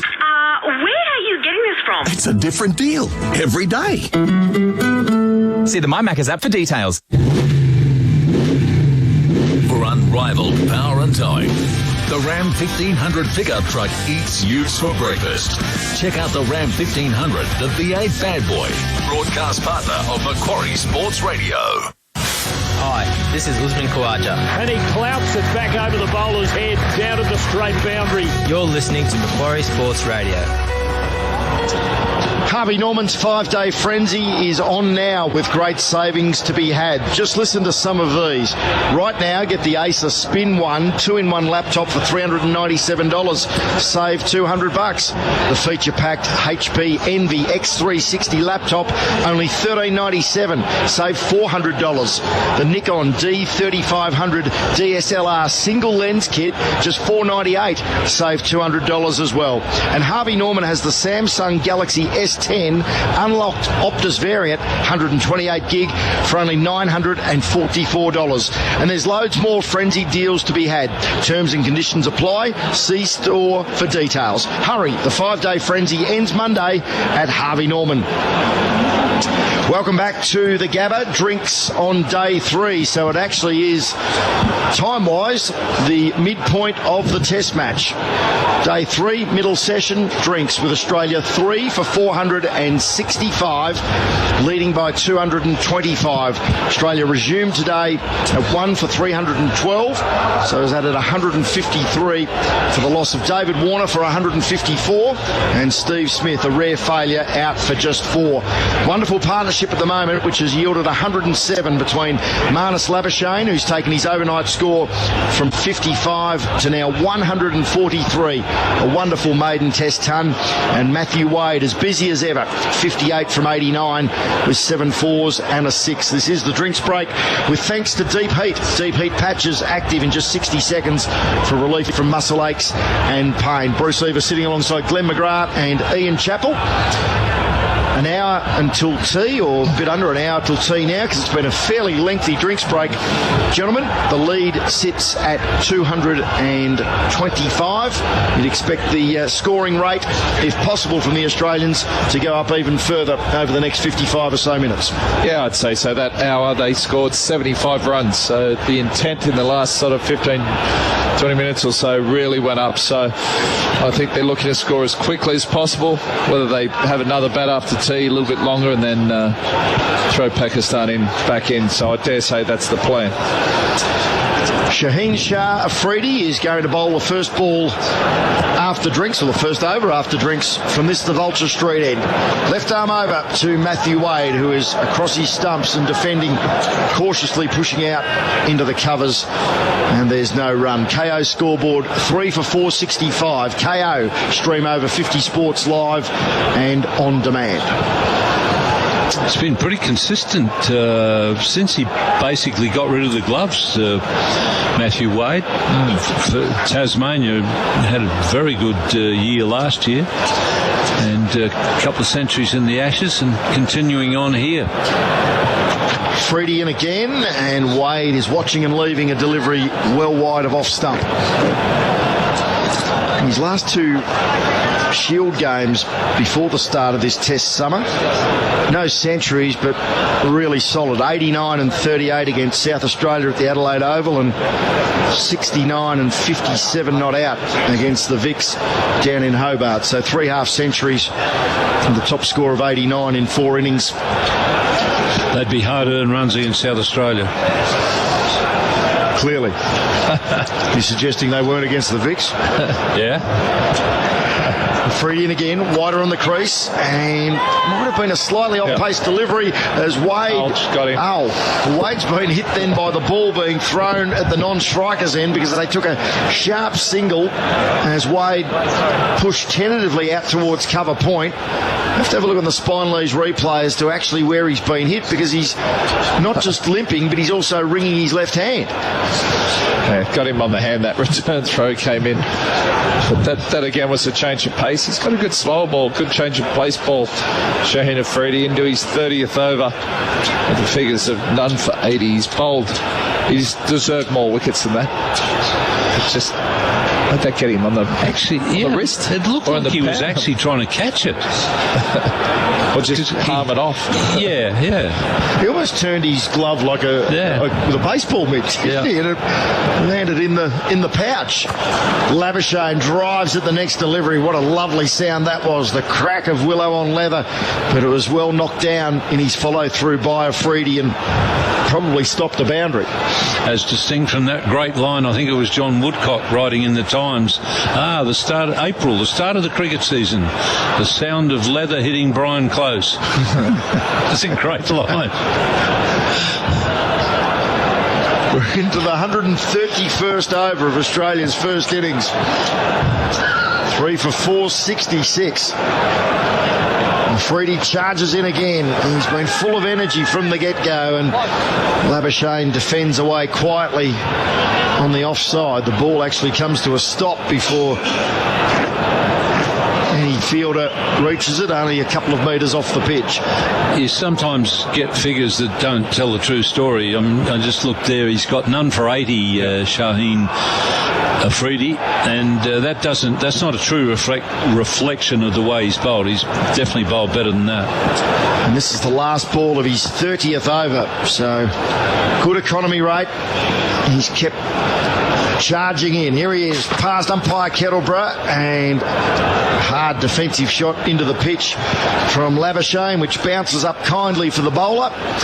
He takes his cap back off umpire Richard Kettleborough. Over is called. 3 for 466 Australia on the KO scoreboard. Hi, I'm Dr. David Lee from My Hills Dentist, and rather than talk about me, I'd like to talk about you, about the type of dental implant you'll need, about the costs and the technology, and about how we can give you back your smile. We use state-of-the-art 3D scanning and printing to create digital dental implants that last longer, fit better, and take less time. So let's talk about you. Call 9686 7375 or visit myhillsdentist.com. So a change in the bowling. Harris Sahale to come back into the attack from the Stanley Street or southern end here at the Gabba. 11 overs, none for 41. Bowled quite well late yesterday. Created a couple of half chances with his left arm finger spin. He's going to bowl round the wicket to Matthew Wade, who is 59. An innings he's already laced with 7 boundaries and a maximum. As Wade's forward and just tentatively pushing away on the offside to the first delivery of this new spell. The umpire's not very proactive. I mean, Wade is keeping the bowler waiting. Now, the etiquette is... Sahale in again, Wade advancing and then checking himself. They'll still pick up a single to a very weak drive down to mid-off, who is set quite deep. Yeah, the etiquette is if the bowler's ready to bowl, the batsman's got to be ready to face up. And Wade kept him waiting quite a while before the first delivery, then kept him waiting again before the second one. Umpires should be stepping in there and tell the batsman to be ready. Sahale to Labuschagne on 143, and you can make that 144 as he drives all the way along the carpet down to long off, and they stroll through. He's making this maiden test ton a big one. Or if they want to be really proactive, they just say to the batsman, mate, I'm not going to stop the bowler. If he happens to bowl and you're not ready, it's going to be your problem. Harris Sahale round the wicket to Wade. He defends straight back to the bowler. Did you ever witness that occur in a match at any level? I'd like to see it happen. I tell you what, the batsman wouldn't mess around then. Sahale once more, Wade using his feet, but once more not beaten in flight, but maybe dropped a little quicker than he thought and just pushed away on the onside. It's a bit like the Mancad. There were, someone was jumping up and down. When was that last Mancad? Sahale once more. Oh, he's Wade. Has he edged into the keeper's gloves? He has. He's walked. He is caught behind. Mohammad Rizwan has taken a sharp chance, and Harris Sahale has got himself a wicket. Wade on his way for 60. And it's 4 for 468. Matthew Wade caught Rizwan, bowled Sahale. He rips his helmet off in disgust. Being dismissed by the part-timer. As we look on the Spineley's replay, a healthy edge, and in fact, it has bounced off the inner left thigh of the wicketkeeper, and instead of falling straight to ground, it's bobbled up, and he's managed to pouch it to get rid of the Australian number 5. Well, Matthew Wade, having been an ex-wicketkeeper, would understand there was a bit of good force there. He got quite a thick edge, and it sort of hit on the end of the fingers of the glove, then onto his leg and back up, and he sort of grabbed it into his stomach. So end of an enterprising innings there from Matthew Wade. And that's the end of a successful over for Harris Sahale. He picks up his first wicket. 4 for 468 Australia on the KO scoreboard. Hey son, any ideas on what car I should get? Already ahead of you there, Dad. Come on, let's go check out Car City. Car City? That's the largest used car complex in the Southern Hemisphere, right? Yeah, they've got lots of off-street parking. Plus, their new finance team, EasyLend, offers quick and easy car loans. Well, son, I'm impressed. If only you put this much effort into cleaning your room. Good one, Dad.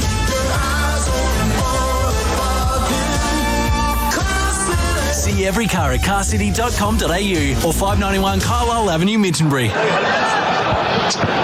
So Matthew Wade back in the pavilion, 60 from 96 deliveries with 7 fours and a 6. A partnership of 110 comes to an end between Wade and Labuschagne. Labuschagne still there on 144. And the Australian vice-captain, well, there's dual vice-captains in this side. Travis Head finally makes his way out to the middle after 132 overs of the Australian first innings. And Shaheen Shah Afridi, he's been replaced now by Yasir Shah, bowling his leg spin from the Vulture Street end. First ball of a new spell, and Labuschagne is leaving a ball pitched just outside off stump and turns slightly further away. I just had another look at that Spineley's replay. Yasir in, and Labuschagne just tickles around the corner behind square. They take the first quickly, and they will come back for the second. That is good running, 4 for 470. And it didn't, there was a bigger deflection than I thought. It didn't actually hit the finger of his gloves. It went straight onto his leg, onto his thigh, and then fortunately for Rizwan, it bounced up and he was able to cradle it into his midriff. Labuschagne to 146. And now he's lifting it out into the vacant offside area. There was a sweeper out on the cover point boundary there in Shan Masood. That was in the air for quite a while, as Labuschagne, who's affected that shot quite well throughout his innings, going inside out over cover. Certainly didn't get all of that, and picks up just a single. And if he'd have had the fielder, instead of having him as a sweeper, he'd have had him in the normal position there, probably would have been a dolly catch. And yeah, backward point in particular is a catching position for a leg spinner. Somebody going to drive, if it spins a bit, that's generally the direction it goes, just a backward point. Travis Head settles over his bat and he's ready for his first ball. Round the wicket comes Yasir Shah, and Head is off the mark immediately. Playing with the spin, just turns it quietly behind square, and they trot through for 1, 4 for 472. Yeah, just going back to the Mancats, it was Ravi Ashwin Mancatted Joss Butler, and everybody got up in arms about the bowler. As always, it's the bowler who gets into trouble. Yasir in again. Labuschagne, it's a crisp shot off his toes, punching down to Imran Khan at mid-on, no run. Why did the fielding side get into trouble for it when it's the batsman who's cheating? I'd love to see more guys get man-catted, and then you'd perhaps get them back behind the line where they should be. Last ball of the Yasir Shah over, and Labuschagne will retain the strike, back into his stumps and turning it down behind square leg. They jog through for 1, and on the KO scoreboard, with Labuschagne closing in on a well-deserved 150. He's 148, and Australia 4 for 473. 2, 3, 4. More than 5 packets a week? How bad is your habit? If you're buying pre-packaged meat from a supermarket, you're starving your taste buds. Break the habit with Cowra Lamb by Breakout River Meats. Cowra Lamb is Australia's finest lamb. Free range, succulent, delicious, and only available from your local butcher. Cowra Lamb by Breakout River Meats. Ask for it by name. 4 for 473. Harris Sahale to continue, and his first ball's wide of off stump. Delicate little late cut by Labuschagne. Picks up another single, takes him to 149. And Australia 4 for 474. The lead now 234. And as for warning a batsman before you man-cat him, forget about that. It's always got under your skin, that topic, hasn't it? Oh, mate, it's always the fielding side, or the bowler in particular, who gets the blame, and yet the batsman's the guy who's cheating. How does that work? Harris Sahale stays round the wicket to the left-hander as Head is forcing down the ground, but he can't beat the straightish mid-wicket, and there's no run. Travis Head 1 from 2. The contrast, Labuschagne 149 from 232 as Travis Head is flicking this off his pads. The next delivery, this to the left of the man there at a straightish mid-wicket in Azhar Ali. Again, he fields well and keeps the new batsman on strike. There's a leg slip and a short leg as Sahale gives this more air, and Travis Head driving at it and got a big outside edge. There's no regulation slip, and he'll pick up a boundary. It'll run down to the third man rope. Moral victory for the bowler, but it doesn't say just how many in the book. 4 for 478 as Travis Head, with no authority, moves to 5. Yeah, it's a bit like that catch. It doesn't matter how you catch him as long as that ball doesn't hit the ground. Still out. And that one there off the edge just races away. Harris Sahale again gives that plenty of air as well, and Travis Head is driving. It's a better shot for none out into the covers. There we go. You use the middle of the bat, you get no runs. What's the point?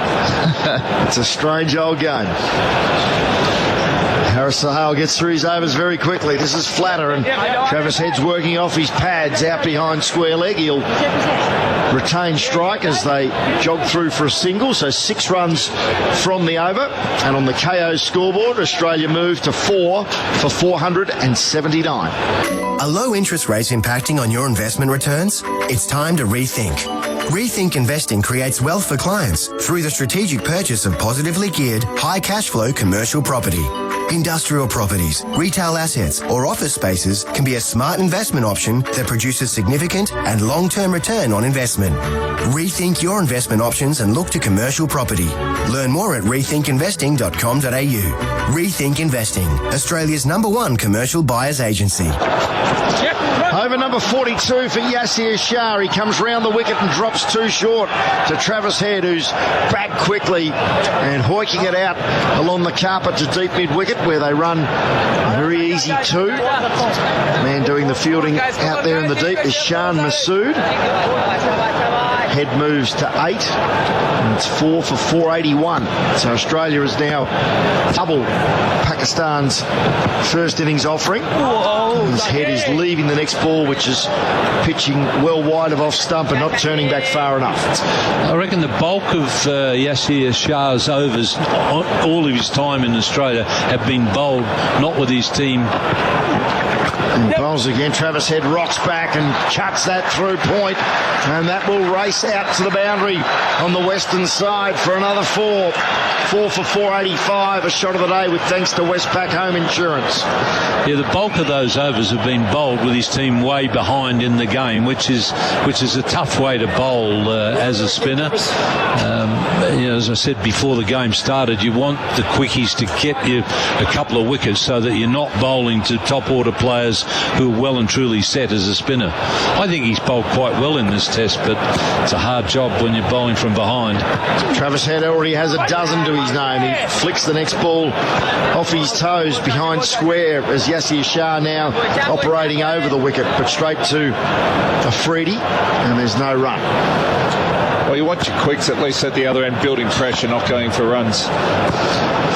Slipping a short leg supporting Yassir Shah as Travis Head is forward and playing close to the ground, nudging out towards cover. And another dot ball. And so many of those overs have been bowled with defensive fields too, which also doesn't help. Coming through their overs quickly now, the tourists. Onto the back foot goes Travis Head, and the ball just short of a length has worked out forward of point. For yet another single, 7 runs from the over. Travis Head moves to 13, retains the strike, and on the KO scoreboard, it's 4 for 486. Hello, I'm Jo Moxey, Westpac State General Manager for Regional New South Wales and ACT. Here's an update for Westpac insurance customers affected by the recent bushfires. I'd like to assure you that Westpac Home and Contents Insurance does cover fire damage across all levels of cover. We're here to help, so please call us on 1300 369 989. Westpac Home and Contents Insurance is issued by Westpac General Insurance Limited. Conditions, limits and exclusions apply, including waiting periods for new policies. Consider the product disclosure statement at westpac.com.au for further details or to see if it's right for you. Australia's lead has expanded to 246. Harris Sahale with his left arm finger spin continues from the Stanley Street end. First ball, Head is forcing down the ground with no power in the shot. And Sahale, in fact, does his own fielding, moving smartly to his right and stopping the ball from working its way down to mid-off. He's in again, another edge from Travis Head, and now a long chase for keeper Rizwan. Will it reach the rope? It's going to be a close run thing. Rizwan did well. Flicked it back to Shafiq and saved a run. So Travis Head with 2 fierce drives which have taken big outside edges has produced 7 runs, a 4 and a 3. And this scoreboard really ticking over now. 4 for 489. And Travis Head has got to 16 in a hurry. There was something about that shot that I thought he was trying to get it down there a deliberate edge. Is one way to look at it. Sahale round the wicket to Labuschagne, and there's his 150 on the back foot. He carves it away behind point. Imran Khan does the fielding, but can't prevent the single. And Marnus Labuschagne, his maiden Test century is a big one. 150 not from 233 deliveries with 16 boundaries. And understandably and justifiably receiving warm applause from this his home crowd here at the Gabba, a crowd in excess of 13,000 in on day 3. And Labuschagne 150 not out of 4 for 490. Sahale in again. Head turns it off his hip straight to the man at backward square, and there's no run. Good afternoon, Carl Rackerman. Good afternoon, Beaver, and good time to come to the microphone, hey, with good Queenslander bringing up 150 in his maiden century in Test cricket. He's barely played a false shot, has he? Labuschagne? Probably only false shot was when he brought up the 100. He got that edge through the slips all along the ground. Spin off the middle of the bat from when he first walked in. It has been a terrific innings, 16 boundaries, as Mocker just said, with the one false shot which resulted in a boundary also brought up his century. Travis Head had taken a single off the next ball, working it just behind square. Labuschagne back on strike, and at the last ball of the over, he dabs gently back to the bowler. KO scoreboard, Australia 4 for 491. At the Salvation Army, we know that in times of heartbreak and tragedy, Christmas is tough, especially on children. Whatever the need, we want to be there to help. For $29, you can put food on the table or a gift under the tree. You can give hope where it's needed most. Please donate now at salvos.org.au. So 150 not out for Marnus Labuschagne as Yassir Shah starts a new over, and his first delivery is punched firmly down the ground past the bowler's outstretched right hand by Travis Head, and they take a single as Imran does the fielding, coming around from mid-off. 4 for 492. Travis Head has moved swiftly to 18 from just 17 balls faced. Labuschagne 150. He's just a boundary away from equalling David Warner's 154. The men out so far in the innings, Joe Burns for 97, the only wicket to fall yesterday. This morning, David Warner for 154, Steve Smith for 4, and Matthew Wade just a couple of overs ago for 60. Yasir Shah round the wicket, and that's a clever shot by Labuschagne, a reverse sweep. He only picks up a single for it as Afridi does the fielding, coming around from deep backward point. 4 for 493.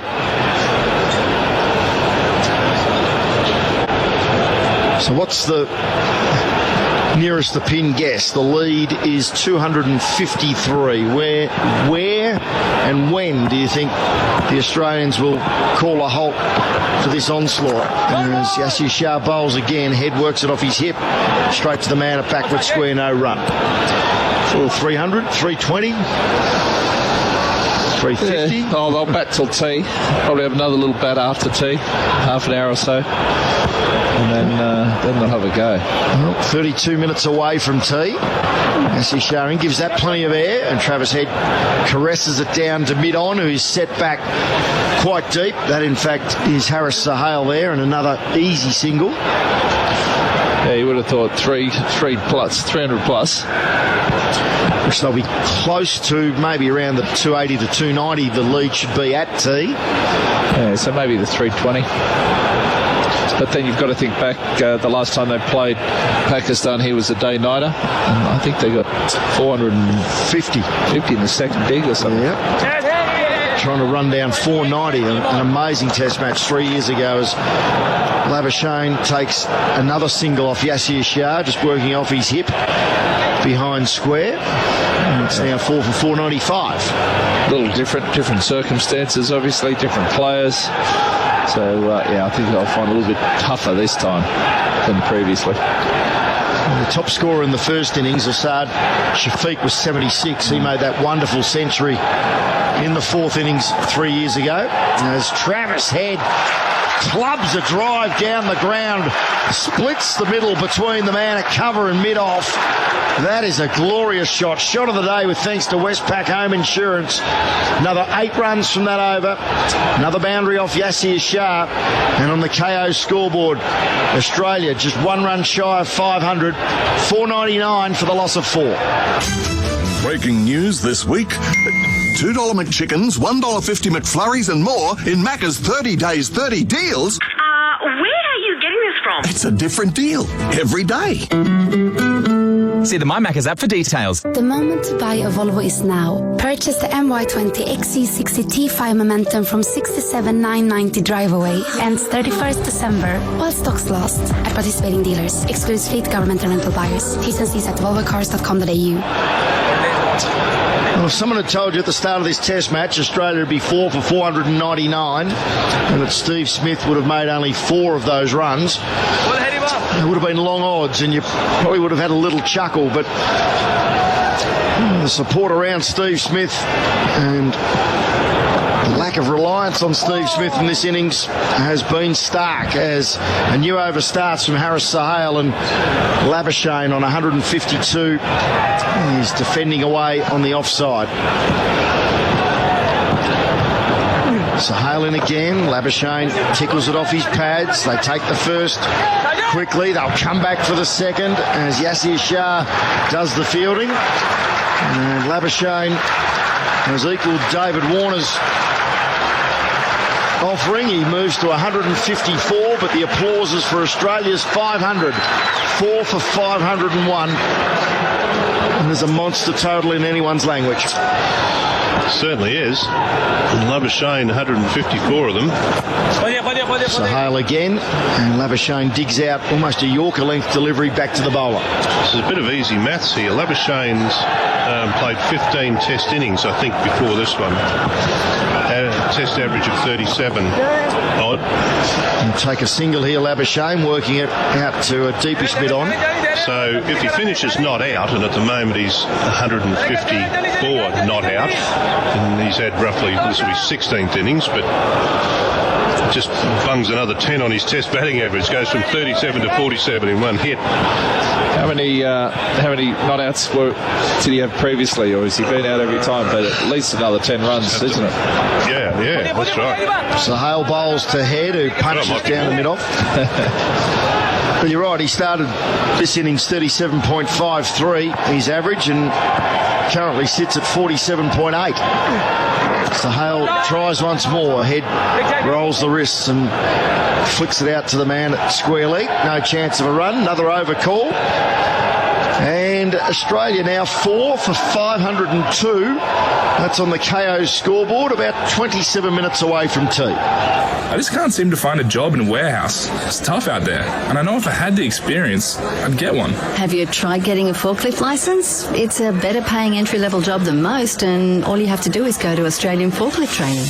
At Australian Forklift Training, we give you the skills and the forklift licence required for the job you really need. Your training may also be subsidised by the New South Wales Government. Call us now to see if you're eligible for funded training on 8814 8640 RTO 91037. Short spell from Yasir Shah, just the 3 overs, none for 20 to be replaced at the Vulture Street end by Naseem Shah. So Yasir Shah, the frontline spinner for Pakistan, 43 overs, 1 maiden, 2 for 180. There's a big workload.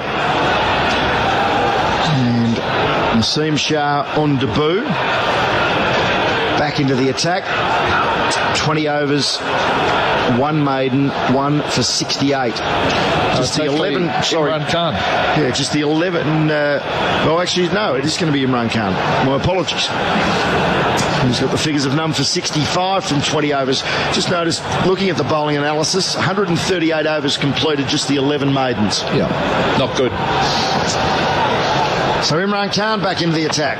Over the wicket to Marnus Labuschagne. And he is defending, playing late from under the nose and just guiding it back to the bowler. Yeah, he hasn't had the best test match, Imran Khan. They thought he could play a role. There's 2 youngsters in the team. And he was the senior bowler, just bowled good areas, build it up. Maybe jagged 1 or 2 wickets, but just been down on pace, down on control. Haven't been able to build pressure, so I think that's been the story of Pakistan's innings, really, since they've been bowling. The lead stands at 262. There's a floating slip and a gully in place. As Imran bowls wide of off stump, and it's cut fiercely by Labuschagne out into the deep, but there is a sweeper out there in the form of Shan Masood, and they stroll through for 1, 4 for 503. Labuschagne moves to 156. So 156 to Labuschagne, 154 to Warner. Burns with 97 and Wade with 60. The major contributors. The only failure, Steve Smith, as we talked about a couple of moments ago, making just 4. And Travis Head has skipped along to a breezy, unbeaten 23 from 22 deliveries. More regulation field for Travis Head. 2 slips and a gully. Imran Khan staying over the wicket to the left-hander. Charges past umpire Kettleborough. Full and straight. Head drives straight, but can't beat Afridi at mid-on, and there's no run. I guess it's okay if Steve Smith fails when Australia don't need him. Maybe that's his weakness. That's it. Give Australia 300 plus runs before he comes in. Keep him quiet. Doesn't need to overcome adversity. Well, he came in at 2 for 351. Yeah. So fair to say things were going swimmingly. Pressure was off by then. It's now 4 for 503. Imran on the runway again, wide of the crease, and a ball left by Travis Head, which was angled across him. Just an update around the grounds, and New Zealand closing in on a first innings lead against England at Mount Maunganui. It's been a good fight back, Pidge, as well, hasn't it? Given they were 5 for 190 odd. England posted 353, and New Zealand now 6 for 333.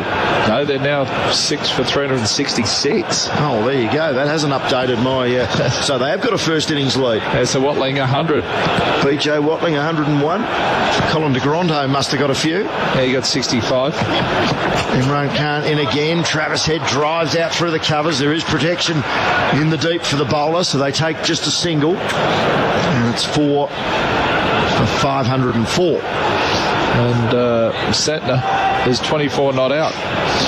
So the two big boys in the bowlers, Broad and Archer, wicketless. Day 3 over there across the ditch as well. So a couple of hours ahead of us. The Kiwis, they're ranked number 2 in tests, so they've been playing some good cricket of late. And they're here in about 2.5 weeks. First test in Perth starts December 12 as Imran bowls again, and Labuschagne works it off his hip out through mid-wicket for another single. He will retain the strike. Over is called. Mark Taylor is about to rejoin you. On the KO scoreboard, Australia progress to 4 for 505. Morning, darling. Have you been for another walk? Sure have. Sounds like you've given your health a bit of a shake-up. What's made the difference? Well, it started with this Ice Away Diabetic. A shake a day helps me boost my energy through the metabolisation of nutrients. If you're on the diabetes spectrum, Ice Away Diabetic's nutritional support helps you maintain your health to feel your best. Go to iceaway.com.au/diabetic to find out more, or talk to your pharmacist or medical professional today. Ice Away Diabetic. One good choice leads to another. 110 runs have been added since the lunch break, mainly by Labuschagne and Wade, who's no longer out there. But now Travis Head, 24 from 25 deliveries he's faced, 3 boundaries. Labuschagne 157. Australia really on the move. Lead now, what's that, 265? It's a couple. It's nice, isn't it? I was saying earlier about Tim Payne. He's enjoying the last couple of days. So Hale continues to Labuschagne, who cuts the deep point. There'll be a single for that. Darren Lehman interviewed Tim Payne this morning, and you could just sense in his voice how relaxed he was. These are the sort of days that you enjoy as a captain. He's had a tough start to his captaincy career. This time Travis Head just knocks the ball back to the bowler. Yeah, but he's deserved these couple of days, I think, Tim Payne. So Hale to Head again. This time he's down the pitch, but he's defending. Back to the left arm spinner. There's no real catching men at all now. Just a ring field, people in the deep. Head looks to drive. No timing there, and straight to cover, no run. Yeah, Tim Payne in next, so he'd be just monitoring the situation. Oh, now was there a catch? The keeper thinks there was. Yes, it was. Well, it wasn't a great delivery, to be fair, from Harris Sohail. It's down the leg side, but it did bounce a bit, and Travis Head's just trying to run it around the corner for a single, and he's, I think, probably gloved it to Rizwan, who took a very good catch. And had to go a long way to his right and did it well, and Travis Head will have to go, but not a great delivery, but as they say, there's only ever 10 good ones in an innings, and that's one of them.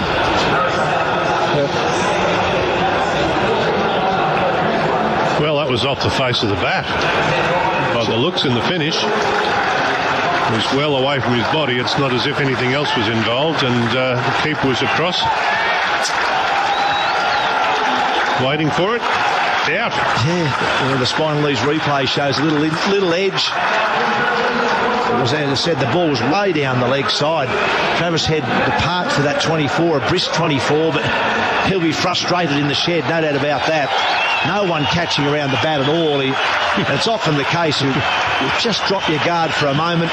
The edge is found, and the keeper takes a very good catch, Mohammad Rizwan. Yeah. Yeah, the only close-in catcher, the keeper. Runs on offer. 4 runs if you just get it, turn it nicely. Yeah. And a wicket.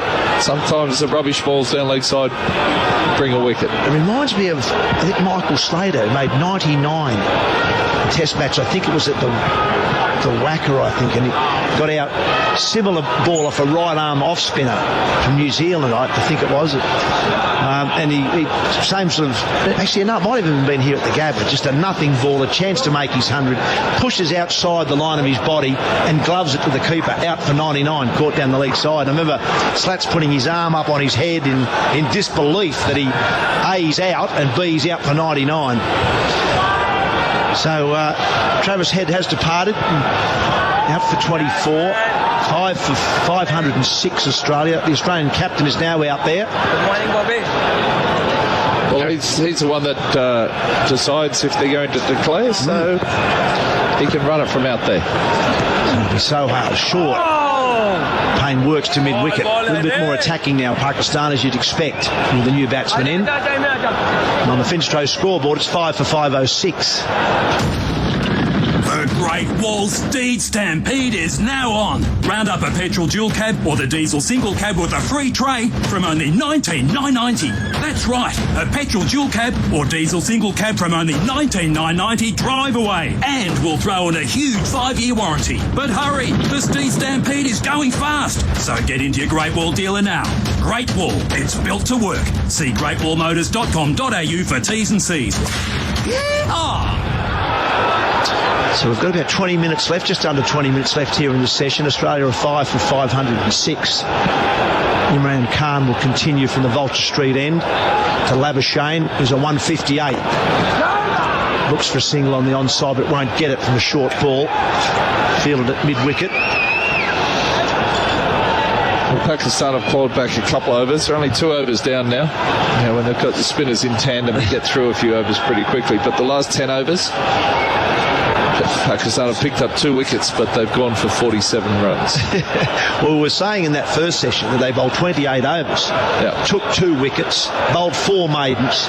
You can see by their intent was better in that first session. And you got through their overs. And by looking for wickets rather than just saving runs, we had a much better session. Here's Khan. Labuschagne pulls. He might get a couple for this. Yes, here's Shah's down there. Does the field. He has to move to his left, but he's not quick enough to prevent the 2. Labuschagne, although he must be weary, does well. Gets back for 2. 5 for 508.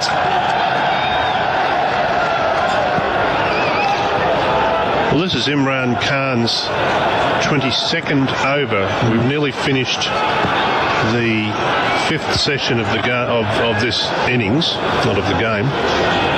So he's going along at 4 overs per session he's getting away with as the opening bowler. That's pretty cruisy work. When you talk about the over rate... I don't think he's bowling that well. Well, there's that about it. But the quicks haven't done that much bowling, and they're still in an over rate situation. This time Labuschagne defends to mid-off for no run. That innings I was talking about with Michael Slater, thanks to Gary for his sending through the stats supplied by Bingle. Michael Slater caught Tony Blaine, bowled Dipak Patel for 99. It was at the Wacker, and it was a similar type delivery to that. It was never going to get you out unless you could find a way to get out. And he found a way. He found a way. We had the side that we were playing at the time, we had a few 99s over there. Remember Steve Waugh got run out for 99.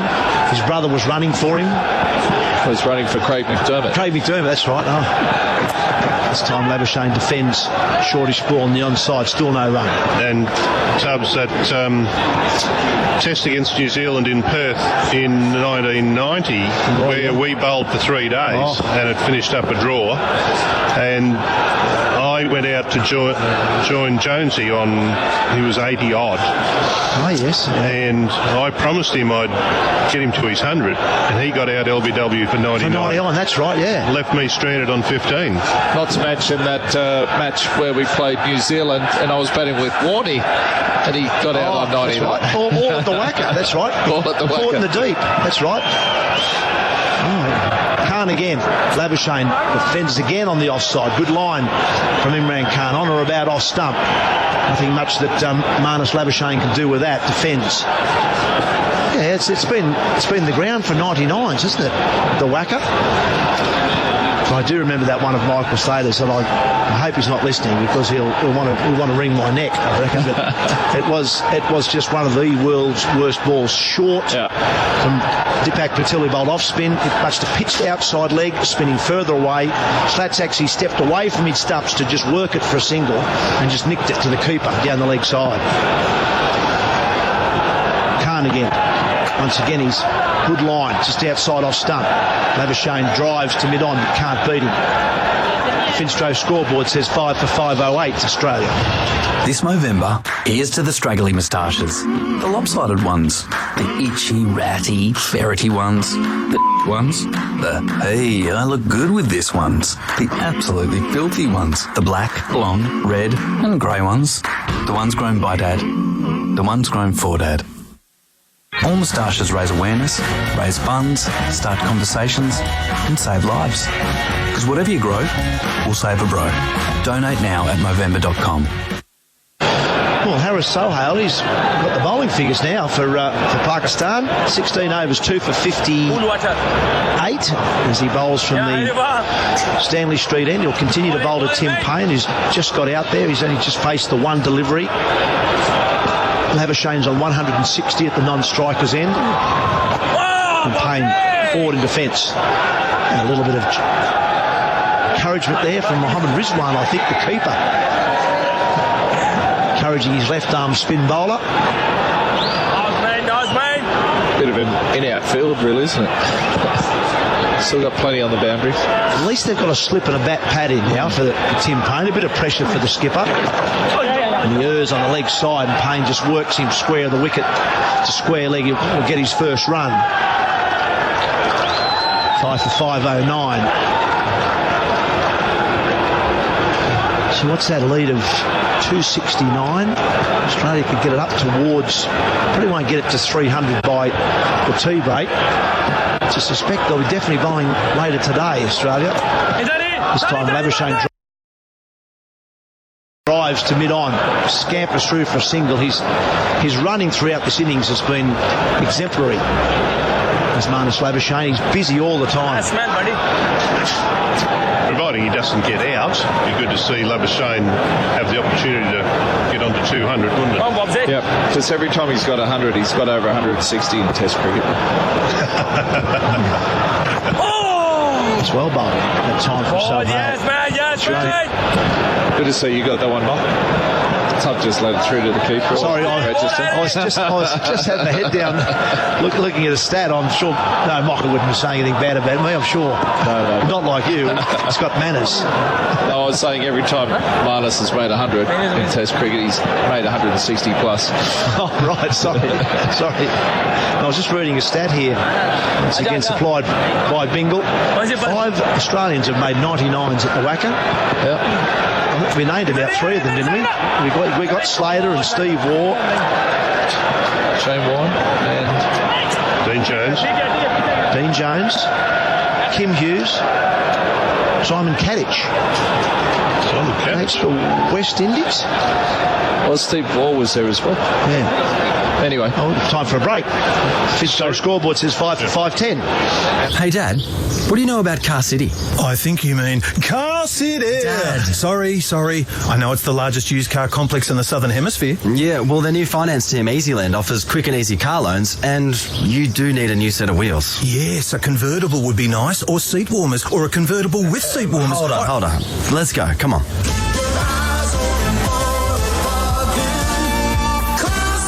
See every car at carcity.com.au or 591 Carlisle Avenue, Mitchenbury.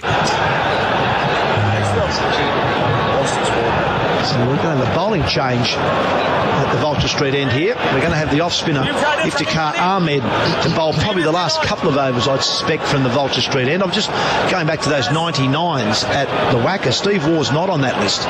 He was not out because it was Mark Waugh who was running for Craig McDermott at the time. So McDermott would have been run out. Steve Waugh would have ended up 99 not out. 50-car bowls to Payne, no run as he pushes to mid-wicket. I remember Junior ran halfway down the wicket, turned around, dived back in and got run out.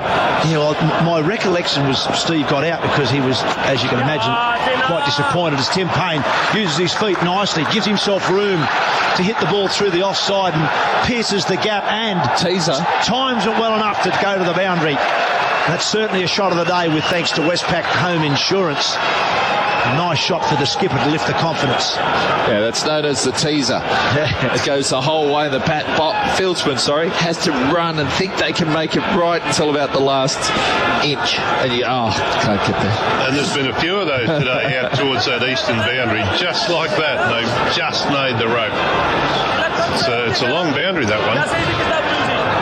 Well, it's also enticed Iftikhar Ahmed to go over the wicket. He was bowling around the wicket to Tim Payne. He's now back over. Just has a bat pad. No slip. That's short. Tim Payne works to leg, finds the gap at square leg and picks up a single. He'll move to 7.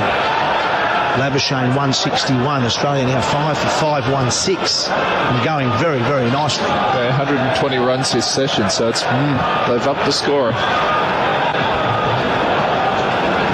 Yes, it's we talked about the intent of the Australian batsmen. I think there's certainly a desire, if they can, to try and win this game tomorrow. Give themselves a day off. Iftikhar Labuschagne. He goes inside out, tries to find the gap at cover, but can't do it. Just didn't quite time that ball, Marnus Labuschagne, on that occasion. It's brought about a change in the field, though. Mid-off's been pushed back. Just about runs everywhere for Labuschagne. He can't find one as he hits it back to the bowler.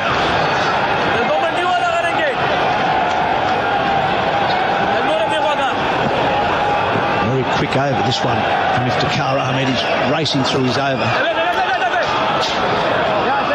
Now the dot ball as the ball goes to square leg, but everyone's trying to save one at the moment. 5 for 516 on the Finstro scoreboard. Have you applied for a warehouse worker role only to be told you don't have the experience and that you need a forklift license? Well, Australian Forklift Training has the solution. We can give you the skills and the forklift license you want to secure the job you really need. And best of all, this may be subsidised by the New South Wales Government. That's right, call Australian Forklift Training today to see if you're eligible for funded training to get you working fast. Call us now on 8814 8640. RTO 91037. Sohail just bowling the first ball of his 18th over, and Tim Payne knocks it down to long off for a single. He moves to 8. And it's really at the moment Pakistan are just trying to get through to T here at the moment and bowl as many overs as they can to make sure their over rate is up where it should be. Very well spread field now. Labuschagne uses his feet though, goes over the onside. That's where the gaps are. Has he got it well enough? I think he may have.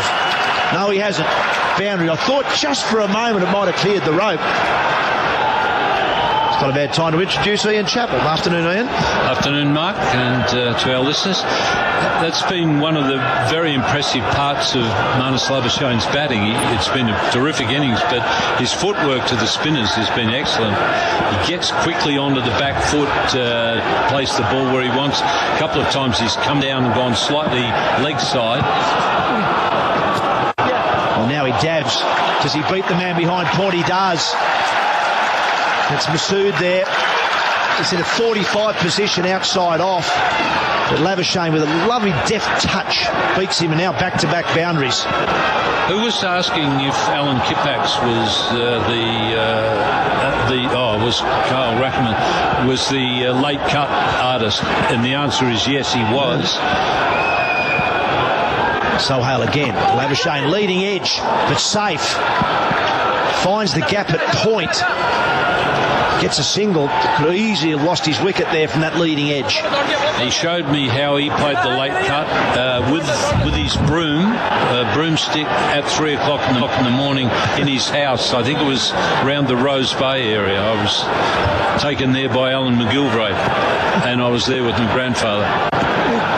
This time it's Tim Payne, little premeditated lap sweep. It's actually a top edge in the end. It goes over the top of Rizwan, the keeper, and races away again for 4. So a very profitable over, that one for Australia. Some 14 runs from it. And on the Fitzroy scoreboard, it now races to 5 for 530. Trade and save in betting now at Domain. Up to 55% off plus bonus delivery and removal. This is your home ground. Where you can play 24/7. Macquarie Sports Radio. All sports. All the time. Breaking news this week.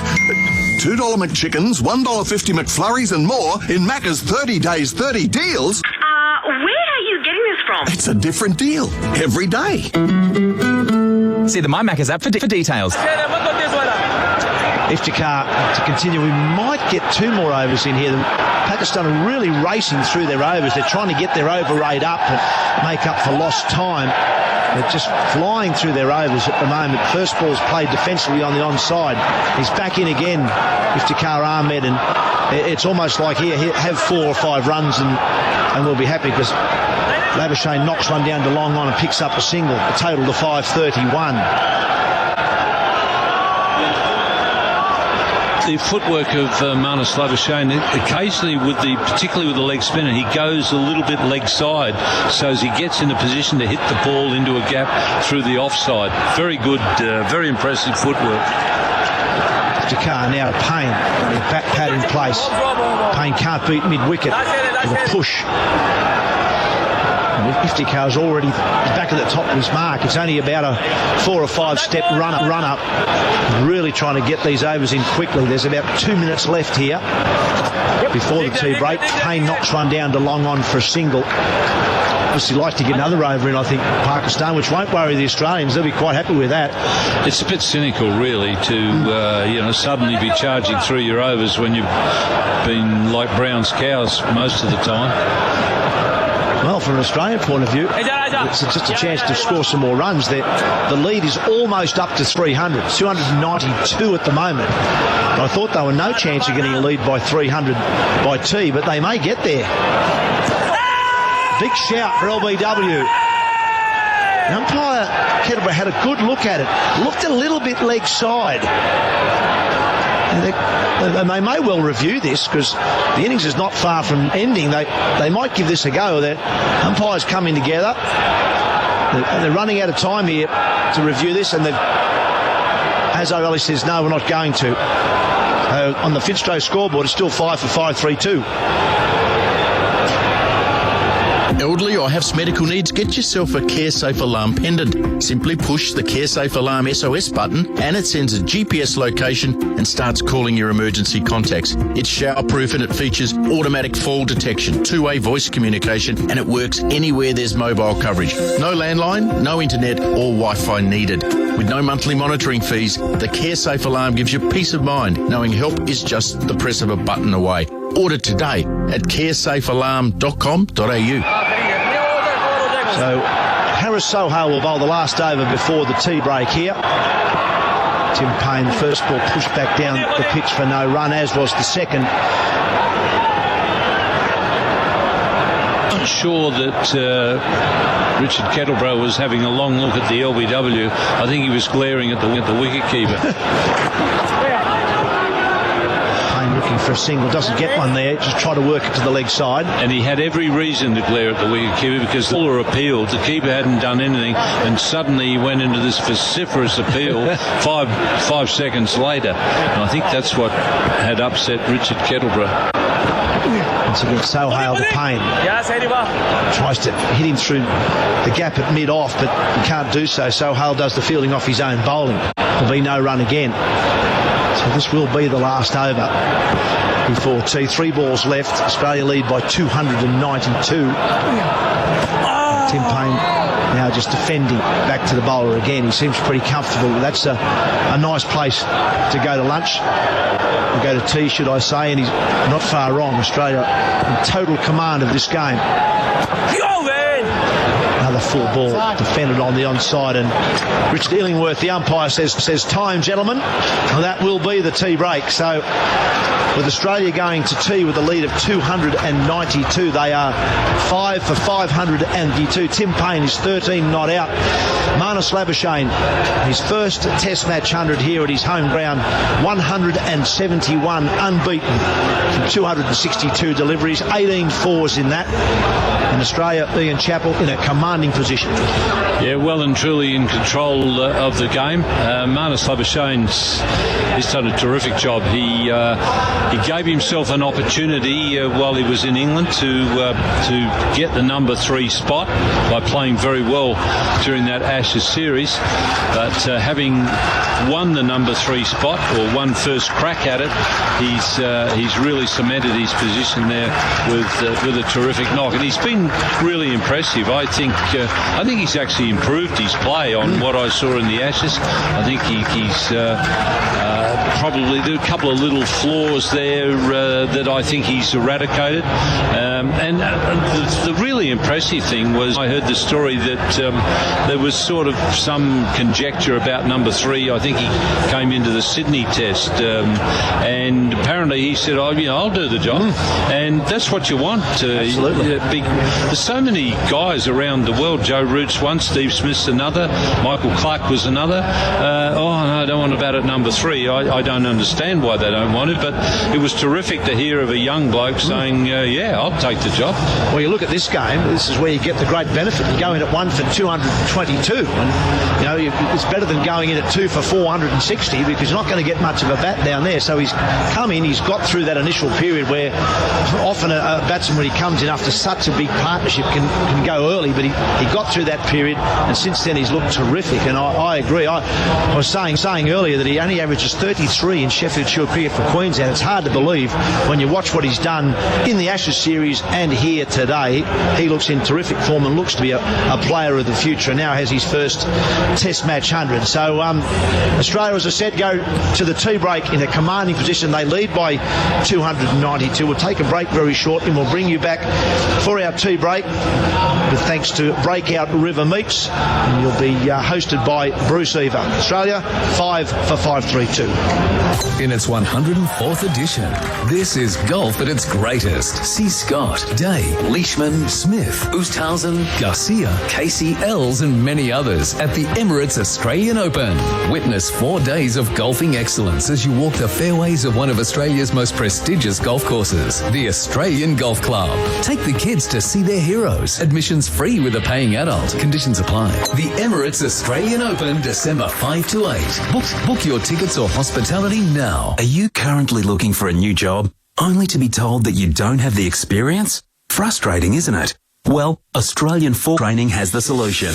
We can give you the skills and the forklift license you want to secure the job you really need. And best of all, this may be subsidised by the New South Wales Government. That's right, call Australian Forklift Training today to see if you're eligible for funded training to get you working fast on 8814 8640. RTO 91037. Hi Judy, you look well. Must be the aqua aerobics. Sounds like you've given your health a bit of a shake-up. What's made the difference? It started with this Ice Away Diabetic. A shake a day helps me boost my energy through the metabolization of nutrients.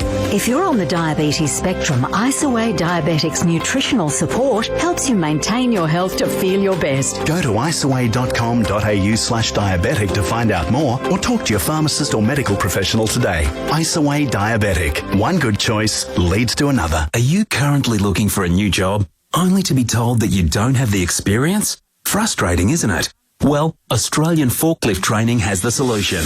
We can give you the skills and the forklift license you want to secure the job you really need. And best of all, this may be subsidised by the New South Wales Government. That's right, call Australian Forklift Training today to see if you're eligible for funded training to get you working fast on 8814 8640. RTO 91037. Hey, watch me do a bomb, Dad. Watch me do a bomb. Come on, woo! It'll be summer before you know it. So beat the heat with Leisure Pools. Every leisure pool has a lifetime structural warranty for a lifetime of family fun. For your no-obligation on-site consultation, visit leisurePools.com.au or call 1300 SPLASH.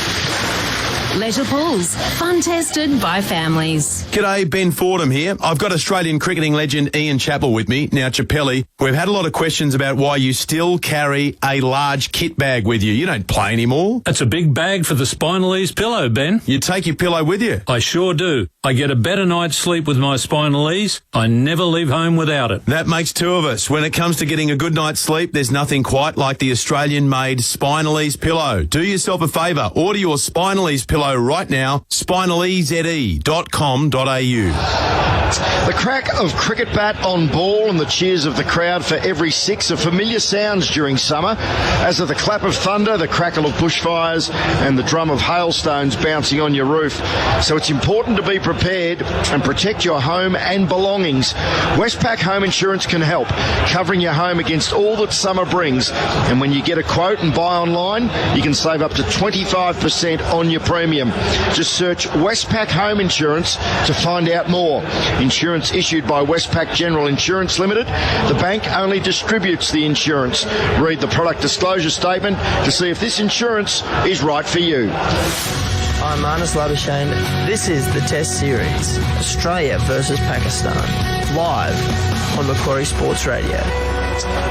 And quite appropriate that Labuschagne brings us back from the break, because it has been his day, resuming on 55 overnight. He has reached T on day 3, unbeaten on 171 from 262 deliveries with 18 fours. And that has spearheaded Australia's monster, 5 for 532. Still 2 hours of play remaining on day 3, and in terms of overs, 31 overs to be bowled. 31 overs bowled in that middle session after 28 in the opening session. We expect a declaration sometime in the first hour, maybe the first half hour after the resumption from the tea break, which is with thanks to Breakout River Meats. Bruce Eva sitting alongside Ian Chappell. We can take your calls during the tea break on 13 12 83. Anything you wish to discuss with the great man Ian Chappell, 13 12 83 is our cricket open line number. Our Twitter handle at Macquarie Sport. You can join the conversation via Twitter at any time, or drop us an email, cricket@sportsradio.com.au. Labuschagne on 171, Payne, on 13. And the 4 wickets to fall today. David Warner caught Rizwan, bowled Naseem for 154. Steve Smith bowled Yasir Shah for 4. Matthew Wade caught Rizwan, bowled Sahel for 60. And Travis Head caught Rizwan, bowled Sahel for 24. Wickets falling at 351, 358, 468 and 506. Australia now 5 for 532. The lead 292. Ian, good afternoon to you. And my first question is, how generous will Captain Tim Payne be feeling regarding Labuschagne and the potential to make a Test double century? Unbeaten on 171, Australia absolutely in total control of the match. Still 2 days and a session remaining. How long will he give him after tea to reach 200 if he obviously doesn't get out, or is it the match status first before any personal milestone? Well, probably 99% of the time it's the team first. But in these circumstances, with so much more time to go, Australia in such a dominant position, and the fact that it's Marnus's first Test 100, to take your first Test 100 to a double, I think you'll give him every chance. I think you'll let him get 200. If he was going to take an hour and a half to get to 30, well, if he's down the other end, I'd be getting down and saying, mate, get a move on, otherwise I'll declare on you. But in these circumstances, I'd be prepared to break that rule of team first and let Marnus get the double. After a pretty good opening session by the tourists, they slipped back somewhat in that middle session. They bowled the 31 overs. Australia rattled on 2 for 137. The field placings weren't as defensive defensive as yesterday, but I guess the momentum had such force for the Australians that it was just a matter of time before the scoreboard again started careering away from Pakistan. Yeah, I don't think you can be too critical of Azhar Ali's pushing the field back in certainly the latter part of the second session, but he's got to learn from the first session today. I thought Pakistan did a pretty good job. There was some good bowling. There was a really good patch of bowling, the combination of Nazim and Yasir Shah, and that got them 2 wickets, 2 very good wickets. They got the wicket of Warner, then they got the wicket of Smith, with some really good cricket. Field in good positions, excellent bowling. So, from that he's got to work out that in Adelaide he's got to be more aggressive with his field placings, and aggressive sometimes can be spreading your field but keeping it in tight so that you're not giving easy singles away. I mean, just giving up easy singles goes against the grain of being a captain. I mean, Bill Lawry, maybe he sort of formed my or strengthened my opinion. I mean, Bill, I'm sure, I never ever asked him, but I'm sure that Bill's attitude was, no one ever gave me an easy run when I was batting, so I'll be blowed if I'm going to give any easy ones away when I'm captain. And it's it's a pretty good approach to have, I think.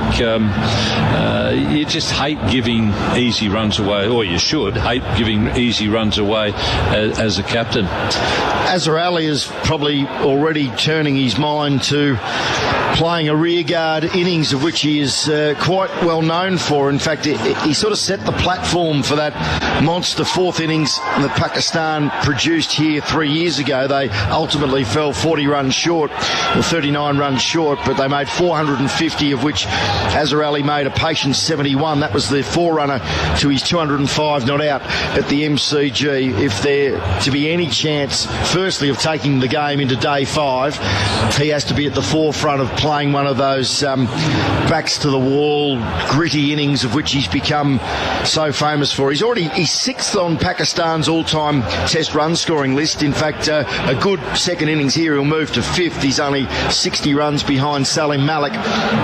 So what is he closing in? I think he's just gone past 5,700 test runs, but he is going to have to lead the way in the second innings with a typically dogged showing. Well, in 2 circumstances, when you're looking to draw a match and you've got a long time to bat, and then if you're in the 4th innings and you're chasing a fairly reasonable target, that's when you definitely need a good opening partnership, not just the one opener hanging around for a while. So I'd say if they're to draw the game, they've got to get a really solid opening partnership from the pair. I mean, the classic example here at the Gabba would be the Strauss-Cook partnership to save the game for England. Well, what series would that be? It wasn't 10-11. Oh, yeah, it was 10-11. Yeah, it was 10-11. That's right. What did they got? 170, 180, something like that, I think. Who finished up with the 200s? Cook got 235 or somewhere around there. I'm trying not to get it confused. His MCG innings, obviously, in his last series, the 244. 240 odd, not out. Yeah. But, well, the only session Pakistan has won. I know you poo-pooed the idea about winning sessions, listening to that interview that Misbah al-Haq gave pre-play with Darren Lehman. The only session Pakistan has won in inverts is the opening session of the Test match. I mean, they didn't get away from Australia. They were none for 57 at lunch from 27 overs. They didn't lose their first wicket until the score was on 75. So Azhar Ali with 39 in the first dig. Shan Masood made 27. At least one of those two is going to have to go on and make a century to form the backbone of what's going to have to be a significant second innings offering to keep this match alive for as long as possible. Just remind me, how many points did they get for winning that opening session of the Test match? It's a very good point. But it's the modern lingo, isn't it? They talk about breaking it down into, across the 15 sessions in a test match. But I mean, as far as I'm concerned, you just talk about, as cricketers, as a team, you talk about the things that are going to help you win and stop you losing. Anything else is superfluous. Yeah, well, I guess as well, I mean, if you break it down just to winning and losing sessions, but it's how badly you win or lose them. I mean, a couple of Australia's, monumental collapses in England in recent years. Like, you can lose a test match in having a particularly disastrous session if you're bowled out or lose 7 or 8 wickets. Yeah, well, I think, when Australia lost that series in India after winning the first one in Mumbai, then they lost Kolkata, and then they lost I can't remember where the third one was, Bangalore probably.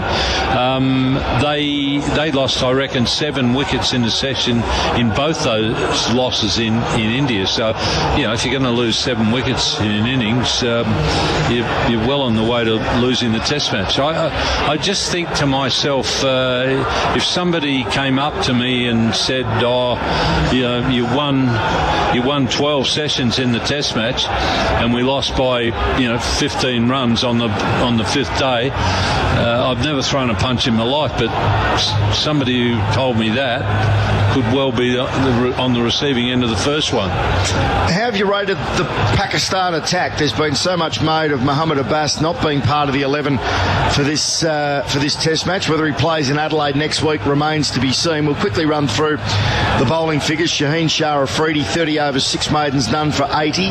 Imran Khan, 22 overs, 3 maidens, none for 70. The youngster, Naseem Shah, 20 overs, 1 maiden, 1 for 68. Iftikhar Ahmed, 12 overs, none for 53. Yasir Shah again, just a massive workload. 43 overs, 1 maiden, 2 for 180. And Haris Sohail, with his part-time left-arm finger spin, has got the figures at the moment. 19 overs, 1 maiden, 2 for 75. Well, I'd say three have bowled pretty well. I think Shaheen Afridi, the figures lie in his case. I think he's bowled pretty well without getting a wicket. I think Naseem Shah, the young 16-year-old, I think he's shown quite a bit. And Yasir Shah, I think, has bowled well. I think he's bowled better in this match than he bowled on the last tour here.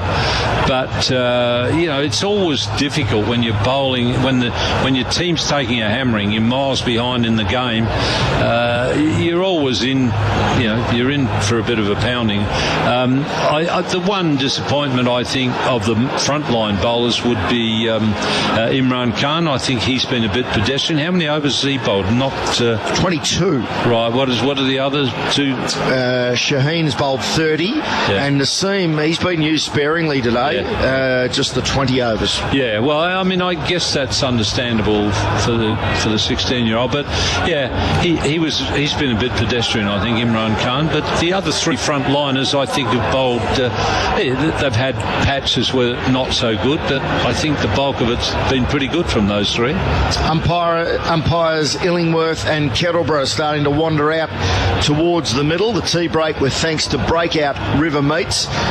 Latest crowd update from Cricket Australia. Gee, it's been good grouping, using the darts lingo over the first 3 days. There are only 180 people here, are there?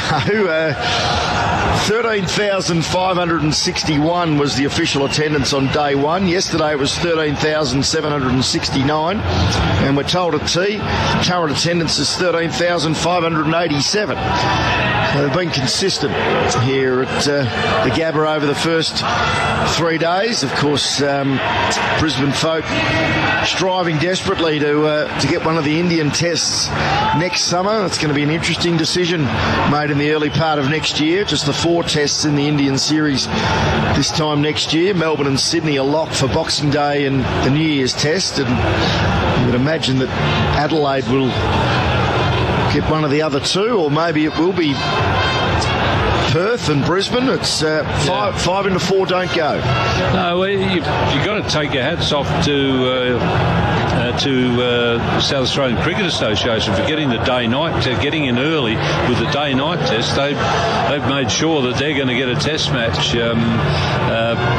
pretty well every series. So that was a smart move. Leave the others to fight it out for the when there's only 4 test matches on.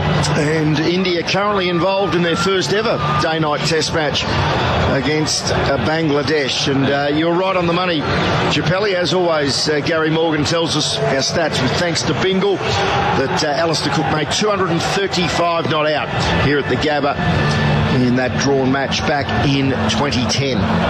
So the tea break concludes with thanks to Breakout River Meats. The players are back out there. Australia leading by 292. One other thing I'll say about Shaheen Afridi, who's just about to bowl, I think he's been terrific in his attitude towards bowling. He's one of those blokes who gets cranky when the fielders don't, when they miss field and so on. I'm not so bothered about that when he himself really puts in. Afridi going to start around the wicket to Labuschagne, and he yorks him first ball. It was just outside off stump. Labuschagne had to jam down on it, played over the top of it. The dual noise was bat hitting the pitch as the ball struck the surface, and it fizzed through to keeper Rizwan. I tell you when it does annoy me, when a bloke like Stuart Broad, who's the worst fielder in the England side and could well be one of the worst I've ever seen, and every time someone misfields off him, you get the teapot, and then he's going to misfield in 5 minutes' time anyhow. I'll be telling him to shut up. There's our next topic of conversation as Afridi again full and straight. Lovely shot off the toes by Labuschagne. Great timing as well. Splits the gap between mid-on and mid-wicket and races out to the rope for 4. He moves to 175. Second ball after tea, it's 5 for 536. You said, well, firstly, that's one of the shots of the day with thanks to Westpac Home Insurance as we welcome Darren Lehman back to the microphones. He said one of the worst you've ever seen. Would you like to zero in on the worst fielder you've ever seen at test level? Well, that's a question to both of you as I say good afternoon. One name sort of pops to the front of my mind. Jimmy Higgs is up there. Afridi in once more, again over pitching, and another lovely shot off the pads by Marnus Labuschagne. That's an even better shot. And he's now 179. And what was that, Buff, as we say good afternoon to you? Afternoon, listeners. Shot of the day, thanks to Westpac Home Insurance. That was a better shot. Unbelievable timing again.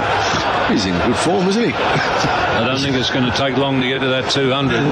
His 20th boundary. So 80 of his 179 have come in runs reaching the rope. 5 for 540. Worse than Higgs' fielding was his batting. He promised me at the start of the 75 tour of England, he said, Ian, I'll get runs when we need them. Afridi on his way again from the Vulture Street end, past umpire Kettleborough, and Labuschagne covers up in defence and pushes back down the line. If you look up the tour records, Jim Higgs, no runs for the tour. We lost to Leicestershire by 9 runs. When he came back in, and he got out, when he came back in, I said, hey, Gladbags, in case you hadn't noticed, we needed them today, mate. The legendary leg spinner, who though was involved in one of the most famous last wicket partnerships on Australian soil, helping Doug Walters get to that century against New Zealand back in 1981. Now Labuschagne chops away at one outside off stump and throws his head back in disgust because on the bounce he's guided it straight to the man at gully. That was the miracle of Melbourne, that was. When he was given not out, he was out, but given not out by what umpire Baylash. Robin Baylash, yeah. For intimidatory bowling. By Lance Cairns, who was bowling at about, 115 kilometres an hour. That was his faster ball, was it? He's in good form today, Buff. He's in fine form. Was he the meat packer from Marlborough Province? That's a bit unfair on Cairns. He was a good, honest toiler, but he certainly wasn't quick. Labuschagne waits for Afridi. Round the wicket he comes. He's across his stumps and working it away on the onside to pick up a single. And that is the last ball of the over, so that's ideal for Tim Payne. He'll stay at the non-strikers end. And Laurie Colliver, guess what? Labuschagne is now 180. And on the BizCover scoreboard, it's 5 for 541. I just can't seem to find a job in a warehouse. It's tough out there. And I know if I had the experience, I'd get one. Have you tried getting Getting a forklift licence? It's a better paying entry-level job than most, and all you have to do is go to Australian Forklift Training. At Australian Forklift Training, we give you the skills and the forklift licence required for the job you really need. Your training may also be subsidised by the New South Wales Government. Call us now to see if you're eligible for funded training on 8814 8640. RTO 91037. 5 for 541. The lead is 301. Spectacular first over after tea from Marnus Labuschagne. Two delightful clips off his pads off the bowling of Shaheen Shah Afridi for boundaries. And then a single off the last ball to retain the strike. He's 180 as Yasir Shah starts the bowling from the Stanley Street end in this final session on day 3. Labuschagne defends away on the offside. I think Chappelle's got more, Buff. I've given Higgsy a bit of a pasting in the last couple of minutes. I better give him credit. He's an engineer, Higgsy, and Yasir Shah in again. Speaking of leg spinners, Labuschagne punches it down to long on for a single. And he told me about getting out of snookers. He said it's the same as a mirror. Now, the object is as far in the distance as it is the other side, or that's not quite right. It's not Archimedes' principle, but it's someone's principle. But yeah, so he said that's how you get out of snookers. And there have been many times, as I'm playing a lot of snooker lately, when I've said thank you, Jimmy Higgs, when I've got out of a snooker. So Tim Payne about to face his first delivery of this final session. He's got 13 to his name. There's slip and a short leg in place as Payne prods forward and guides it defensively out towards cover to his opposite number and Azhar Ali, and there's no run. Opposite number as in captain. His opposite number could be regarded as Mohammad Rizwan, of course, is behind the stumps with the gloves on. Payne's back to the next delivery, works it off his hip out to mid-wicket, and it's another dot ball. I'm trying to think of the worst fielder I've played with. It's a tough one, isn't it? I'll probably have to go. Did you say Tufnell or a tough one? Tufnell, yes, he was a little bit different, played against. Asish bowls a viciously spinning delivery which pitches well wide of off stump, turning further away, no shot off it. If I'm talking played with for a long period of time, I'll have to come back to it. Asir in again, that's a straighter line. Payne just guides it away quietly on the onside. End of the over, Biz covers scoreboard, 5 for 542. Are low interest rates impacting on your investment returns? It's time to rethink. Rethink Investing creates wealth for clients through the strategic purchase of positively geared, high cash flow commercial property. Industrial properties, retail assets, or office spaces can be a smart investment option that produces significant and long-term return on investment. Rethink your investment options and look to commercial property. Learn more at rethinkinvesting.com.au. Rethink Investing, Australia's #1 commercial buyers agency. 5 for 542. Marnus Labuschagne 19 runs away from becoming just the 7th Australian to turn their maiden test ton into a double as Afridi bowls well wide of off stump. Labuschagne was on the move anticipating that but played underneath it, and the ball flies through to Mohammad Rizwan. So our bank of statisticians, Brett Graham, part of the 9 family, great stato. This stat was thanks to Bingle. The 6 Australians so far who've turned their maiden test ton into a double. Sid Gregory, way back in 1894, made 201. Sid Barnes, 234. That was in 1946. Bob Simpson, Chappelle spoke about that earlier today, 311 in 1964. As Afridi bowls again, little bottom edge there from Labuschagne, and it squirts to the floating slip. And obviously there's no run. Dean Jones, his maiden test ton was the epic 210 in Madras in 1986.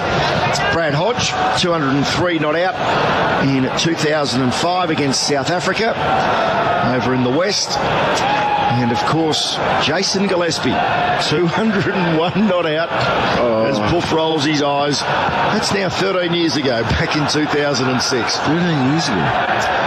Can Marnus join that illustrious group?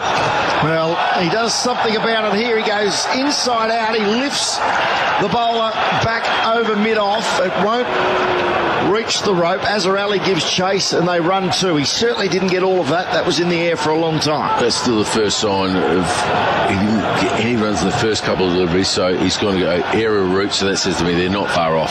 Get 200 as quick as you can and let's get bowling. So it won't be too much longer. Getting back to the worst fielder I played with, it'll have to be Peter McIntyre. He's a good friend of yours. One of my best mates and one of the worst fielders I've ever come across. There's a theme there, isn't there? Because you talk about Jimmy Higgs, about leg spinners then. So, full and straight from Afridi, worked off the toes by Labuschagne out to deep square for a single. He's the only guy I know that at mid-off tripped over his own spiked himself, had to have 10 stitches and then had to field off the ground in a seat and then come on and bowl every over for a session. And you would have probably giggled through every over. I laughed every minute, Peter McIntyre. Very funny man. For 545. And it's not funny because he had the stitches. It's just the fact that he wanted to keep bowling. The only way he could do that was he wasn't allowed to field. So he stepped off the field of play because it was an external injury, sit on a seat, have a drink, walk back on and bowl. Afridi round the wicket for the Australian captain. Short ball. Now, if there's any bat on that, Payne's out because it's ballooned to second slip and he's been given. He looked to swing it away to square leg. It must have been a little inside edge. There was certainly plenty of pad and it's ballooned to second slip for the simplest of chances. I think it's Shafiq who's taken the catch there. And Payne is sent on his way by umpire Kettleborough. Australia lose their 6th wicket with the score at 545. Well, that was really awkwardly played, but I think Tim is actually just trying to knock it around the corner for one. He would normally play a full-blooded pull shot there and actually take it on. He's just sort of got himself in a tangle. It's just looped to second slip. And what's the problem? He was just trying to get one, really, to get Labuschagne on strike, I'm sure. So, well in command, obviously. He'll be disappointed at that because he probably is thinking, I'll get 20 not out or 30 not out, but Labuschagne, while he gets his 200, and Patrick Cummins is coming out, so they certainly want Marnus to get his 200, but I'm sure the message from the skipper there would have been to make sure, get it quickly. We want to be bowling. That's the only reason I can think of Patrick Cummins coming out, because you want him fresh. You want him bowling, batting for half hour or so, and then away he goes again. So we move it along as quick as he possibly can. And just as we look at the Spineless replay there, I don't even know how it ended up at second slip, please. And now, obviously, the Biz cover scoreboard at 6 for 545. Labuschagne at 184. Needs 16 more to join that illustrious list with Dizzy in there. And a well-deserved first wicket to Shaheen Shah Afridi. He's got one ball remaining in his 32nd over. Mark Taylor's about to rejoin you. 6 maidens, 1 for 92. It was Asad Shafiq, as we called, who took the catch at second slip. Payne out for from 24 balls faced with a couple of boundaries. And Pat Cummins arrives at the crease. So there'll be a couple of overs lost with the innings changeover. It's full and straight. Cummins drives but doesn't beat mid-off in Azarelli, who has a shy at the stumps at the striker's end. He misses. Pat Cummins was nonchalantly back in his ground anyway. Change of commentary coming up. Australia on the Biz cover scoreboard, 6 for 545. Oh, the Blind Factory. If you call the Blind Factory on 13 Blinds right now, you'll have your new blinds installed before Christmas. Imagine how impressed your guests will be. Those are nice new blinds, they'll say. Yes, you reply, the Blind Factory just installed them. What, just before Christmas, they'll say? And then the whole thing will devolve into a huge family argument, and you'll wish they'd never come round. The Blind Factory? On the other hand, if you don't want them there at all, you can just hide behind your new blinds until they've gone away. 6 for 545, Australia. Labuschagne, 184 not out. Pat Cummins yet to score. So 16 more needed for Marnus Labuschagne, and I think you're right, Darren Lehman. That seems to be the target. It's not so much what the lead is now. It's can Marnus Labuschagne get this 200 ASAP for Australia? Won't be easy. Yassir Shah bowling well. That one was brought him forward. There's still a bit of bounce there for the leggy who just keeps running in. I'm always impressed with Yassir Shah. 44 overs he's had to bowl. 2 for 181. He's deserved better than that and bowled better than that. Once again, he's into Labuschagne. He's got a leading edge. Try to whip it onside. In the end, it's a leading edge. It's gone to where mid-off would have been, and it goes down the long off for a single. Yeah, he's trying to whip that over me-wicket, hasn't he? He's trying to get the boundary. And in fact, he's probably better to try and play that with the spin, and he's done it before over cover because it was wide enough. So, piece of bowling, if mid-off was there, he probably gets a catch, but they've had him back the whole time, haven't they? Yeah. Well, the interesting, Pat Cummins now coming out to face his second delivery. You can just about bet he wasn't keen to have a bat at this stage. This is just where you get out for a low score. This is when the wrong one comes into play. LBW bowl. Yes, here. Cummins defends. Goes to backward point. Shaheen Afridi does the fielding, no run. Yes, this won't be easy for Pat Cummins. You'll want to try and get Marnus Labuschagne on strike for as much as he can, but it's not easy to work the leggy when you first come in. There's the wrong one. He dragged it down this time. Cummins works to mid-wicket, no run. And that's where the problem is if you chop too many overs in your day. So he's 185 on his cover scoreboard, but you need him to be on strike. You can't chop too many balls. It's well bowled there by Yassir Shah, a bit slower. Cummins defence. On the Biz cover scoreboard, it's 6 for 546. This December, the President's Cup returns to the prestigious Royal Melbourne Golf Club, where playing captain Tiger Woods will lead his United States side against Captain Ernie Els' international team. Be here to witness history. Get your tickets at presidentscup.com. Breaking news this week. $2 McChickens, $1.50 McFlurries and more in Macca's 30 Days 30 Deals. Where are you getting this from? It's a different deal every day. See the My Macca's app for details. We've had about 15 minutes play since the tea break was ended. Australia have pushed on nicely. Lead now of 306. Afridi, to Marnus Labuschagne, who, plays like a baseball shot. The ball was about a metre wide of off stump of good length.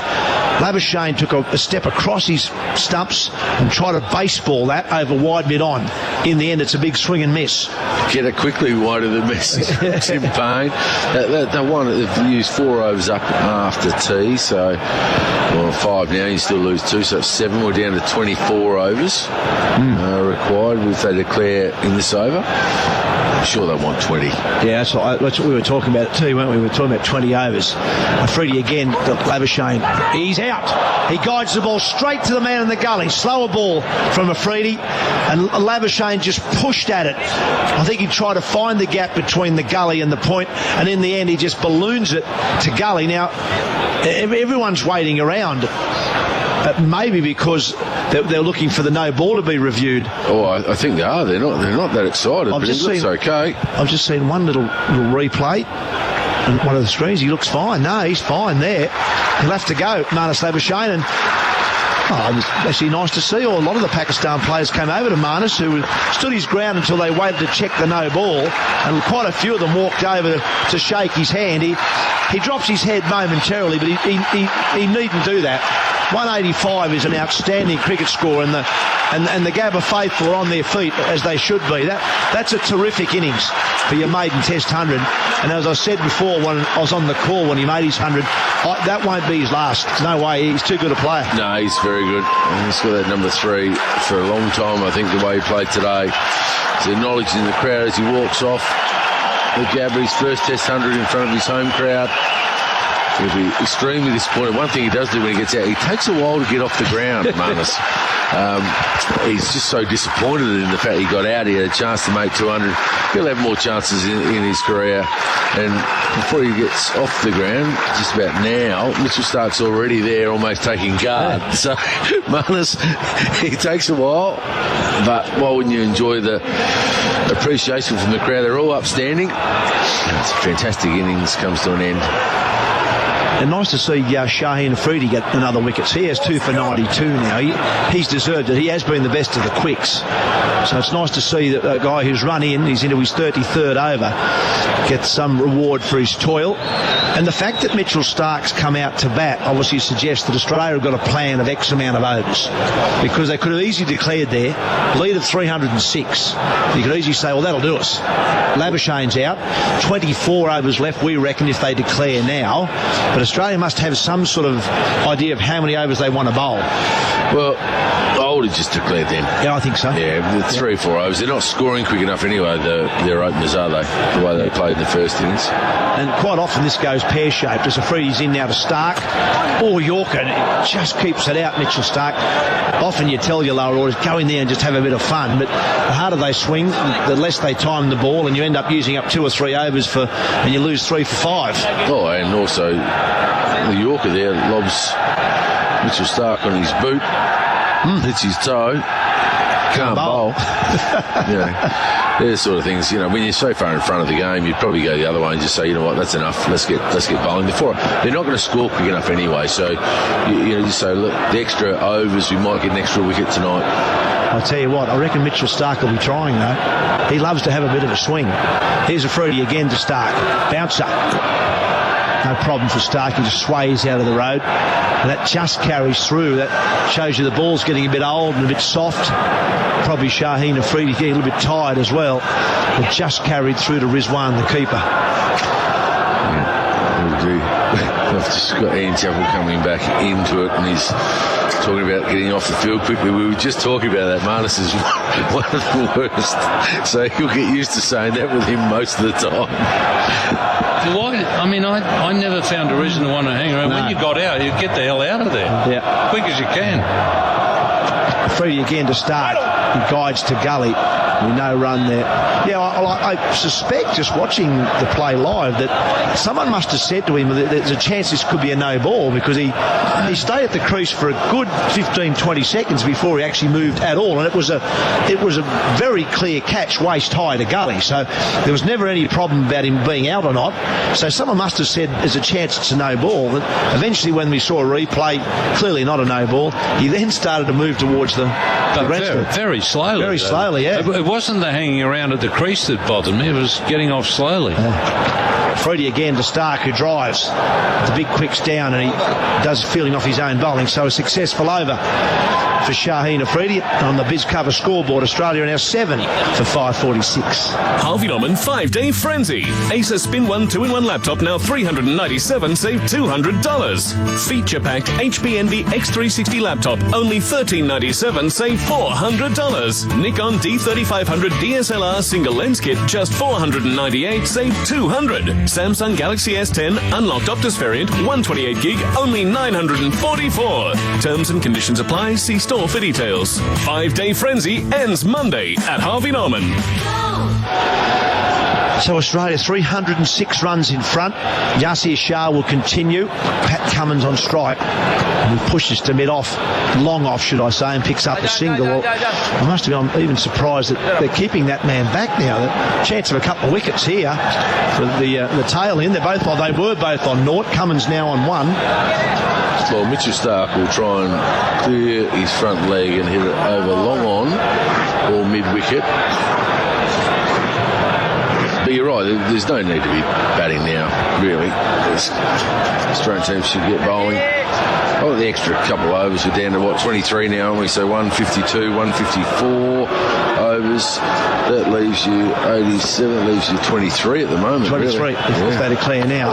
That's a wrong one. It's not a good wrong. He dragged that one down, did Yasir Shah, and gave Mitchell Stark some room, and he found the gap at point with a cut shot. And he'll get back for 3, so he's away.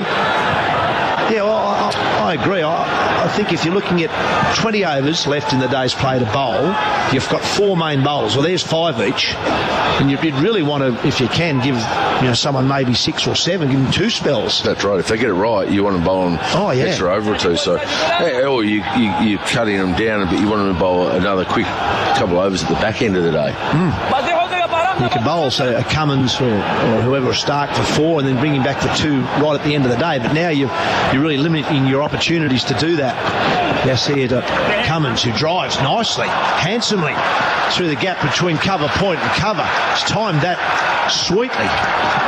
And in the end, they'll get back for another 3. Back-to-back 3s for these 2.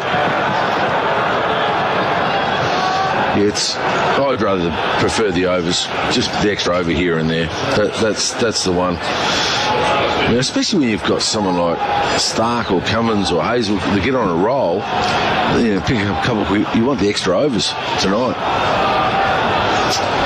I mean, it's not neither here nor there to be fair. It's not too bad, but as long as they're getting at least 20. Yes, here again. Oh, that's right through everyone. That's beautifully bowled. I'm not sure if there's an edge on this, but it's going to run away for 4. No, it's going to be buys. It's spun back through the gap. Must have gone perilously close to off stump. It's beaten the keeper. It's beaten everyone. Raced away for 4. Well, the spinal ease replay will show you he got a bit of bounce.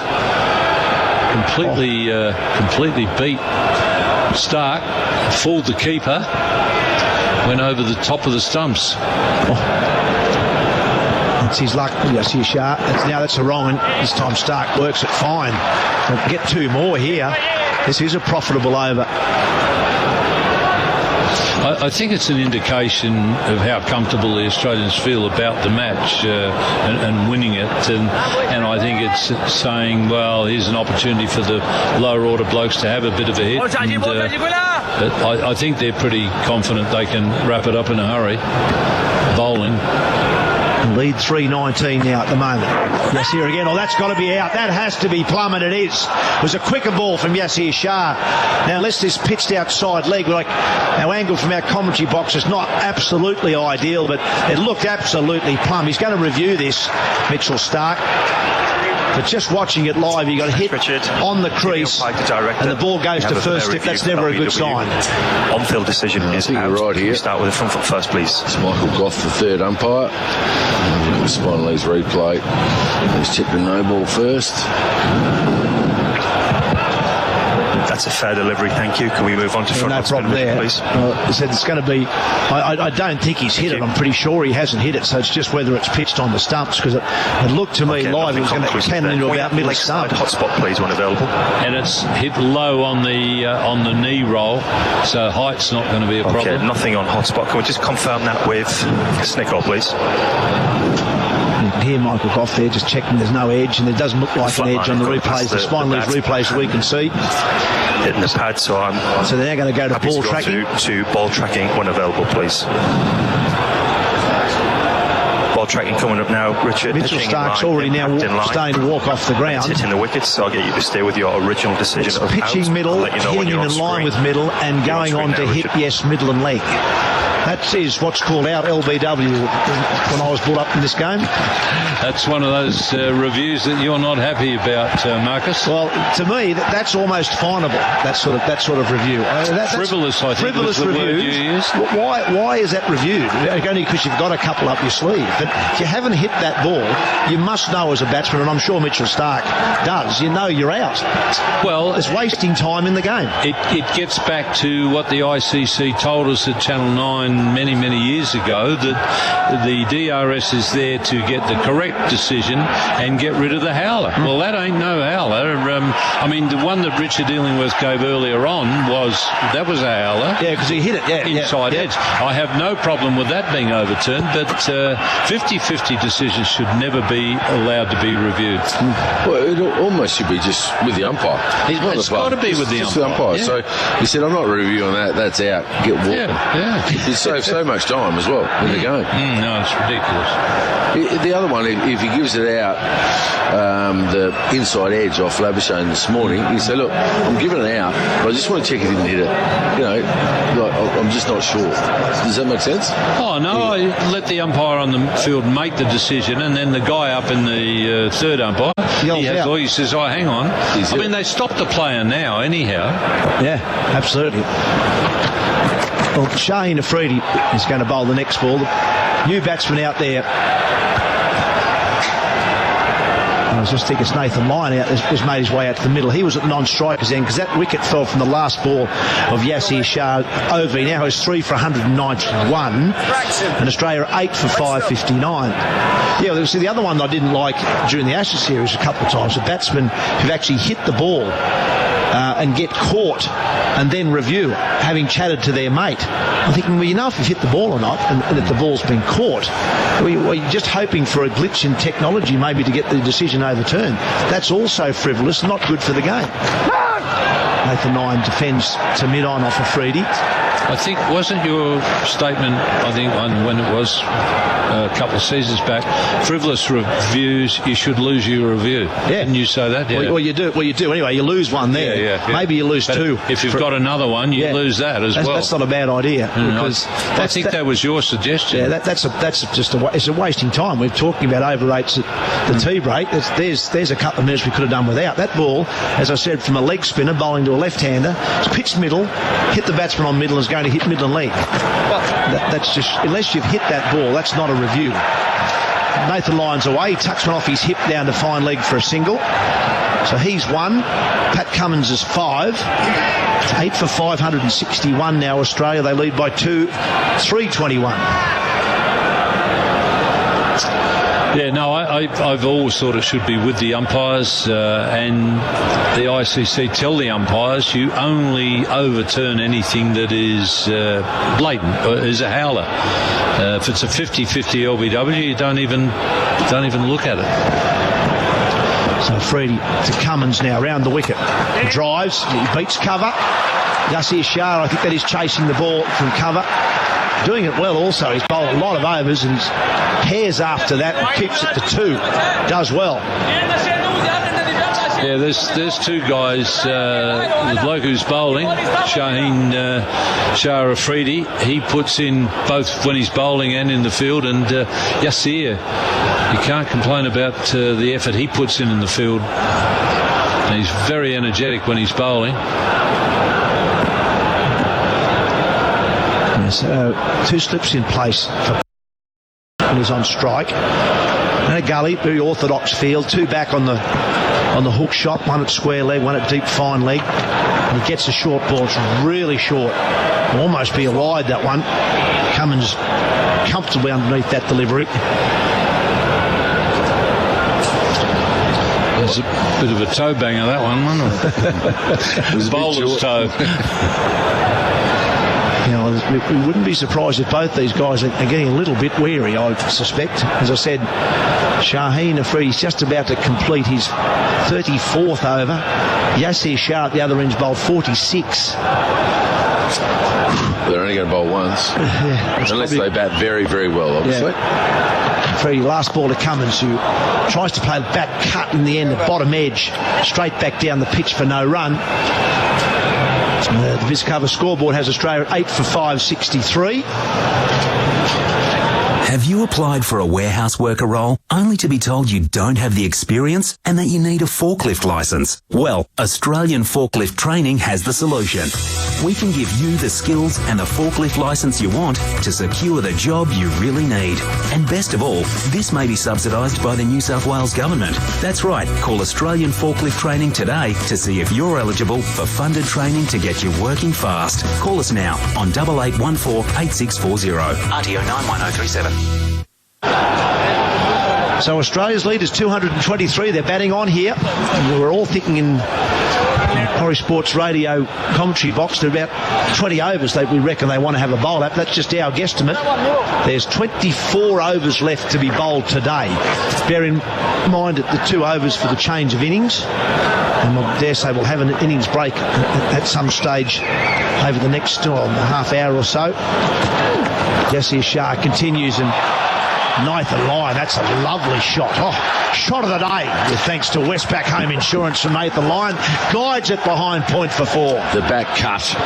Yeah, we'll be very proud of that one. I'll tell you what I'm backing. The next shot Nathan Lyon will play is a very hard sweep shot. Yeah, he loves a sweep, doesn't he? Yeah, and he'll say, you know what, if it hits me in front, I'm going to be out. He tries to get himself out of the line, so don't be surprised if he plays the sweep or the lap slog right now.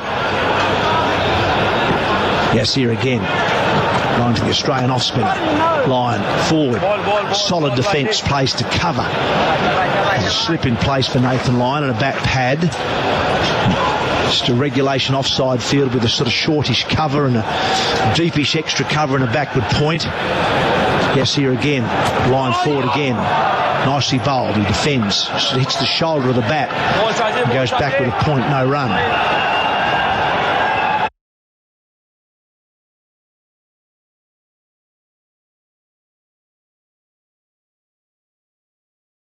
Oh, that's nicely bowled. A bit slower from Yasir Shah. Just took a bit of pace off that, and he beats Lyon, who comes forward in defence. A little bit of turn there. I'll see Carl Rackerman slipped in again. Afternoon, Carl. Yeah, good afternoon, Tubby. Booth. Turn and bounce, by the way. Yeah. That'd excite the Australian leg spinner, Labuschagne.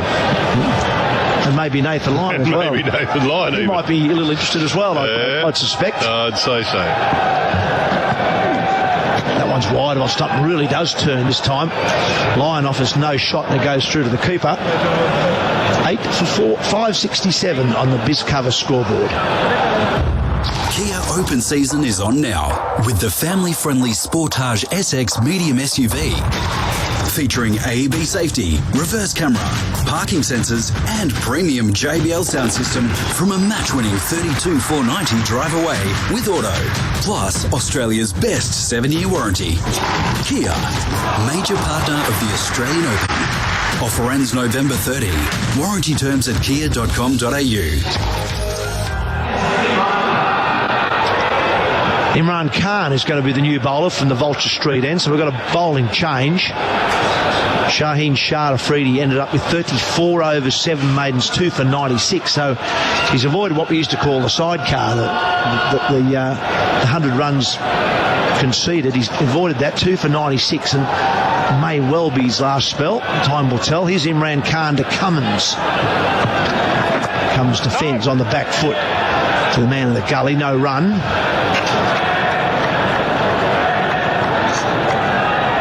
Just trying to think back to that game in Melbourne 3 years ago. Yasir Shah took 3, I think, for 201 or something like that. Might have been his best figures last time around. He's got 3 wickets again here. 3 for 195. Well, the hardest thing he's had is just no pressure from the quicks getting early wickets. It's so much easier as a spinner if you get quicks get you a couple of early wickets to put some pressure on the middle order. Khan to continue. Cummins again defends to point off the back foot for no runs. Well, it's a bit pointless because if you're not slogging in anyway, you may as well have the extra overs bowling. As we said a moment ago, it could just be a matter of that the Aussies just want a certain amount of overs to bowl. That's all I can assume. That they've got this figure in mind. There's 22.4 overs left in the day. So 2 overs for the change of innings. So if they declare at the end of this over, there'll be 20 overs left in the day. That's what we've been guessing up here. We might be miles off. We're looking about the day out. Cummins gets a wide one. He edges. Well taken from Rizwan. Safe hand. But thanks to Protector Aluminium, that was a really good catch. That was low to his right. He had to come forward. He did well. And now Cummins is going to have to go. Well, I might have given Rizwan a bit of a hard time. He's taken some really good catches today down the leg side and that was a off wide. That was a good catch diving forward. So picks up another wicket.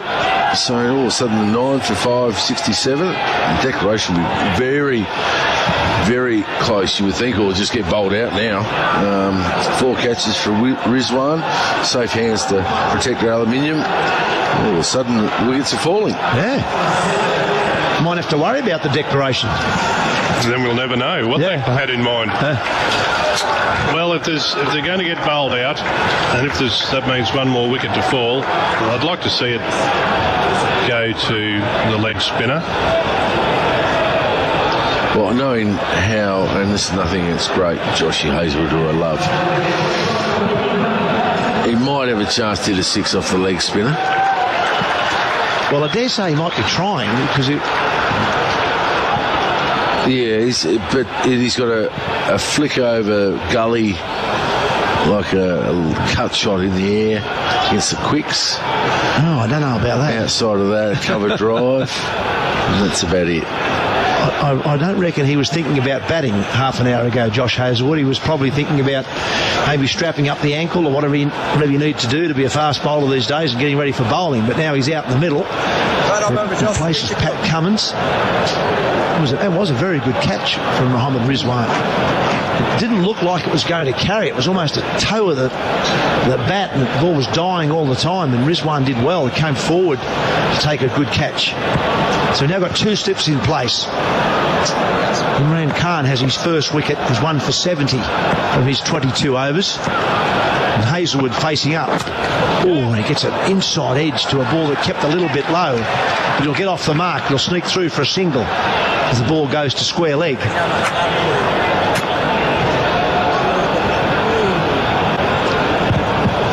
Nathan Lyon has certainly improved his batting over the last few years. He certainly has. He's playing more shots. He's still got, obviously, the defensive game, but he's sort of taking the game on a bit more. In these positions, it's perfect for him. He loves to have a swing. So. Plus, he's the night watchman man. Yeah, I never liked night watchman, I must admit. But that's but he's the man. He's the man, yeah. So, Pat Cummins hasn't been able to get going really with the bat. He's quite a useful bat, Pat Cummins, but haven't seen the best of him in Test cricket with the bat. Not so bad today. He's flashing in a wide one, trying to force the scoring rate. That's understandable.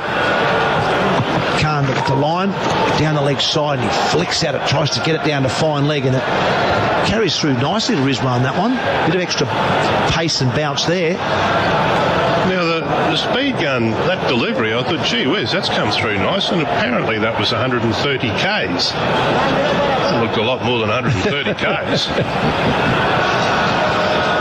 Well, Glenn McGrath used to always worry about the speed gun because he reckons if you're a tall bowler and you're bowling down into the pitch, as he used to, it's not picking up that horizontal speed. So he always thought it didn't favour him. So his deliveries, which were between about 115 and 120 Ks, thought were much quicker. That's what I used to tell him anyway. Khan again, the line, he hooks well. Rolls the wrist, it goes straight to fine leg on the bounce, but that was a nice looking shot from Nathan Lyon. Just needed to find a gap and it was 4. So the Bits Cover scoreboard has Australia at 9 for 569. Hi, Mark Taylor here. Need whole home comfort? Well, Fujitsu Air Conditioning has you covered. Multi-systems for up to 6 rooms? Check. Controlled by a single outdoor unit? Check. Or the ever popular ducted system? Check. Excellent. And right now, when you buy a Fujitsu multi or ducted system, you'll receive a $500 prepaid Visa card. Don't sweat it out this summer. Just get a Fujitsu. It's Australia's favourite air. Purchased by 20 December, claim by 31 January. T&Cs and exclusions apply. See online for details and eligible model. I reckon we said a moment ago, if there's going to be one more wicket to fall, it's probably Yasir Shah who deserves it. He bowls to line, 2 slips. Line just pushes it back down the pitch to the leg spinner. No run. Well, is this the last over? I mean, we're down to 19 now with that first ball, so maybe they're saying 4 overs each for each bowler. In the leg spinner bowls. Line Lyons backing across this time, pushing the ball to cover, still no run. So there's a long off in place. The mid-on is, well, he's about halfway back to the rope, and there's a deep point. What's Nathan Lyon thinking? Is he going to take him on? Tossed up, drives down the pitch, he'll get a single there. Well, Nathan Lyon. Now, Josh Hazelwood here might be a chance to be hit with the spin. He'll be trying.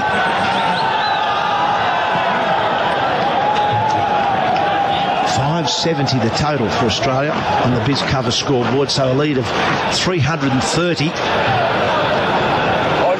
got about an hour and a little bit to play left on day 3, so plenty of time left in the match, and the weather forecast is good. So for Hazelwood, there's a slip, and there's also a bat pad. Mid-on's back a little bit, tossed up. Yassir Shah, and Hazelwood just pushes the ball back. It seems to me that the Australians have said, no, we're happy to bat a bit longer here. There's no real urgency from the tail at the moment. Yassir again, wrong. Oh, actually, may not have been a wrong. That looks like it spun. Might have been the leg spinner. I think I've picked that wrongly. Bounced up into the pad of Hazelwood and fell safely. Come on, Joshy. Have a swing. Have a swing. Tossed up this time. He drives down the ground. That's a nice looking shot from Josh Hazelwood. Midoff didn't have to move too far there. It was Imran Khan, and he couldn't get there. Hazelwood beats him. Pierces the gap at Midoff, and it races away for 4. Well, shot of the day, thanks to Westpac Home Insurance. Into the over. It's 9 for 574. Harvey Norman 5-day frenzy. Acer Spin 1 2-in-1 laptop now $397, save $200. Feature-packed HP Envy X360 laptop, only $1397, save $400. Nikon D3500 DSLR single lens kit, just $498, save $200. Samsung Galaxy S10 unlocked Optus variant, 128 gig, only $944. Terms and conditions apply. See store for details. 5-day frenzy ends Monday at Harvey Norman. So Australia bat on, 3:45 local time. There is 21 overs left in the day. There'll be a loss of 2 overs with the change of innings. Australia 9 for 574. That is on the McDonald's scoreboard. Well, as soon as they bowl a ball, they lose the part thereof, so we're down to 18 now. Yeah. Imran Khan starts another over from the Vulture Street end. Short pull. Lyon plays a lovely looking pull shot. Couple of bounces out to the man in the deep. It was more a forearm jolt than a full-blooded pull because the ball didn't get up really much above waist height, and they stroll through for a single. 9 for 575. The lead 335. Good afternoon, gentlemen. Good afternoon, Beaver. Good to have you back on board. Watching the last wicket stand for the Australian team. Maybe they want 600. Talking about when are they going to declare. Well, we didn't think we'd get this deep into the batting order, or maybe even this deep into the day, with Australia still at the crease. But bat on they do. Hazelwood now on strike. Imran with him. Oh, does he get a little inside edge? No, it went between bat and body. Tried to play a cute little late dab between the slips and gully, or maybe even a little square, and lucky not to get a faint tickle on.